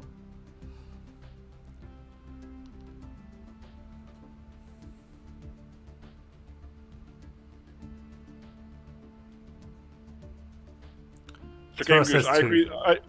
I really like Overlord, and I hope Galactic Paragon will be good.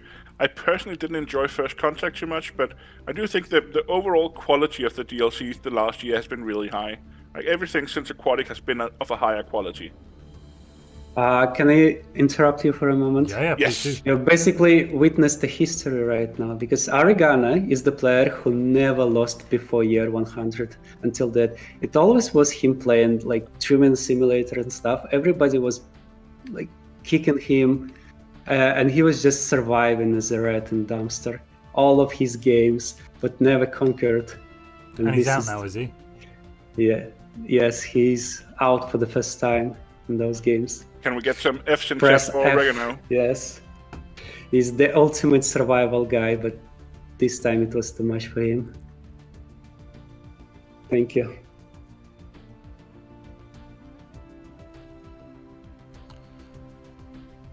Game Goose says, also, what's the UI for the overview menu? I kind of want to grab that. What do you mean? The observer menu? Game Goose, I'm not quite sure what you're asking.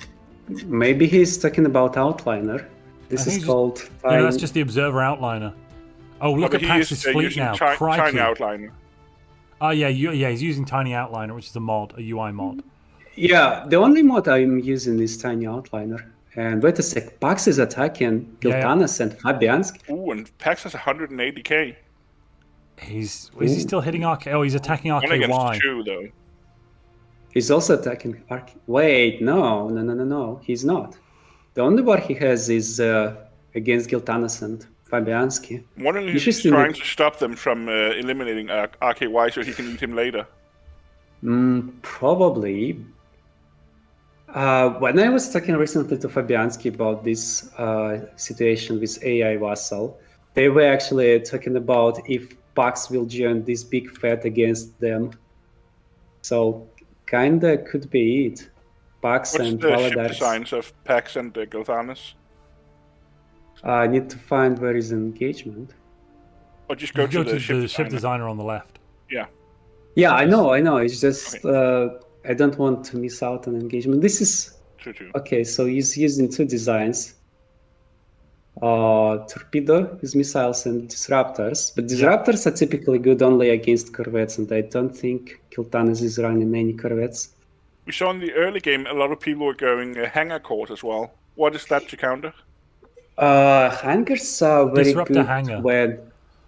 No, Disruptor Hangar is one of the worst designs. If you've seen that, We've seen 3 or 4 players using it. We saw Argo. Yeah, and how many? Yes, how many people are still alive? Well, none that were using it, actually. To be fair.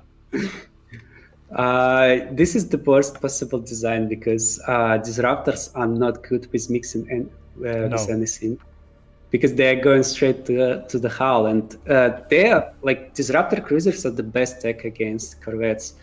But you want to mix in the how they are called hangars, basically when you expect enemy to have either missiles or a lot of corvettes. But disruptors are already good against corvettes, so they are not helping you more in that sense. Mule disconnected, that's bad. Well, he said GG. He said thanks for hosting, see ya. Thanks for hosting. So he Someone eliminated him. It's Potato Shaga is attacking. No. This is. Oh, he just left. Oh no, he's lost. Yeah, he's losing. Okay, yeah. Okay, so Potato Shaga attacked him. So it's counted as war against player. Yeah. Right. So the current design meta is it depends on how much science you have. If you are able to get cruisers, you go for cruisers. If you don't, you go for corvettes. And if you expect your enemy to not have cruisers, you go for disruptor cruisers, because disruptors are easy to get.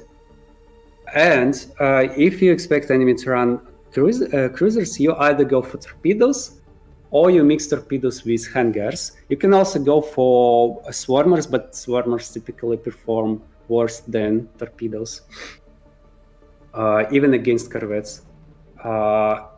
But yeah, actually the most performant design in like when players are going for disruptors and rockets The best design is actually the one which Peaks employ and Komrad. I believe he should use that. No, Komrad is going for full torpedoes and mixing in some strike crafts plus PDs. But the most fashionable design is the one which Mamonga was using. Hopefully he's still doing that. No. The AI already messed up. Okay, so this is the OG design of Mamonga and Giltanas. They are going for plasmas and for strike crafts. The reason is that plasma is performing well against cruisers and strike craft against corvettes and missiles. Probably plasma is also counter to people going high armor with to counter the yes, right? because people love to go armor. There is only a couple of players who are going for shields. It looks like Mamonga was going for shields here as well, though. He's got a lot of shields. Because designs. It is one of the interesting things about the 3.6 meta of ship designs that there's a lot of rock paper scissors. Like whenever a new design becomes prevalent, something will counter that design.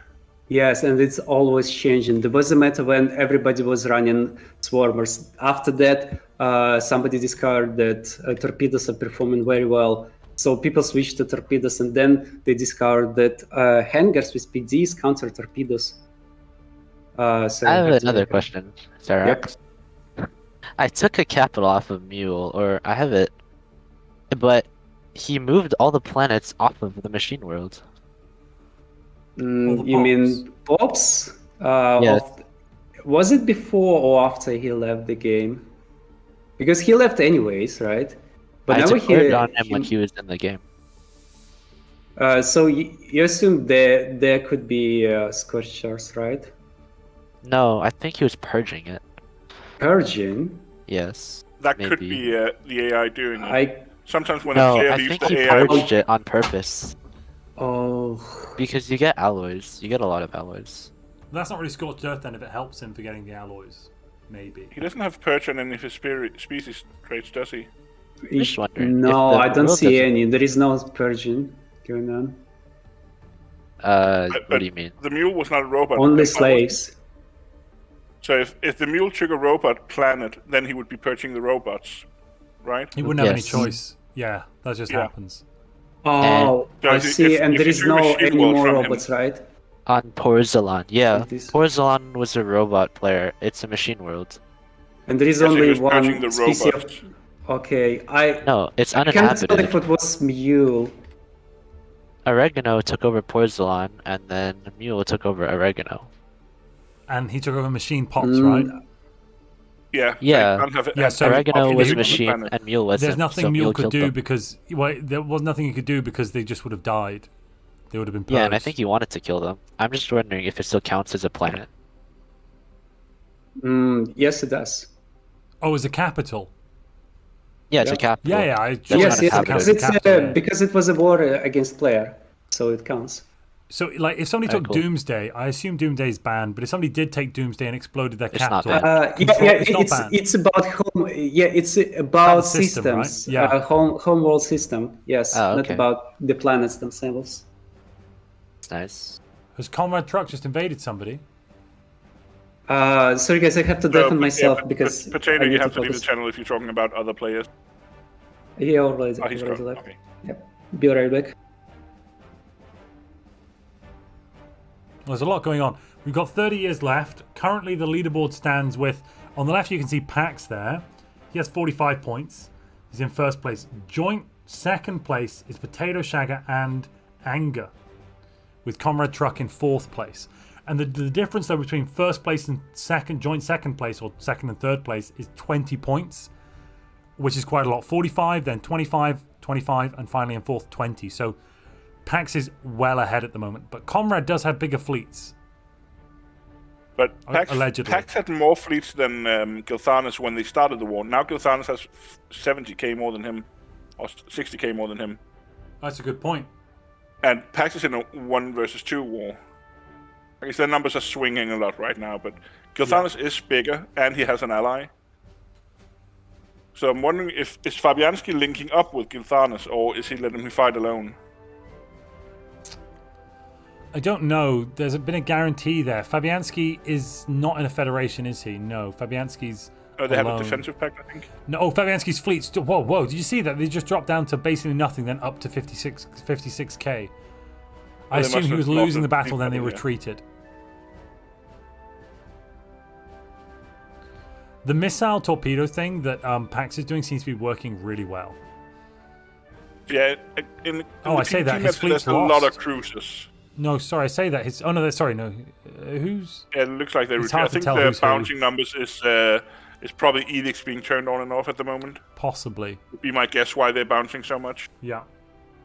But yeah, there's so much cruiser in the meta of PvP because there's so much strong against the destroyers and corvettes. They don't sit there anymore, and they're fast. Yeah, they're faster than battleships. battleships. Too slow. Yeah, they can't catch up with missiles. Battleships are just get decimated by missiles. You can make some really strong battleships, but they're bad to maneuver, and if you get caught on a jump point, they lose. Yeah. Against torpedoes, like they lose a lot against torpedoes. And against a skilled player, you're not going to be allowed to just go in and get your alpha strike anymore. They're just going to catch you out with torpedoes because they're more maneuverable. All right, they're about to join up and attack Pax. Yeah. Oh, here we go. Oh, Cyrax, you're missing the battle. Oh, this is bad for Pax. Pax's ships are really quite damaged as well. Look, he's got no armor. Yeah. Barely any hull. He's going to get eviscerated.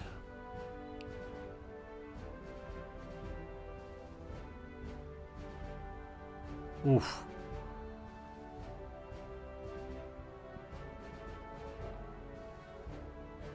Yep, there his ships are gone. That was bad. That was bad for Pax. I wonder what his fleet cap's on now. Let's have a look. We'll probably get to look in a moment. We can't. We might get to see Let's hope Cyrax goes for a look. Yeah, let's hope Cyrax has a look.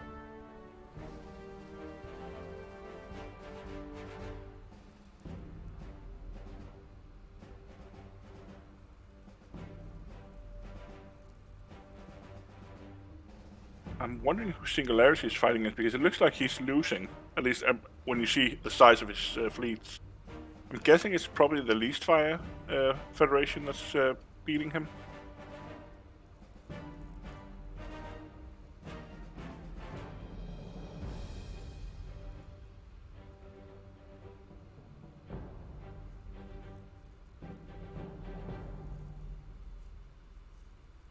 Yeah, Potato Shagger just took the mule's former capital because, again, it's the capitals that matter. Yeah. So he didn't want to finish off fighting the AI.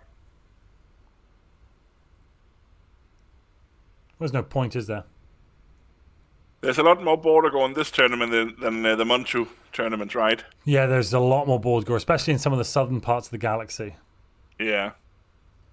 But it's okay, chat, right? You don't mind border go, right? Chat loves border go. Border gore is love, border gore is life.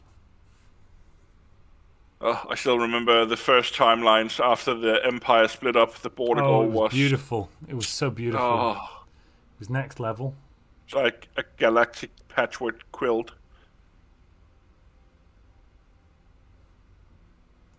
The amount of time your alliance ended up in trouble because you couldn't move around.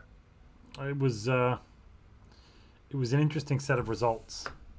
Well, Gaming Goose, welcome to Admiral then.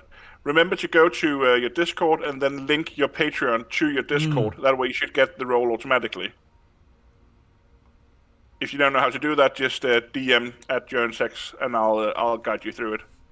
You can also just Google it as well. I tend to, when people have an issue, Google the page, take a clip and send them the clip, like a clipping. But already linked through Patreon. I've been working in customer support for so many years. I can't let people help themselves. I have to hold their hands. No. Just let them help themselves. And if they still fail, send them the same clip again and go, I believe in you. But you can do it. The customer is always right. Yeah, traumatic. To anyone in chat right now who's worked customer support, you'll know how I feel. Well, I've not worked customer support, but I used to work in hospitality for years, so yeah, that's kind of the same. I think one of the I've got some memories from that. One of the ones that stick in my head. Oh, let's just look at this was Cloney McCloneface. Least fire and someone else. Well, it's gone now. Well, Yeah, we that was what I'm tried. talking about. Singularity is getting kicked to pieces by the Free Commerce Concord.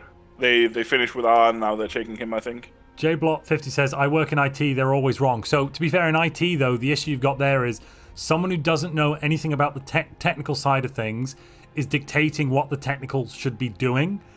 And that's just pain. If you go there, only pain will you find. I had a coworker once who guided a blind customer, through updating Java on their PC so they could get in their home bank. It took him 1.5 hours to do, but it's the most impressive piece of customer support I have ever seen. How did I've did never met the blind person have like a special touch monitor that you could? No. Oh wow! This is What right he on the did board. was, now you'll start up your PC, listen for this sound, then had the person describe the sound to him so he could figure out what Windows version it was, then guided the person through, press tab, enter, tab, enter, tab, enter. An hour and a half of this, and he was successful. Like I said, it's the most impressive piece of customer support I have ever witnessed. Sorry, and the text-to-speech, he was fixing text-to-speech, was he? No, he was updating Java for the person so they could get on their web banking back when Danish web banking used Java, which was the worst thing ever. But wait a minute. If they couldn't see the screen, how are they doing that anyway? Because once they were in the web bank, they would have tools like text-to-speech to help them. But the upgrade process needed them to get into the control panel, find Java, update, uninstall, and reinstall. I said it was a Herculean task, but he managed it. Good job. Yeah.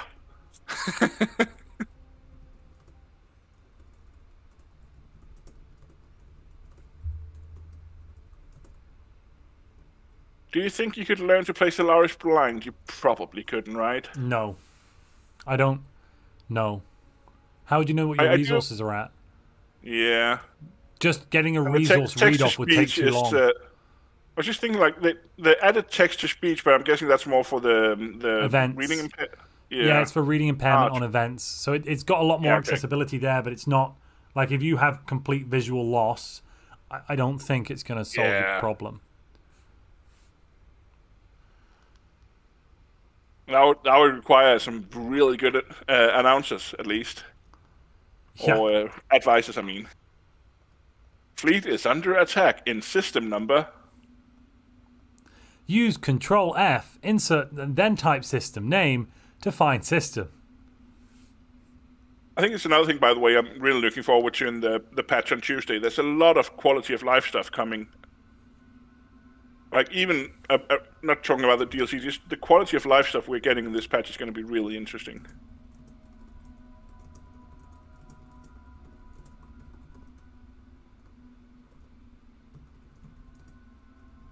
Are you still here, Montu? I am. Sorry, I was just sending a message to Gaming Goose. I was typing out my message to welcome to the Admiral tier in the Admiral thing. I don't have to move the screen around now, and I have no control over it, which feels very jarring, streaming without any control. It's difficult. So PAX is still... Yeah, go on. I had a streamer once describing this sensation as shaking baby syndrome, where like you feel like a baby being shaken whenever it moves another direction than you thought it would. No, yeah, exactly. I mean, and I have a specific style when I stream on screen. I have a specific movement style, so I assume my audience are used to my movement style, and it's probably different seeing someone else move around the screen. I feel very, very self-conscious when I'm streaming on Discord for people, because if I tap out of the game incorrectly, like the mouse will follow to the other screen, and everything will be dragged to that side. And every time it does that, I feel so stupid. Oh, I do that a lot, and I just live with it. Like a lot of the time, you'll see my screen move left. Yeah, but you have no shame, Montu. No, I have no shame. No, I do have no shame. You're right. I have no shame. That's why I hide my lizardy skin. Fair enough. Sector manager is a thing I'm loving about this patch, says Silver Grey Wolves. Yeah, it's nice to be able to edit your sectors again. Honestly, that was something we really lost. Yeah, and especially because it would sometimes bug in weird ways, and there was no way to fix it once it started bugging. Yeah, however, Except, like, now you can't do things like get rid of a system and thus have a single planet a sector with just a single planet in the same, like close to your capital. So sectors doesn't have to be connected, or? No, they don't have to be connected, but you can't create a new sector within 4 hyperlane jumps of your capital, I think, is what it said in the dev diary. Okay. So basically... I think it's a good thing because the whole releasing subjects as vassals felt a little bit exploited. You can still do that, but they have to now be 5 jumps away from your capital or more. Yeah. So you can, and it's easy, in some ways it's easier to create 1 province sectors, because as long as they're far enough away, you create 1, you scale it down to just be the 1 planet, and then you release that. It can't be within 5 jumps of the capital. So it kind of makes sense. I don't know, it's an arbitrary limit, but yeah, it is what it is. Guys, those who are watching Montus on my stream, there was a reason why you don't land in a pre-contact war. So this happened, this world. It shows that there is some population, but it's actually a good world because Komrad landed on pre-contact war. Oh, so even this late in the game, he hadn't met everyone, and then he accidentally landed? Or yes, he landed against Pax because Pax was probably occupying that planet at that time. So are we going to ban Komrad Truck, everyone? No, it's not big of a deal, honestly, at this stage at least. Yeah, it's 42 pops, but what can you do?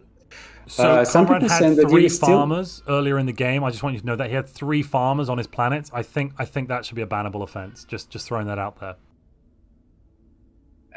Oh yeah, true. That's a skill issue.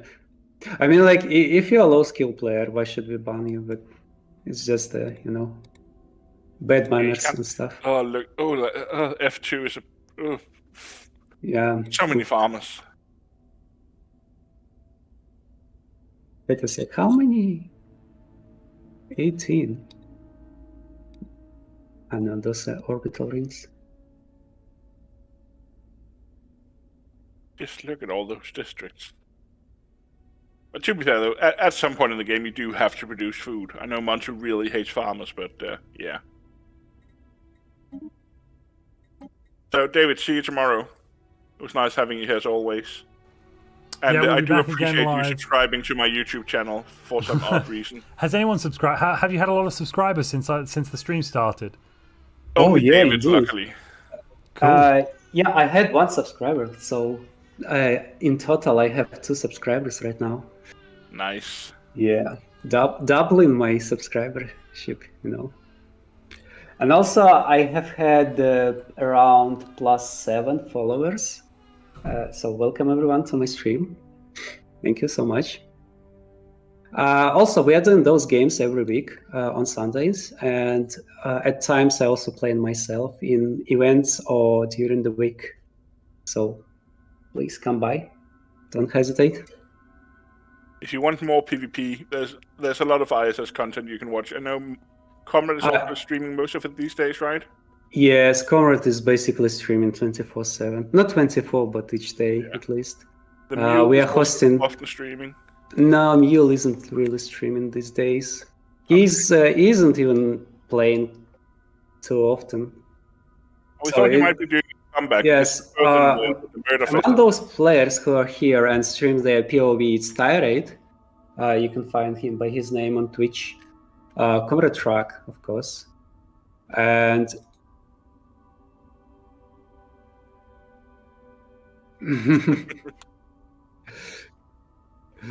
yeah, and also Techno Mozart is streaming on kick.com, but I don't know about this platform. He's good. I don't know, honestly. I don't know. Maybe. All right. Kissy took a break from Stellaris for a while.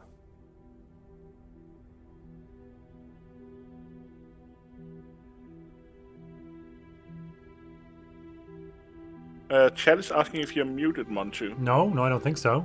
Have you guys been hearing me muted? If you have, then that's bad. I don't know how long it's been since Montu said something the last... Your mouth is not moving on your stream either, I think. Really? No, I think it is. It looks like it is to me. Test, chocolate orange, bassinet, 12 maybe I was just cucumbers, and a elephant. So they say I haven't been hearing you for 4 minutes. Can you hear him now? It's highly possible I just didn't say something for a couple of minutes, or maybe it went back to being muted and then unmuted. I don't know. I've been having issues with the microphone today. It seems to be not disconnecting entirely, but disconnecting from the OBS. And I don't quite know why. Maybe it's just getting a bit old. I've been using the same microphone since I started, which is, what, 2 years now? So maybe I need to buy a new one, possibly. Maybe you just need to get good, man. Like, my microphone's not cutting out at all, and I'm not even a pro streamer like you. No comment.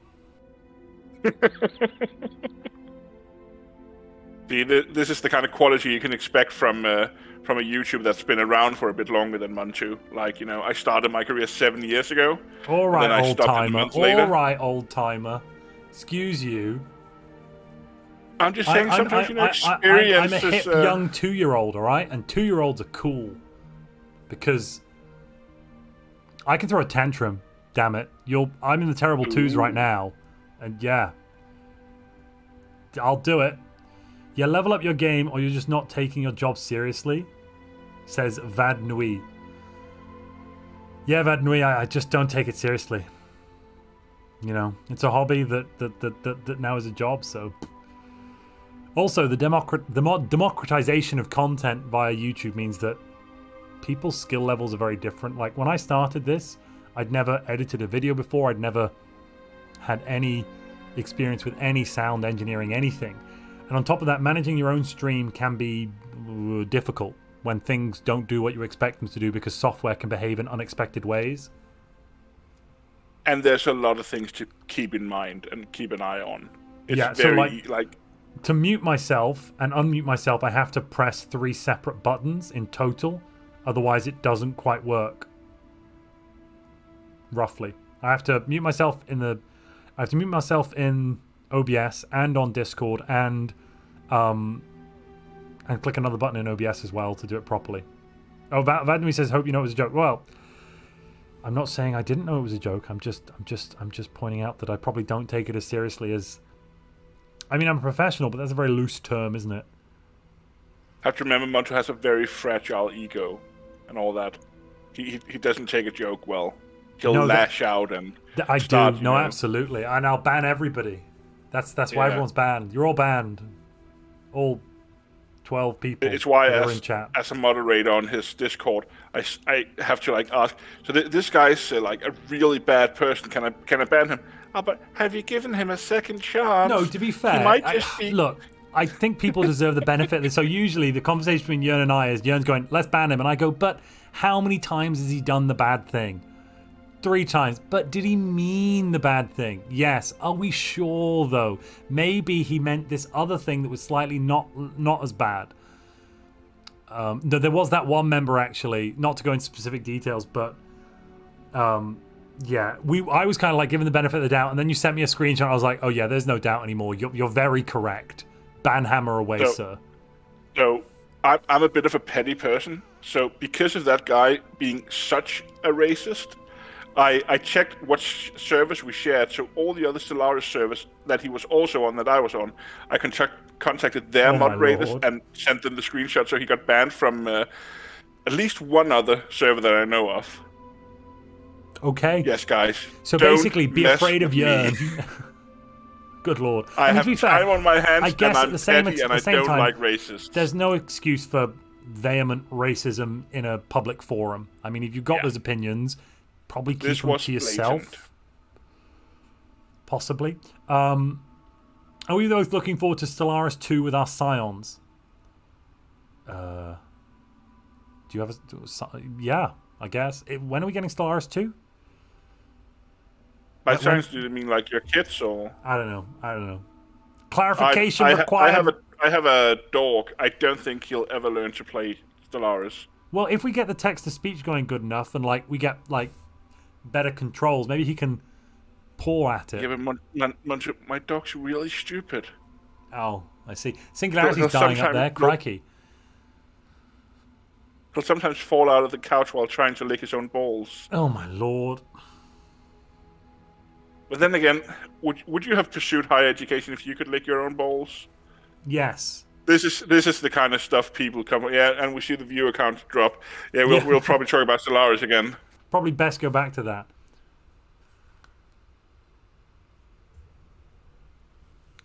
I mean, I hope that Stellaris 2 comes. If it doesn't come, if we don't get it, then that's a shame. I think it's necessary to do at some point because of the legacy code. I'm being concerned. My concern would be that we've seen the release of CK, we've seen the release of Victoria. What is going to happen is Stellaris 2 will be a game which doesn't include a lot of the features Stellaris has in it, because they'll develop a game and they won't be able to put in 7 years of development into the whatever 2-3 year development cycle. So we'll end up with a reduced game, and then we'll need DLC to get back. It will take some time before we get back to a similar level of depth, so to speak. However, it will almost certainly fix issues that Stellaris had, but there'll be things missing. And just like we've seen with Victoria 3, the community might be upset if they get a Stellaris 2 isn't a direct successor. It's just the new Stellaris game with new things in a new way. Like, for example, I imagine possibly in a perfect world. Oh, go on. Yeah, in a perfect world, Stellaris 2 would be a better game than Stellaris 1 with all the DLCs. But that's not likely to happen. Well, I don't think it's even possible. I mean, you can't committing 7 years worth of development into a 2-3 year development cycle, and you're also building something from scratch because you'll be using a new game engine and this, that, and the other. Yeah. I just don't see how it would ever be possible. So you're always going to get a diminished level of content at release. I mean, like most Paradox games at release are nothing like they are after 4, 5, 6, 7 DLCs. So yeah, the question would be the migrating to a more modern engine, if that would allow their development cycle to be more smooth. Well, so I think also to allow it to continue.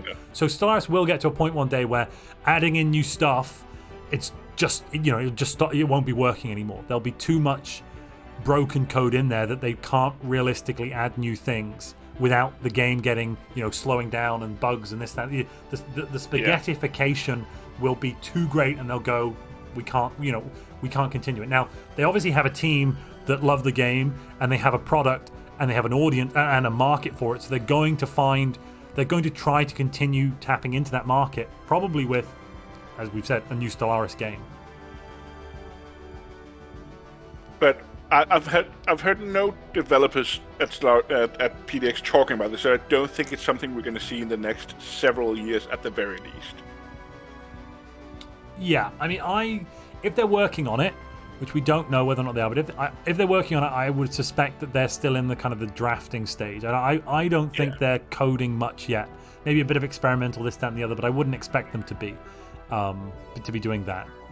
Maybe it's just impossible to know, because all of these things are very hush hush, because everyone's under strict legal NDAs and this, that, and the other. And the second Stellaris 2 is announced, people stop buying Stellaris 1 DLCs. So they'll only announce it within 6 months, 12 months of it coming out. So we'll find out about it quite imminently.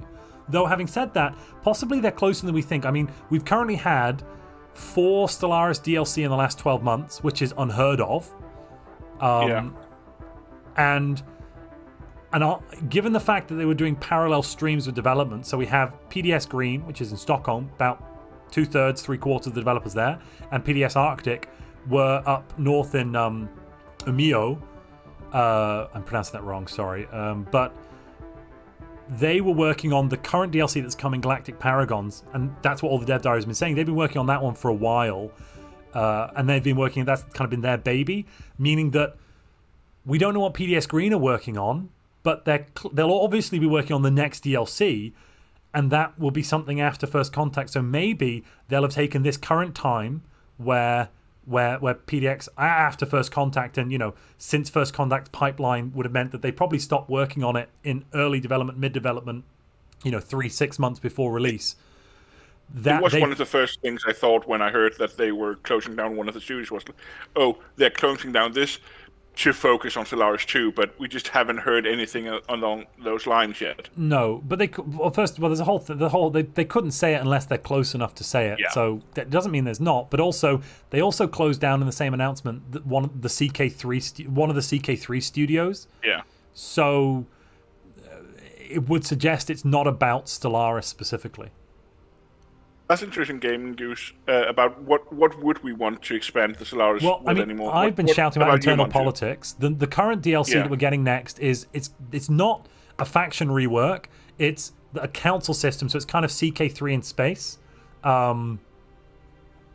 It's kind of CK3 in space and with a council mechanic, and that's great. What I'd like to see soon would be a rework to factions to kind of. So we now got more information about who our leaders are, where they came from, what their ethics are, etc.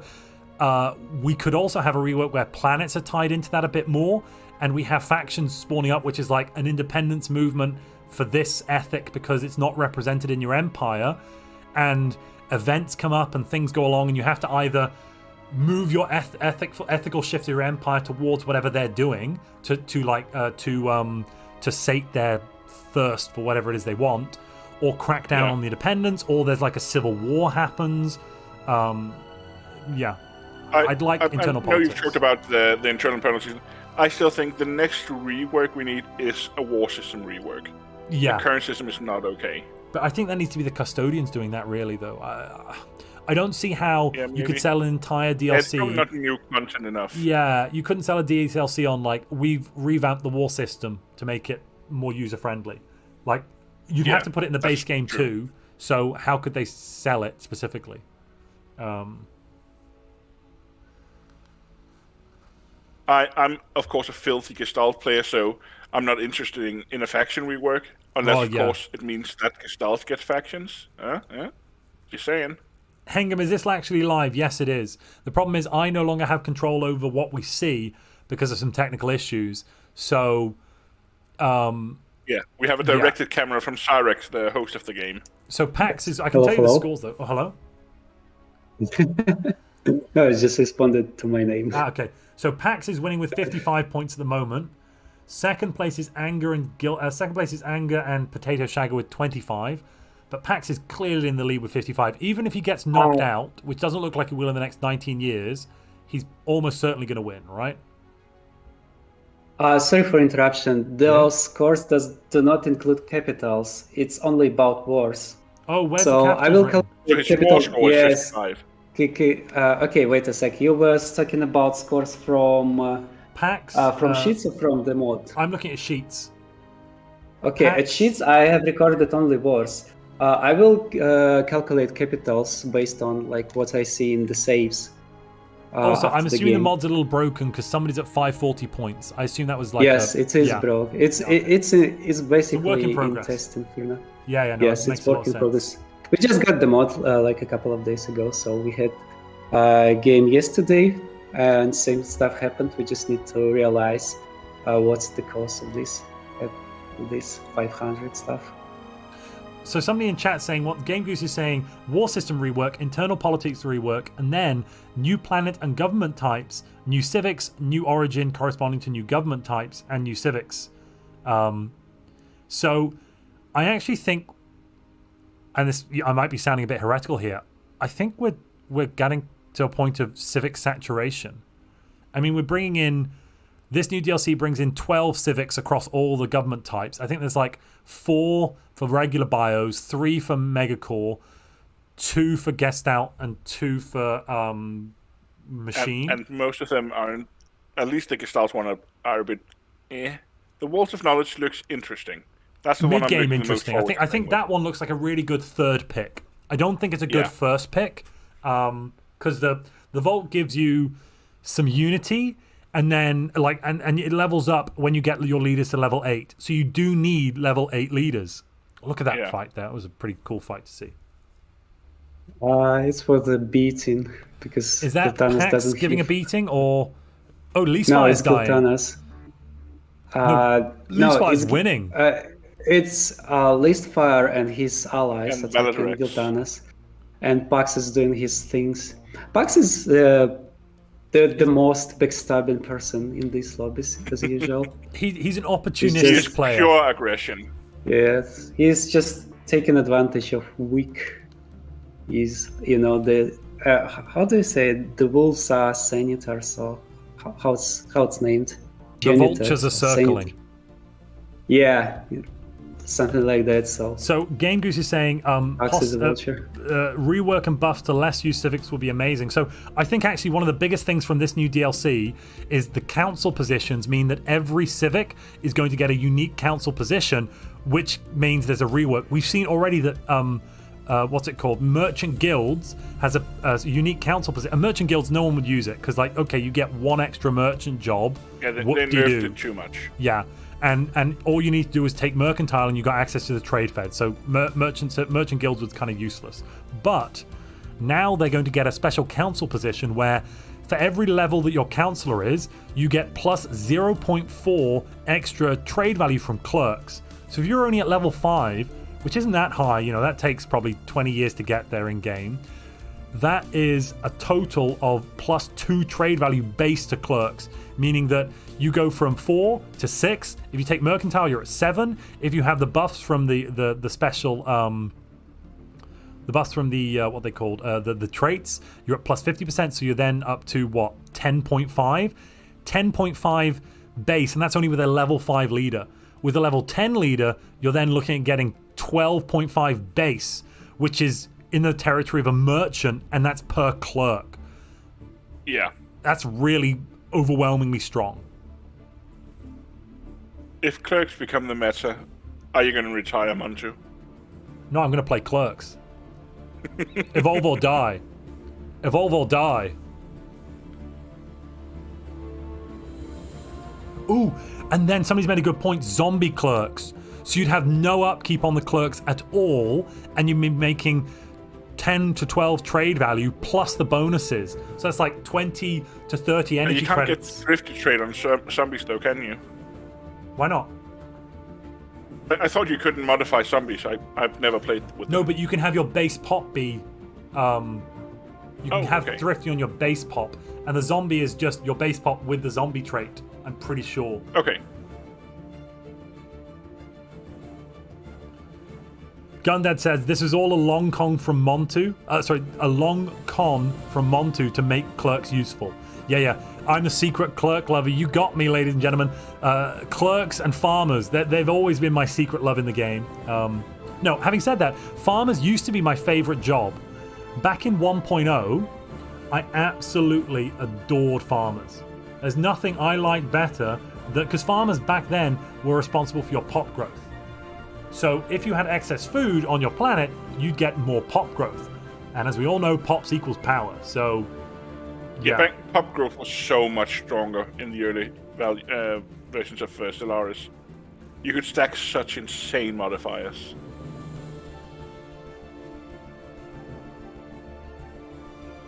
Back in the glory days when Hive beat everything else. Ugh.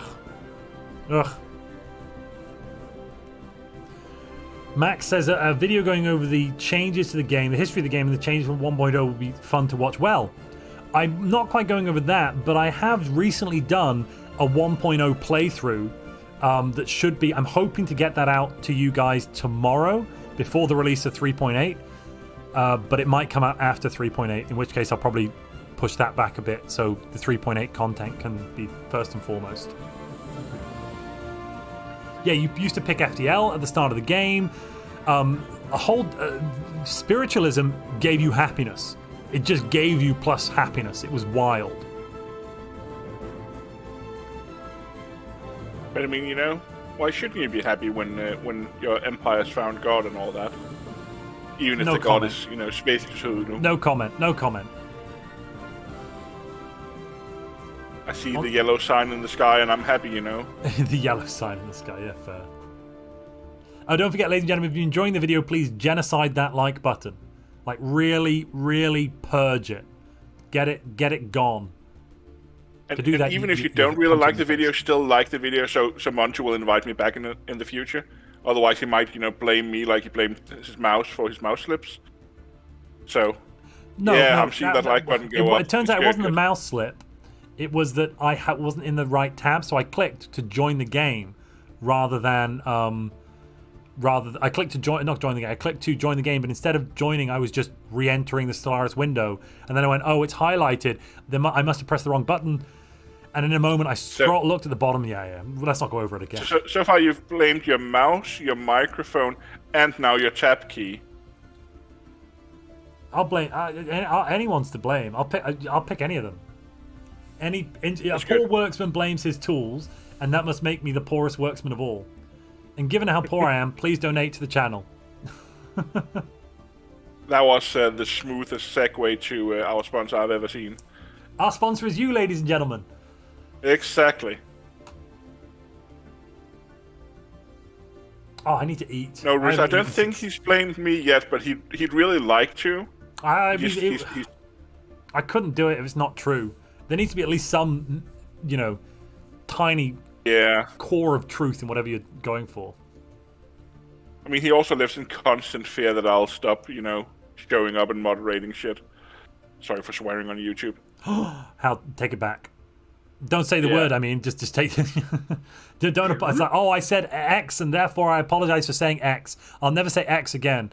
And then especially like not in the first 20 seconds of a video. No, exactly. It's like when when young kids do something wrong or say a swear word, and then they apologize for saying the swear word by saying it repeatedly to say, oh, I'm so sorry I said the swear word. I'll never say the swear word again. It was really bad I said the swear word. I mean, there is something so delightful about kids who just learn their first swear word. When I was a kid... It is a magical moment. When I was a kid, I didn't really know any swear words. And so when I was like 1 or 2, there's this story my parents told me where I wanted a Kinder Egg. And I couldn't have a Kinder Egg. I was like 19 months or 2 years or something. And I didn't know a swear word, so I just went... I lost my temper, and then I went, shut up, Mum, shut up, Dad, shut up, shut up, shut up, shut up, for about... I don't know, you can imagine a 2-year-old having a temper tantrum, but basically that was the worst thing I knew. And whilst it's not great having a toddler having a tantrum, you couldn't help but wetting yourself laughing from the absurdity of a small human being just shouting shut up, thinking they've really dealt a killing blow to everyone's sanity. So I don't know how, but my niece's first swear word she learned was a really, really racist word. Oh, which was less fun. Wow. Yeah, that would be less fun. That's one that's the one where it's like, no, don't say it, don't say it, don't say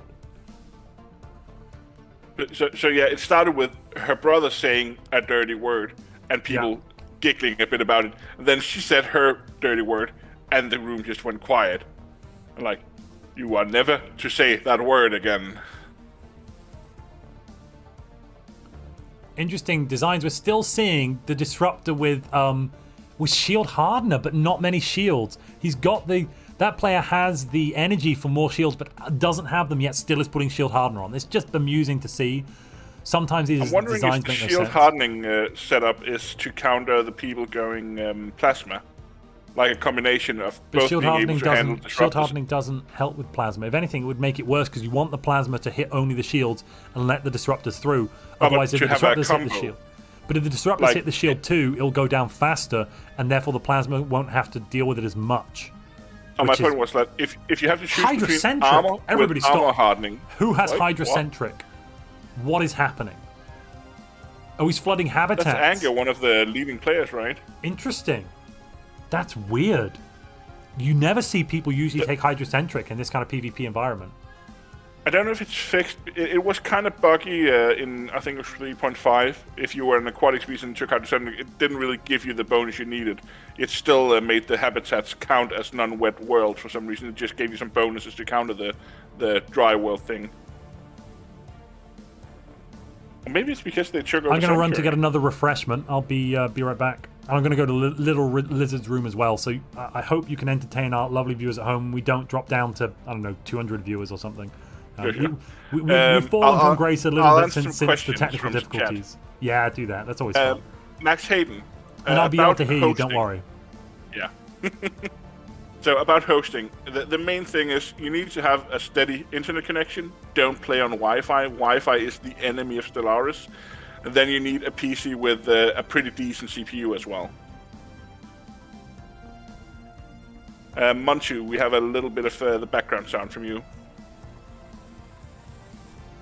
So I know there is some good cloud hosting services out there that you can use, but if your own internet is stable and your computer can handle the CPU load, you don't need it.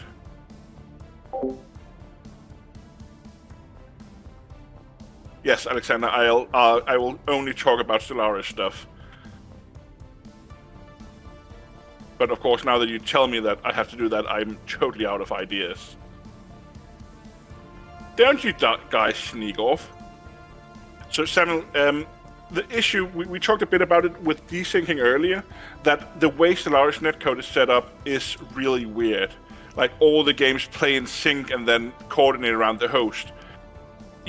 Even small network outages can really mess you up, and it can cause a lot of lag. James used to have big issues whenever he joined game. He would start lagging repeatedly, even though he had fine connection. The second he got a cabled internet instead of Wi-Fi, his internet has been perfect ever since. He hasn't dropped from a single game. So yeah, Wi-Fi just doesn't cut it for Stellaris in my experience. So if you can avoid it in any way, do that.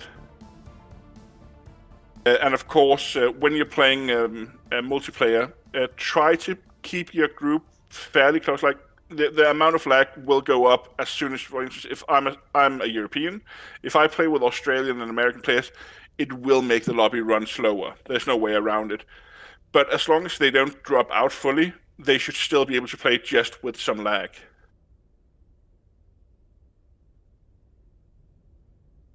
Yeah, Laura said it's sensitive to packet loss. Stellaris it's a fragile netcode.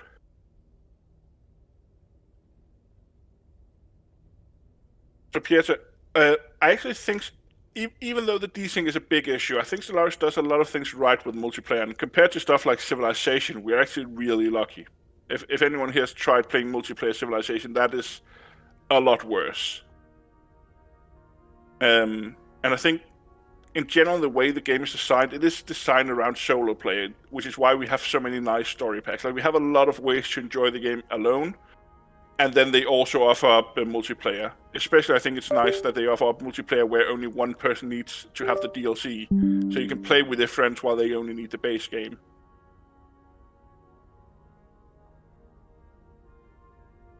I don't know, Max, if Linux or Windows are better. I know there can be some issues, at least I've heard there's been issues. I've only tried to crossplay once, but they can't. Apparently the netcode, if you play with a GOG and Steam combined, is different. I don't know if it's better or worse. It's just a bit more annoying to start up. Yeah, Civilization multiplayer is the worst thing you will ever experience.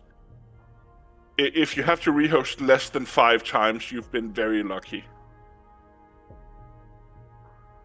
Tanner, this Tuesday I'm going to be playing with Montu. The first time I played with Montu when he was streaming it, I enslaved him 3 times. I had to do it 3 times because he's a sneaky bucker. So I enslaved him 1 time, and then when he had I'd like one to point out, you didn't yes, enslave me 3 times. You went to war to enslave me 3 times, and I wriggled out of it the first 2. The third time, I couldn't wriggle out anymore. The third, you wiggle out fully the first time, then you made war for Secret Fealty, which you lost. Yeah. And then you just accepted your fate, I think. Yeah. So this Tuesday, David have already bribed me. I will be doing stuff to Montu if I get the chance. Of course, Montu being such a good player, I probably won't succeed. Oh, stop it. No, my PvP skills are a bit rusty. I've not played that much PvP. I play the Admiral game once a month, and I play... I mean, you might not believe this, but I'm generally a filthy single-player main. I'm actually more of a PvP dip into it every now and then. And I've always played a lot more single-player in Stellaris than multiplayer. I quite enjoy single-player. Whereas there are some multiplayer players that hate single-player and don't ever want to play it. I, in a lot of ways, prefer single-player. It's easier to organize. I just load my computer up. I can stop whenever I want to stop. I can start whenever I want to start. I don't have to wait for other people to do stuff. There's no disconnection issues. There's no netcode issues. And as the AI has got better and better, it's become I now struggle on Grand Admiral no scaling day 1. I find that that can be a challenge. So my comfortable totally agree. My comfortable playthrough, or not comfortable, my challenging playthrough that I can still win is Grand Admiral mid-game scaling with a mid-game at year 50. Which gives me some time to like get a vassal or conquer some worlds or something. So the hardest games I play, in both 3.5, 3.6, and 3.7, I've managed to beat the game with Grand Admiral, no scaling, the new AI, tech bonuses, and all of the AIs as advanced AIs. I can only beat that with Rogue Server to Prosperous Unification now, or by using the Dragon Cheese. You can still use the Dragon Cheese. And the 3.5, that was a lot easier. Yeah, it's harder to use the Dragon Cheese in 3.7 as well. Yeah. Oh, also, everyone who's watching, make sure to turn on your autoplay, because I'm going to be doing another live stream tomorrow, and everyone, when we finish this stream, if your autoplay is turned on, you'll get booted over to that stream so you can save the date, making it very easy. And also making YouTube magic for Montu's metrics. Yeah, it does really help when like 200 people turn up all at the same time. YouTube goes, this must be a really cool live stream. Everyone This is probably the best content ever made. Yeah.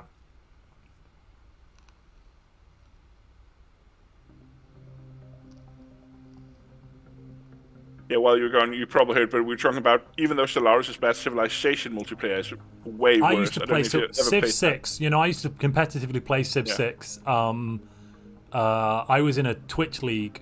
It was like a league that was also streamed on Twitch. How many years ago? I wasn't streaming, I was just a player. It would have been 2016, I want to say. And everyone was exclusively American, so the games would start at about 10 p.m. or later and go until 4 or 5 a.m. And it was really bad for my sleep cycle, but it was survivable, allegedly. I tried to get into it with a Twitch streamer called Papa Chilling, but I just couldn't. Because of the timing or because of the game? No, because the game was so terribly netcoded. So I really tried. Yeah, I mean, when I used to play, maybe there weren't as many issues. I don't know, but I was, we could play a Civ game and get to the end of the game. We had to set settings to like the online play, so everything goes faster, etc., etc. But we could get 5 to 10 players in a game and complete a game relatively all right. That's a big fleet battle on screen, by the way. I'm pretty sure that the highlighted players are winning, but actually I'm not entirely convinced. Giltanis might actually be losing here. Yeah, I think Giltanis was matching up pretty well with Pax, and then he just got backstabbed. Yeah, he's just been backstabbed by Leasefire and Valadrex just came in. Dropped off the top of the game as well, so that was his main ally. Pax also has 400k fleet now. So does Komrad, so does Potato Shagger. So I think Komrad is he's in a defensive wall right now. I think it's one of the things I noticed with Komrad. Once his economy is up and running, he'll often go a little bit passive. I think it's also because he's streaming, so he might talk a bit more with his chat. But also, he gets to a point where he goes, well, the game's almost over. I'm going to ignore my economy and just focus on the fighting part, which could be a valid tactic because, well, it's probably better to fight well and win the fleet battles than it is to micromanage a recon at that point. This is where something like co-op would be really good. 2 players per team. You could end up with much more about doing powerful. For the tournament if we could. Yeah, I think at the moment it sounds like that when 3.8 releases, it will still be in beta, aka not working. Somebody's a bulwark. What the heck? But later on, having someone.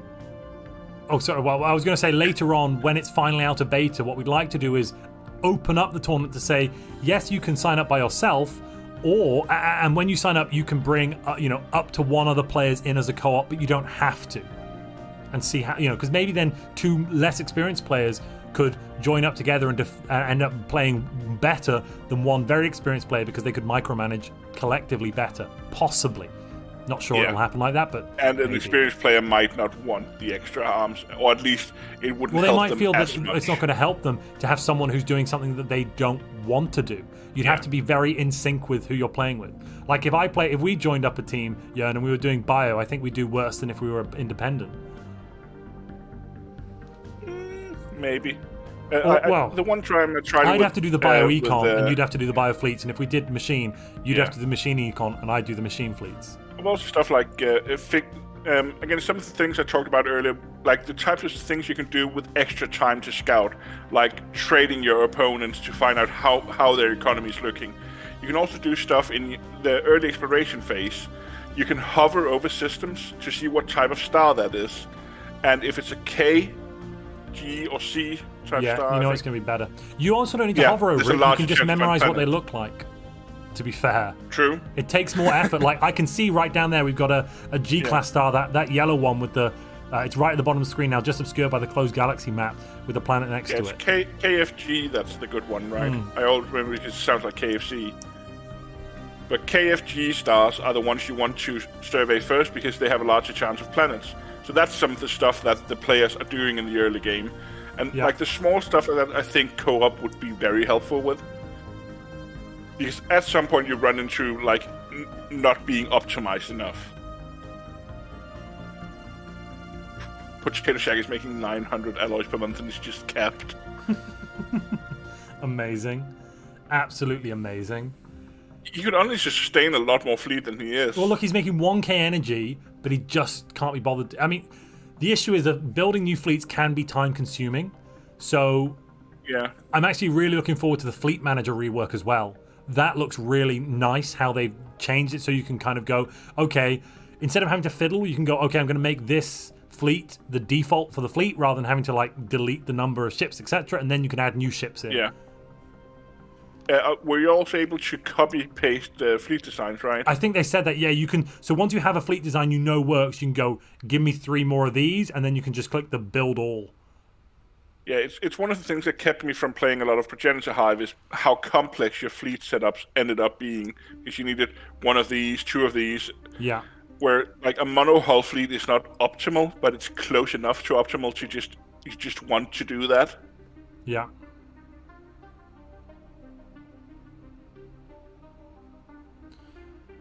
What am I going to eat today?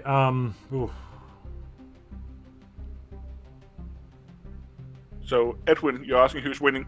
We think it's Pax that's winning, but we're not quite sure because we don't have access to the full scores. But he's the one with the highest war score at the moment.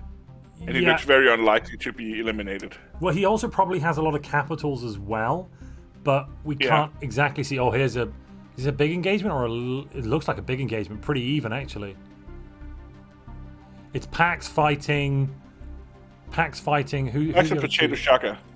Yeah, is it just the 2 of them? I think so, and it looks like Pax is winning. His numbers are bigger, at least. Which Pax's reinforcements coming in. Yeah, look, like he's just had another fleet just fly in. 30k just got added. Just the cruisers just stacked on top of each other. You will die, and you will die. All of you will die. Death by cruiser. This is where torpedoes really matter. Oh yeah, having torpedoes here will be such a level up on compared to your opponent if they don't. Yeah. Because you're getting 4x the damage, and it's a really hard hit, and it fully bypasses shields. Look, most fleets here have full shields. Yeah. Because they're running missiles, torpedoes, disruptors, or fighters, that kind of thing. Yeah. Shields are non-existent. I think Pax is losing. I actually think Pax might be losing this. I mean, if you're looking at the fleet number in the observer, Pax started at 430 and Pax is still at 300. Sorry, no, I take it back. Yeah, Pax has 100k more. Potatoes falling faster. So Potatoes is dropping way faster.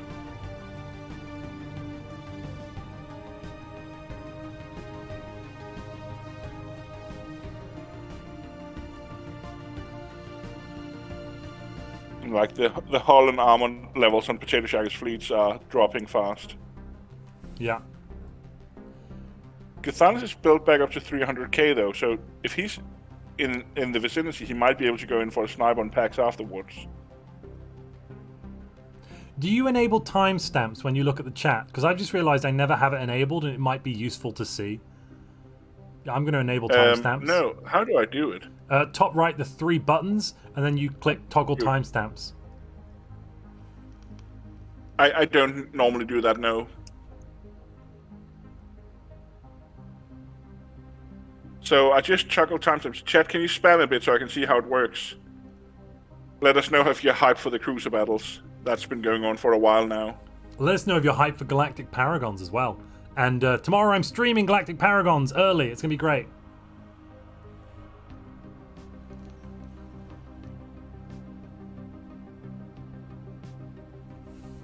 So the reason they're using missile... I actually don't know if they were using missiles there, but Pax they are is. using torpedoes. Pax is using missiles. Okay.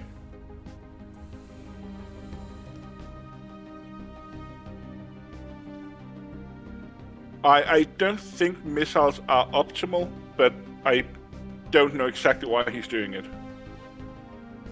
It has some first strike advantage, but with these large ships and the large amount of armors, I don't think it's optimal. I'm not sure.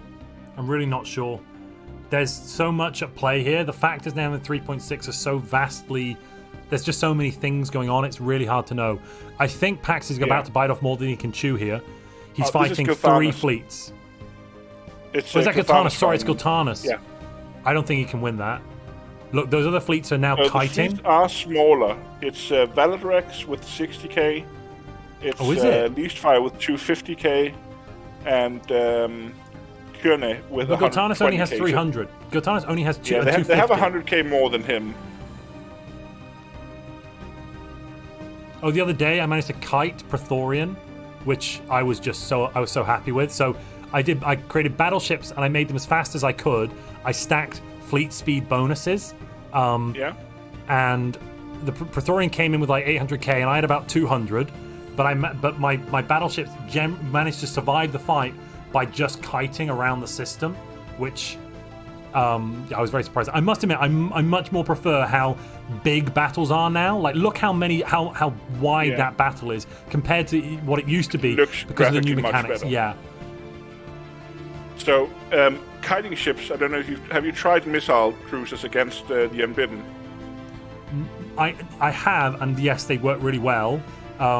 They are destroying them because the Unbidden has only 80 range on its weapons, and you have 120. You can also do particle lance battleships if you put full throttle on them, whatever they're called, full afterburners, and then stack the other bonuses for speed, and give them the carrier computer and put fighters on them too, and missile point defense.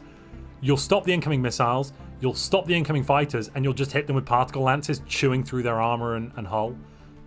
You can take out about double the fleet power of yours as long as it's built correctly. Whereas cruisers don't quite work well enough against Praetorian because you can't stop enough of the incoming damage. I don't think.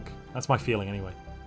When I'm doing 25x all crisis, I'm going exclusively battleships with X slot and L slots. Yeah.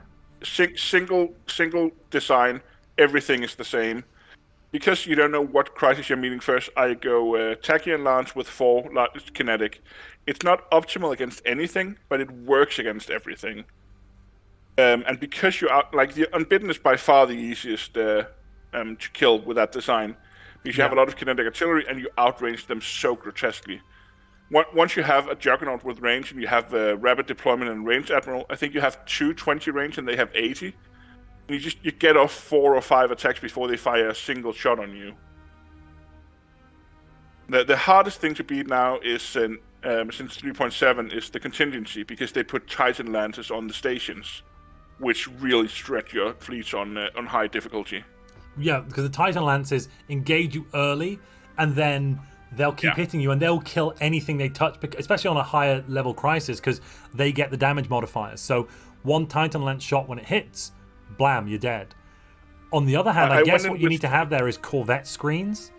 If you engage first with some Corvettes, Titan Lances should still target your battleships. No, absolutely, but the cooldown. So as long as you engage first with the Corvette, so they all fire their Titan Lance, you then have 20 days to get into range with your battleships, as long as they engage like a day or two later. In general, I haven't found Corvette shields to be very useful against high-level crisis, because they die instantly. Yeah, you just waste all the ships. No, Yeah. So I use pretty much that, but I was surprised when I played against Contingency in 3.7, because I went in against, that was a 56X crisis, the final one. I went in against one of their stations with 15,000 naval cap, and I hadn't lost a single ship against the second crisis, I think, and I lost 3k naval cap in the first fight against the contingency. That scared me a lot. That was a lot of ships gone. Far out. What was your total naval cap? Sorry, at the time. 15k. You lost. So I lost 20%. You were 50% over your nav cap and economically surviving. That's pretty. No, I was 3 times over naval cap. I was 15,000 out of 5,000. Oh wow. That's a 200% I was making increase. 13,000 alloys per month, and I was paying 8k in upkeep. Oof. This is, by the way, why I argued that I think the yacht is one of the best. One of the best. And I do agree with your reasoning. The reason I put it lower down on the tier list is that if you're not facing that level of crisis, if you don't have that issue, like if you're only running 1,000, 1,500, or 2,000 nav cap total, it's not really like it's going to help you a bit, but you're going to get a good, you're going to get good help from other things as well. Like whereas if you're once you're paying 30,000 energy per month for your fleet, then the yacht cryocore becomes really nice. Well, it's a Dyson sphere basically. It's equivalent to a full Dyson sphere at that point.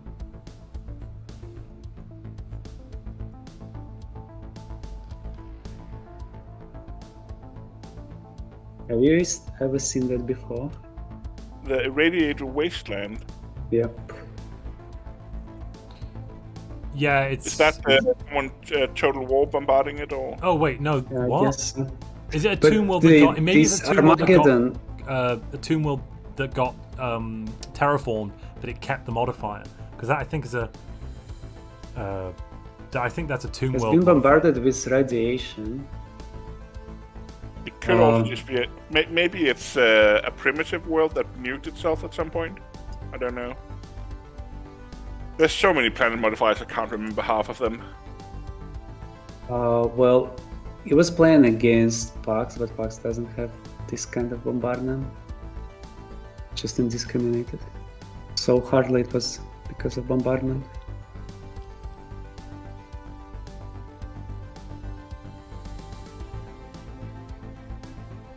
Alexander in chat, you mentioned you'd never gotten a Shrony before. The way to get the Shrony is to only survey the habitable planets around your capital first. Because the Shrony has I think it's a 5% chance to spawn on any habitable planet. It also depends where you are in the galaxy though, doesn't it? Or is the Shrony not locked into geolocation? I thought it was. I don't think so. I think it's just, like, it's the rarest of the precursors, but it's extra rare because it can only, like, all of the other precursors can trigger on any object, like an asteroid in a system. The Shrony can only trigger on habitable planets. So if you really want to try the Shrony, just send your ships out and survey the planets first. Then you are more likely to get Shrony.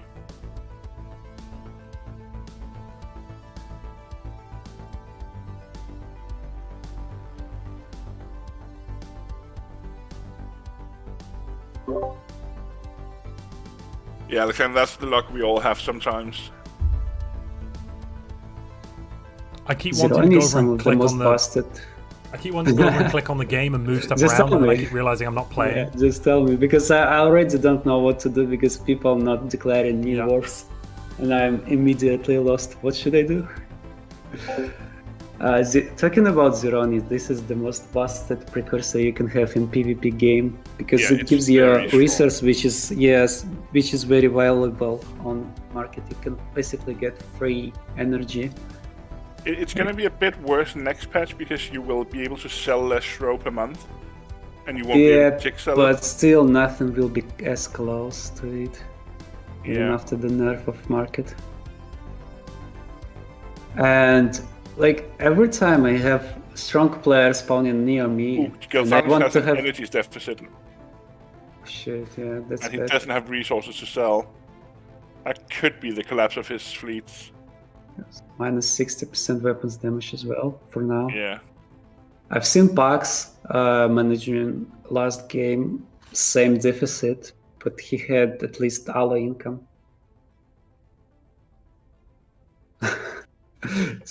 Singularity. Yeah. Doing singularity things.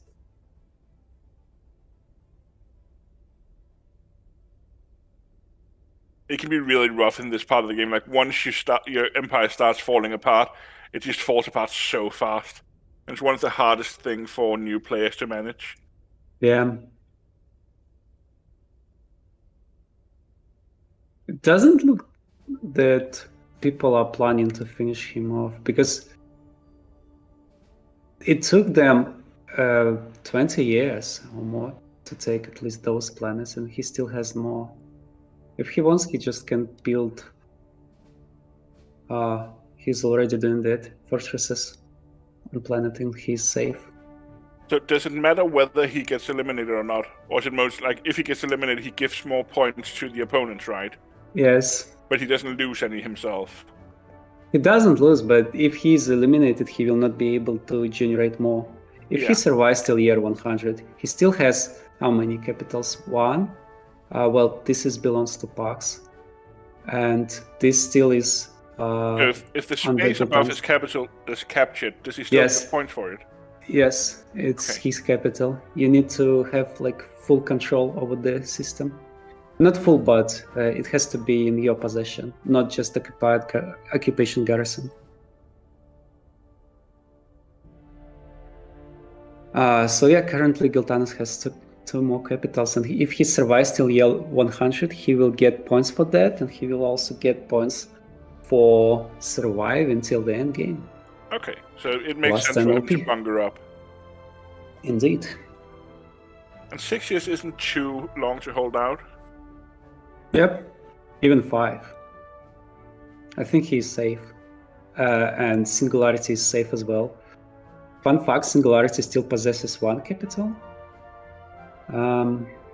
He hasn't been completely eliminated. Yes, Singularity still possesses Ars capital in his own, so he's generating points still. Because you see, when people attacking the same player, like 2 different players, they actually competing against each other. And this is happening in case of Pax and Federation war against Singularity. Both of them having control over, wait a sec, if I'm not mistaken, just to double check. But if players' systems are split between 2 different players, nobody can press achieve war goal. So that means you just sit till the end game. Yeah, and it's very hard to put a Gestalt to 100% war exhaustion if they have a yielding and the techs. This as well. So this is Carney, right? Cloney McClone face. That is such a brilliant name. I'm sure chat loved it. And I'm just not sure if everybody from the same federation, why can't they just press achieve war goal? It's still 2 different. The war system is a mess. I think that's the best way to describe it. Penguins is Valadarex. That's weird. What does they should be able to press the occupation percentage if you go to the war? Sorry? If you go into the war, there should be an occupation. Yeah, the occupation. That's the wrong one, I think. It's at 67% according to that. So whoever initiated the war has only conquered 67% of his territory. Okay. Oh, yes, because there is also Giltanas, my bad. They have also occupied Giltanas stuff to be able to press achieve war goal. Yeah.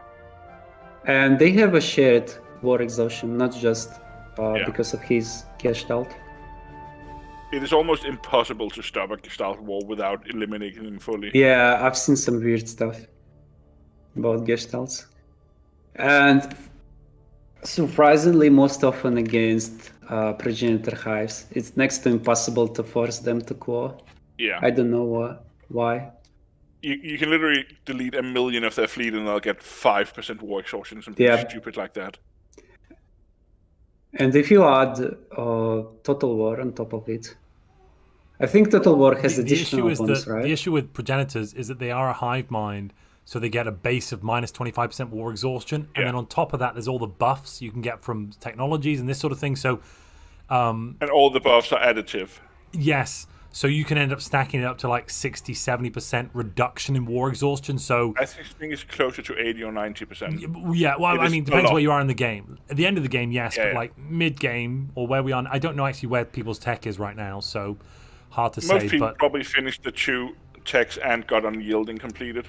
Unyielding is important in PvP for that exact reason, because it gives you more war exhaustion. it also makes it harder to claim you. All claims cost more. That's something people overlook, actually, is all the claims cost more influence. So you can offset the claim reduction someone has by forcing them to use more influence. And maybe they can't afford it.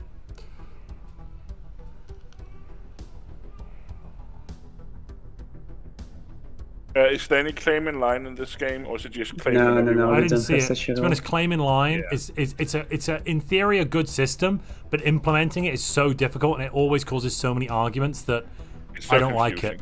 I don't like it. Then another problem is we are playing with Total Wars, so claim in line is another buff to Total War. Yeah, because they could just turn up in your home system. Oh, who got Become the Crisis? Sorry, who was that? Who are we on? It's bugs, but he's already driven a simulator. I don't know why he did that. Possibly for the war exhaustion reductions. There is. If you go to his because crisis I tab, never... if you go to his crisis tab, you go to Unity and then go to the crisis tab, you'll see what level he's at. The tab at the bottom. It says Crisis. The third tab, Traditions, Relics, Crisis. Oh, open that one. Yeah. No, yeah, okay. Oh, he's only at level 1. What exactly? Yes. But is one of these he's buffs at level war 2. Oh, is that what? Are any of these buffs war Look exhaustion? at how fast it's going. Yeah, relentless. Yes, aggression. minus 75% war exhaustion. So basically, he's now capped out at maximum war exhaustion reduction. I think it's capped at 90% because they cap most things at 90% now, but I'm not entirely sure. But if they have capped it there, that basically means it's impossible to exhaust him in a war. He'll never get to 100% and be forced to status quo. There is one interesting perk to counter all of the crises. It's called Defender of the Galaxy. Yep. It states that it's only endgame crisis, but I've seen Mamonga using this against It gives you TT 50% against player crisis as well. It's Yes. The thing is that Crisis gets plus 50% weapons damage when they get to level 4. But on level 4, yes, you have to... Like, if your opponent timed it well, you're screwed. Because 50% damage is possibly the biggest buff in the game, I guess. Yeah, I'm looking at patch 3.8, looking at the council mechanics, looking at some of the traits we've seen so far. I suspect that plus 50% weapons damage will be relatively easy to get to. Or maybe it's fire rate. I don't know. We've seen a lot of buffs you can get for weapons damage and fire rate in the dev diaries. I want to see. I want to have a play with it. Where I can talk about it, obviously. But I'm pretty confident that for bio empires, we're going to be getting a lot of power, because obviously guest out and regular empires, guest out and machine empires don't have access to the council. They have the nodes, which are immortal and level up forever, but you can't get like special traits that work on the council. So bio empires, I don't know. I think bio empires are going to be scary in the next patch. I'm hopeful. Some of the things, some of the bonuses, if they stack properly, they're going to be scary.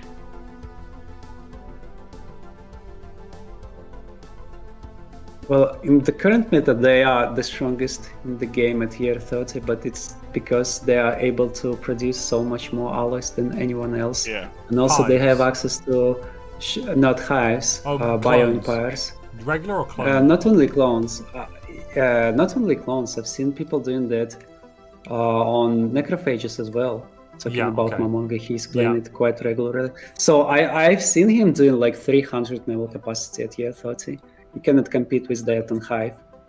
Also, and they also have ship discounts are so strong. Yes, and they also have ship discount. And their only problem is that they are not able to sustain that on energy, because having 300 naval capacity means you have to spend so much more because you are guaranteed over the naval capacity. Yeah. And the way you fix that is just tick sell. Yes. Removing tick selling is such a big hit to bio empires. not just bio, to every empire, All but empires. specifically to bio empires, because they are guaranteed to go past naval capacity. I remember myself playing against Pax. We had quite an interesting war. He managed to steal my energy planet, not energy, but capital planet. So I was without my capital planet, which was producing. Yeah. But it's more like big win for Anger. Oh yeah, big win for. I had only one planet left with 3 energy district, and that was enough plus Tixalan to sustain 300 naval capacity of cruisers. Just imagine that. Call an having 3 ambulance, but energy not district. for Anger. Jesus. I thought Komrad might have had that, but oh my lord. Yeah, I guess it's time for Komrad to start making fortresses if he hasn't already. No, it's 2 years. It's 1.5 years. They can't even fly fast enough. Yeah, he can't even settle status quo. Are they forced to settle status quo at the end of the game, or is it just the end of the game? What do you mean? Like, do you that'd be an interesting force rule. all the players to end all the wars when the game ends, or if you can't end the war, it's just... No, it will not be counted. Okay. That'd be an interesting rule, though. So if you actually held the capital at the end, then like you would count as owning it if you had the land and the star system, even if you didn't win the war. That's an interesting idea, Jörn. You see, this is like another buff to those players who are already in a good position. I like when the players like Singularity, you see, he's still in the game and nobody is... wait a sec. I agree, it would be nice to reward people for being good defenders, but... Yes, I can see it's both sides. actually rewarding those people who are defending well. I win easy. Talking about stream snipers. Yeah. Singularity, why are not on my stream? I'm missing you. So in the Murder Fest, we noticed LD while you were just keeping him alive on one planet, he was watching the stream because David gifted a membership to him, which meant he showed up in We were chat. like, oi, we see you, buddy. We see you. To be perfectly honest, I was also watching this. Not watching, but I had this on other tab. But I also was streaming myself, so I couldn't use anything as advantage. Just like out of curiosity was checking. Yeah, we discussed it a bit. Like, sure, you can use it to cheat, but it's limited how much you can get out of stream sniping. If Yeah, nothing not else, much. we just can't watch the whole galaxy. I stream myself, and well, actually, there was one time when it was one of the qualifiers for Montu, probably the previous one, not the recent one. So I just realized that one of my neighbors was stream sniping me because I made an announcement that I will be streaming. I had like more viewers than normal, and I just witnessed that when I build fleets at tier 15, I see my neighbor also builds fleets at tier 15. And he's even moving his fleets to the same system I want to attack. So that was a bit suspicious. And then I just stopped my stream, and needless to say, that player lost. That'll teach him. Yeah. Pax is like... Hey, any attention you pay to someone's stream is attention you're not paying to your own empire. Exactly. So you might have more information, but you might have worse macro because of it. Yeah, I noticed that myself. I used to play RTS games, and I used to like not stream snipe, but basically chat on streams against while playing against those players. But I just realized that I cannot be fully in the game. I typically perform much better if I'm not sniping.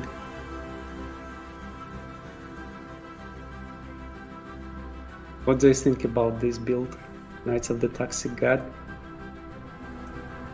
I mean, it's not surprising that Ukukuriel is playing it. He always plays crazy stuff. Yeah, but it's been 6 games already, and he still plays that. And in no games he performed. He's just like chilling.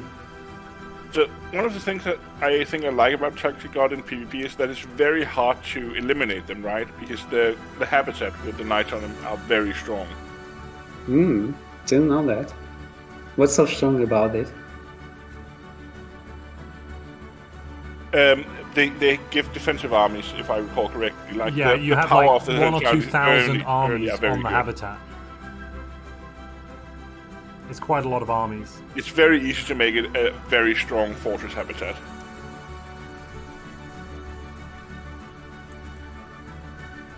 Singularity, I'm not going to jump in right now, but take a screenshot of it, maybe.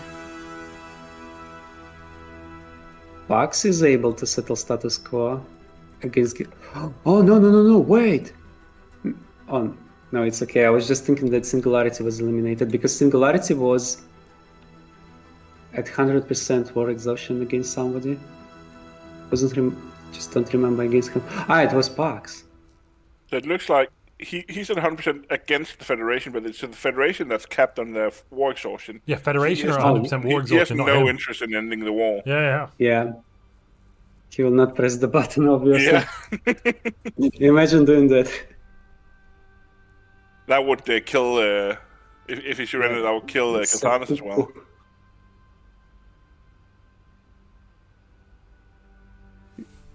Yeah, 2 more months and then it's all over.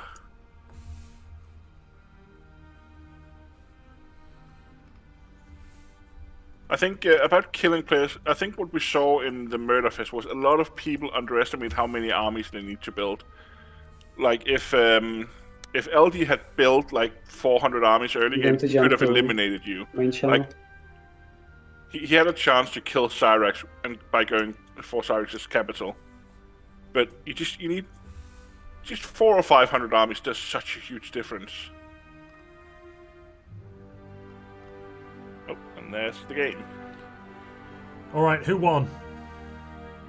Darn it, we need to know. The viewers demand to know. Actually, I'm going to ask, who do you think won, ladies and gentlemen? Do you think it was Pax? Do you think it was Giltanis? Do you think it was Singularity? I don't think it was Singularity. Do you think it was Komrad? Possibly. I can't really see who else it could have been. Maybe Leastfire. Maybe Potato Shagger. Possibly. One thing I noticed about this tournament form, like it didn't look like the war score really changed anything in the last 20 years because people couldn't end their wars. I think it's one of the that's the issue with teams, though. Yeah. But actually, it's one of the balancing factors we've made in our tournament design is that by being in a team, you're getting fewer points out of winning wars. And it seems like there's, in effect, the same thing here, but maybe that's just because it's larger wars against each other and they can't finish them.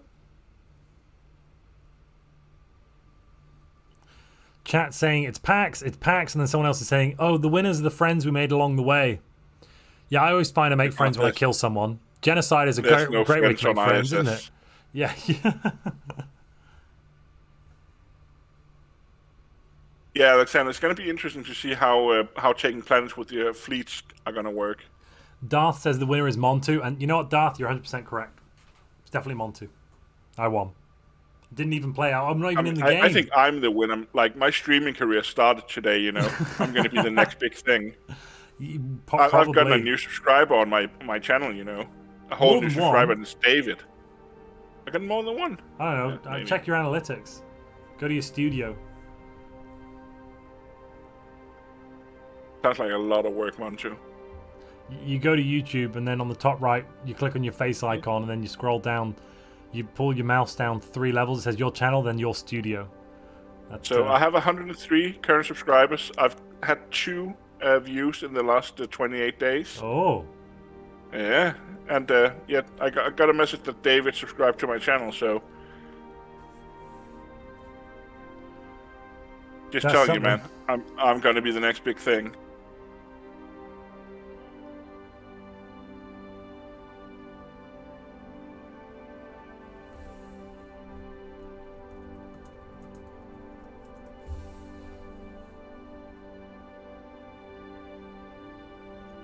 Looks like Cyrax ended his stream, so we're not going to have a lot to watch anymore. It does, doesn't it? I'm going to put the nice... There's the visuals back. Isn't it beautiful? I mean, it puts tears in your eyes and all that. Doesn't it just? Let's see. Is Cyrax announcing the winners? No. Maybe? Poke him until he gives you an answer. We need to know. We need to know, damn it. We do need to know. Chat, do you need to know? Ooh, the Vod Goose. That Revenge for Bubbles should be a casus belli. I agree.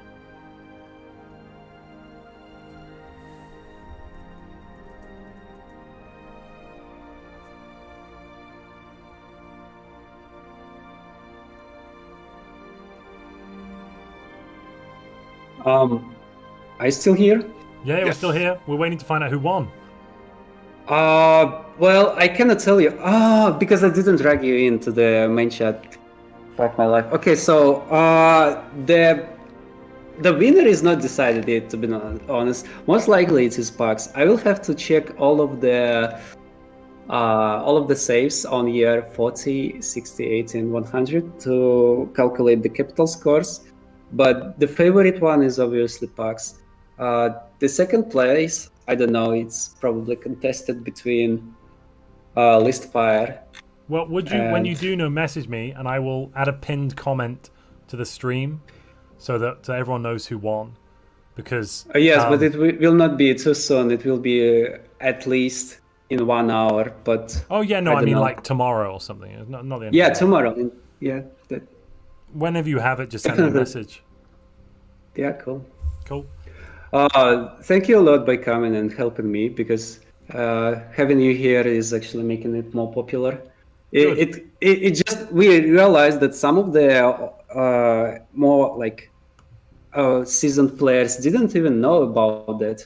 Like Ezreal, for instance, he didn't know that these games exist. Can you imagine that? Well, he didn't join us. I can't imagine that, actually. Unless he joined as Zero again. He was Zero last time, sneakily, remember, wasn't he? Or Zero. Wait a sec, is he a Zero? Like a Z3? I think that might be him. He joined something else as Zero. He joined my tournament as Zero, as like a Black Knight. Those are two different Zeros. Fair enough. Zigma, you mean Zigma?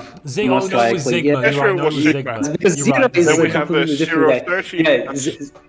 Yeah. That's a good point. Zero is a new Take it guy. back.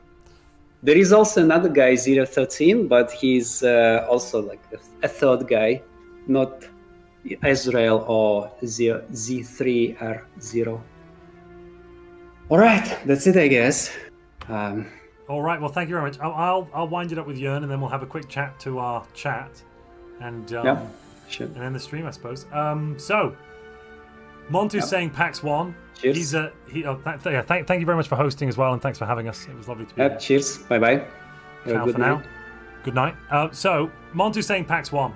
That's the final word.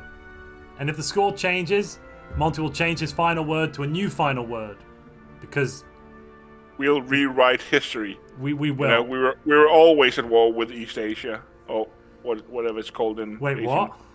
I'm not at war with East Asia. I mean, 1984. 1984. No, I know. I know. Yeah. No, I did know. No, Sorry, it's also late Danish time. You're drunk and tired. I'm just tired. I'm not drunk. I've had 5 beers over 5 hours. That's it's barely even. It's.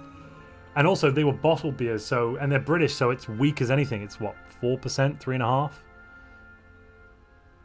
How do you drink that? Actually, no. Sorry, I take it back. It's 4.5%. So yeah, I'm gonna be streaming another IRL probably on the 20th of May, which is in 2 weekends, I think. So not next weekend, the weekend after. Of course, next weekend is Stellaris Timelines, the unofficial Stellaris Galactic Paragon's Cold War event. Should we just go over, you have 5 streams in the coming week, well, 7 streams. Oh yes, so I've got tomorrow. I'm streaming the DLC early because I get to stream it from 6 p.m. tomorrow, and make sure you have your auto play turned on, because you'll be bumped over into that, so you won't miss it. And then we're going to go through. We're going to try and get the best leaders in the game. Basically, we're going to do a best leader build. And just try and maximize our leaders without going Progenitor Hive. Gosh darn it. Because that's cheating. You could already do that. There's no need. And plus, you can't use the council. I want to play with the council and show everyone council mechanics. Do you need the DLC to have access to the leader rework? No, but without the DLC, you get less leader stuff. The DLC, there's more traits, there's more stuff, and you don't get the renowned stuff, right? Yeah, not just that. If you don't have the DLC, you get a trait every 2 levels, whereas with the DLC, you get a new trait every time you level up, and that's quite pleasant. It's quite fun. I must admit. Power creep is real.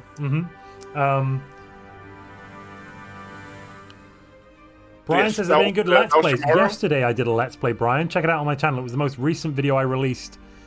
Is a Let's Play in Stellaris 3.7. I also think I did a Let's Play in Stellaris 3.6. Oh no, sorry. Yeah, 3.6. Maybe it was 3.7. I did a no. Oh no, it was 3.7. I've done 2 Let's Plays in 3.7. A no FTL challenge and a no conquest challenge. Yeah. It's always good to play with one or both arms tied behind your back.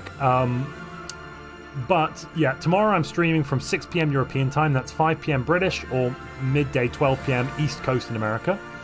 And then I'll be streaming the next day as well. So that's Tuesday when the DLC releases.